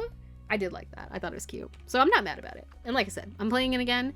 So I'll probably end up doing both proposals at that point. Like just saving and then going back. Doing me and then him. Maybe. The two of you were eventually ready to head out into the wide world. Dawn still hadn't broken when you left the hotel, yet it was easy enough to get a ride down into Sunset Bird. Bro, who's the one Uber driver that's just like letting us, picking us up all the time at like weird hours of the night? The journey was peaceful, and you might have expected sleep to attempt to claim you once again. With the sky still so dark, but Cove's excited energy was infectious. Morning was finally starting to come up over Sunset Bird as you arrived, almost like the sun itself wanted to be there to welcome you. Cove turned towards you, his eyes sparkling with anticipation. One more summer beach trip? You laughed, nodding to reassure him, as if there was any alternative now that you were here and he was looking at you so eagerly. He's like, can we go to the beach, please? I would like to water. I want to go in the water. Yeah, one more. You could have taken your time getting there, dawdling under the morning sun, or you could have taken the short walk at a regular pace. And both of those would have been just right for some other occasion, but this time, without either of you saying a word, you and Cove set off sprinting. The two of you tore gleefully down the street towards the beach, as excited and as ungainly as the kids you'd once been. You were laughing with joy at the absurdity of it all, being here at the break of dawn. Breaking dawn? Oh my god, Twilight reference. I'm kidding. with the boy who you once discovered on the nearby hill, who never completely grew up. As it was still early, you did your best to keep the noise down. To the side, you saw Cove covering his mouth to stifle his own giggles, similarly aware of the people sleeping in the condos around you. The thought of what the mean old not-grandparents would have said if they could see you now. They would probably bully the shit out of me, be like, you damn fucking kids, I'll kill you. Oh my goodness. I had to think, would I want to propose to someone or would I want to be proposed to? IRL, I still don't know. That's actually real. I don't think I could do it. I'd be too nervous. I don't know why. I don't know why. Just like, I feel like I'd be too scared. I don't even know if I want to get married though. That's the thing. Marriage is crazy. Like, I know people get married for like tax benefits, but then like, what if you need to get a divorce? That shit's expensive. I can't. You thought of what the mean old not grandparents would have said if they could see you now. All you could do was continue running and stumbling around down towards the beach, away from the residents and their sleeping occupants. Sleeping? Overdriver! Oh, it's pretty out. It was only a few minutes before you arrived at the expansive ocean shore. Cove kicked off his shoes and strode right into the water, not stopping until his feet were entirely submerged and the waves tickled his ankles. Well, might as well. It's pretty out, or is he the pretty thing out? Both. Yeah, nature is beautiful, just like you, Cove. Ah, wah, wah, wah. After slipping your shoes off, you let the sea flow over you. It was cool against your skin, but not as cold as when the wave pulled back and your wet feet were exposed to the air again. The two of you stood there, watching as the sun continued its ascent over the horizon. Silence fell between you until finally, dawn had fully broken. Even then, Cove spoke in a whisper. Wow. I can't believe it's over. I can't either. How are you already at this point? It all went by too fast. Boy, you really are sounding like a kid again, you joked. I think it was good enough, you shrugged. I can't either. A ghost of a smile crept over Cove's face, like the sun peeking... Get out of here, mouse. Like the sun peeking out between clouds on an overcast day. Oh, wow. Look, that's my hand. Cove reached out and enveloped your hand in his, pressing your palms together tightly. The silence returned, just for a second. I'm glad we came this morning, and that we came on this whole visit back. I'm so glad. Why are you crying?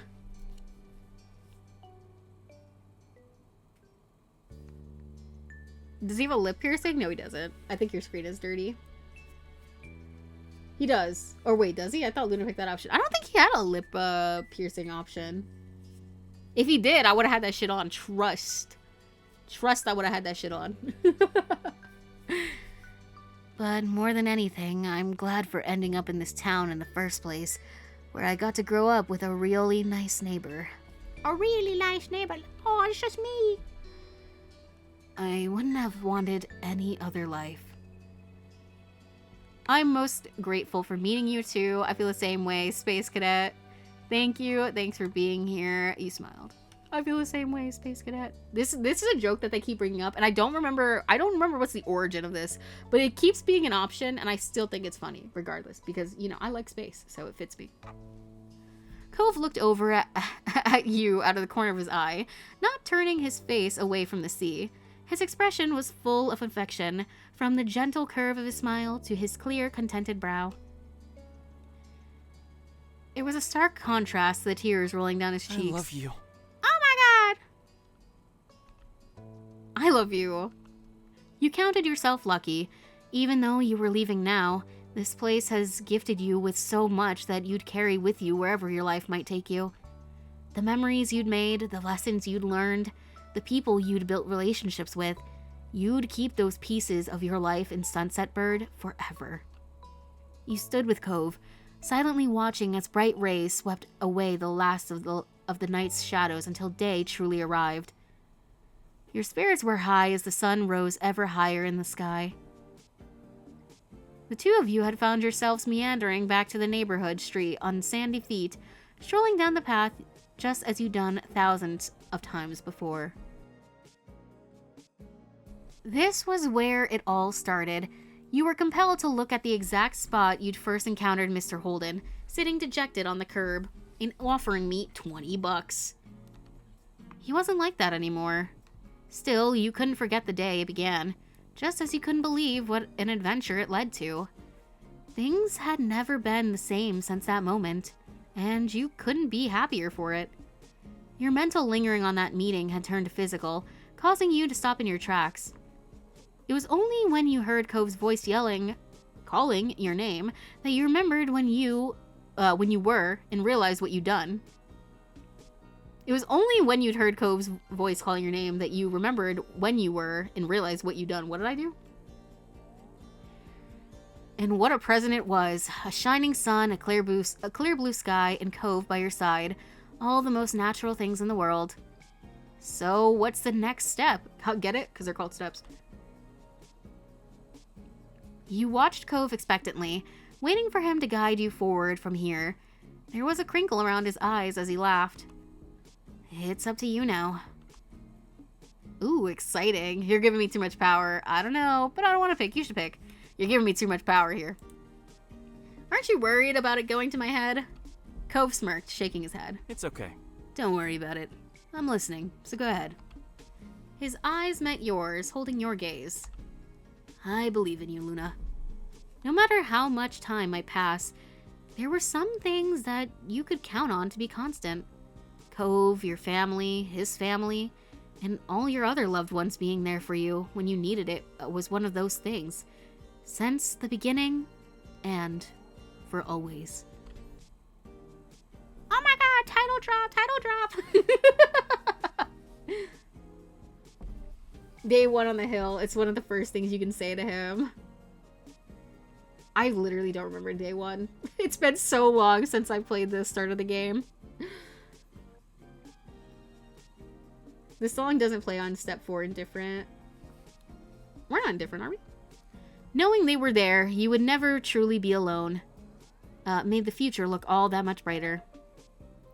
Could we go to Poppy Hill? I want to go find somewhere private to make out. It's crazy. Mind you, it's crazy. Do you want to keep walking through town? Want to grab something to eat? We should see who we can reach. Who can reach the end of the street fastest? I just want to wait here and see what happens. What do y'all want to pick? I'm letting you pick. What do you want to do?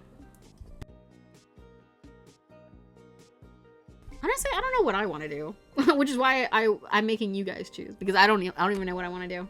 All of it. Why can't I do all of it? Let's see what happens.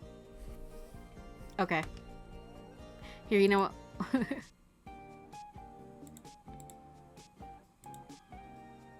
I just want to wait and see what happens.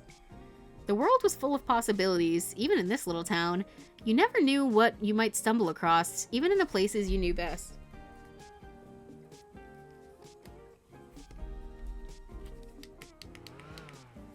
Sorry if you heard the fan. I was like, did I turn that off or did it die? And I turned it off.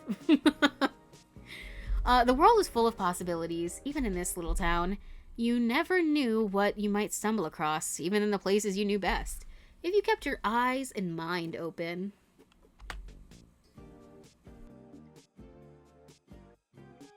Cove nodded, his gaze shifting from you to roam across the little place that you both called home.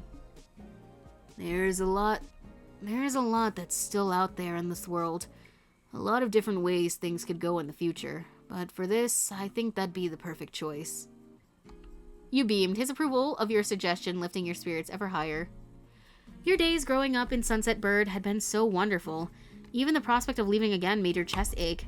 Yet you weren't going to let that stop you. It would be hard, but you knew that it would still be there, waiting whenever you wanted to return. Facing Cove, who'd been by your side through it all, you knew that one day you'd look back on these moments now just as you fondly reminisced about your childhood growing up here.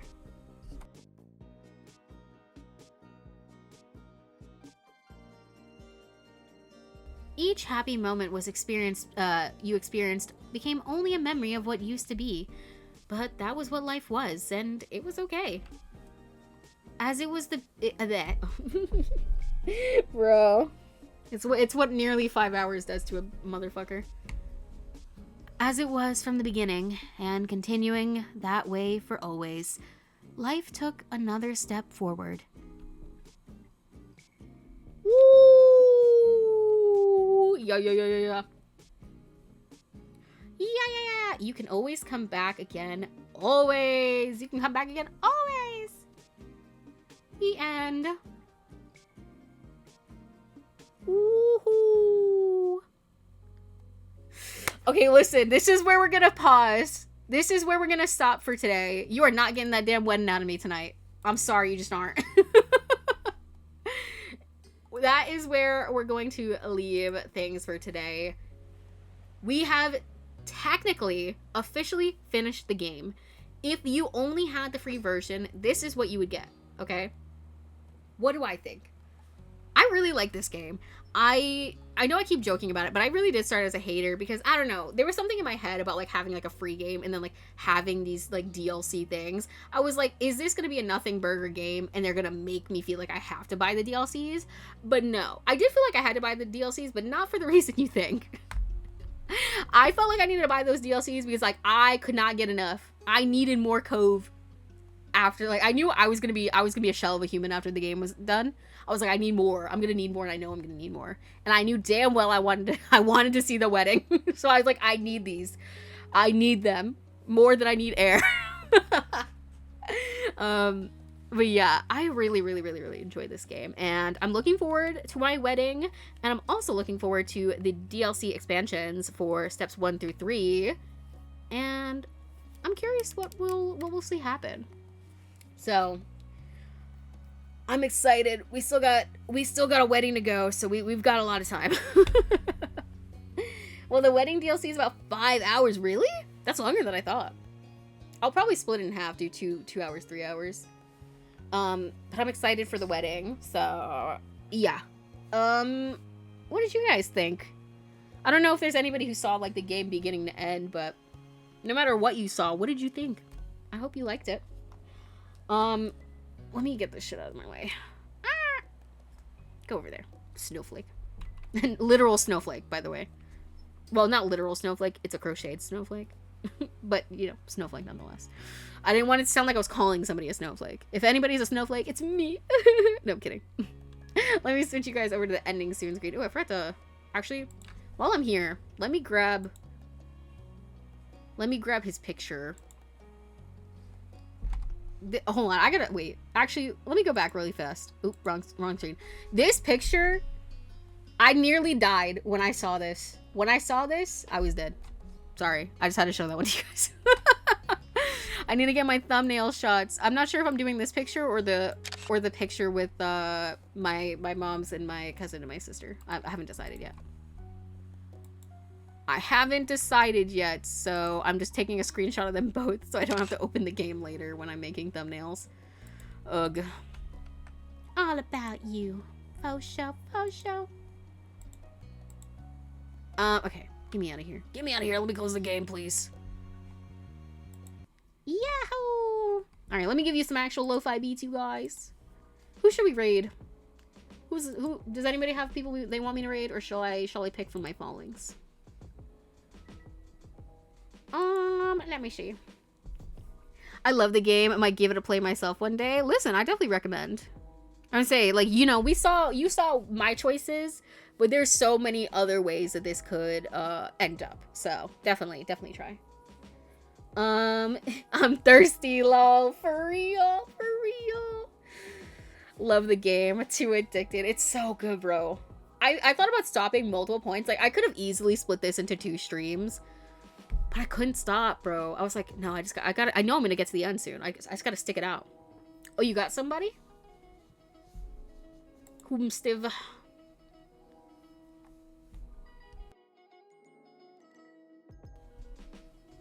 Oh yeah, just telling him about the $20 can happen 6 different ways. That's crazy. I'm gonna say, I know of 2 ways. Because I did get the... Off-screen, I did get the reveal that you can do in step 1. Because I was curious. I'm sorry. I know I did something without you guys for once. I'm sorry. So I did see that one, and then I think we also confessed... Oh, we confessed during that dinner party. Or not dinner party, but that dinner that we had with Cove's parents for us in step 2. So I've seen 2 of them. I might have suggested them before. Oh, yeah. Yeah, I'm following them already. I would say I'm following them already, so I don't even have to copy and paste. Teehee. Alright, I'm gonna send you guys over here. Stick around for the raid, you guys. Show some love to some other people. That'd be really cool of you. And next stream will be tomorrow with... I'm not sure. Y'all, you were really lucky that I actually streamed our life today. Because I only did because I said I would yesterday. I almost thought about streaming Marvel Rivals today. So you guys are lucky. You got romance instead. Going to live vicariously through the DLC content through you. So totally fine. I encourage it, actually. But yeah, until next time, take care of yourselves. Hit that follow button if you haven't already. That would be super epic of you. And until next time, take care of yourselves. And I'll see ya. Bye-bye. Yeah, bye. Bye-bye. Thank you for watching.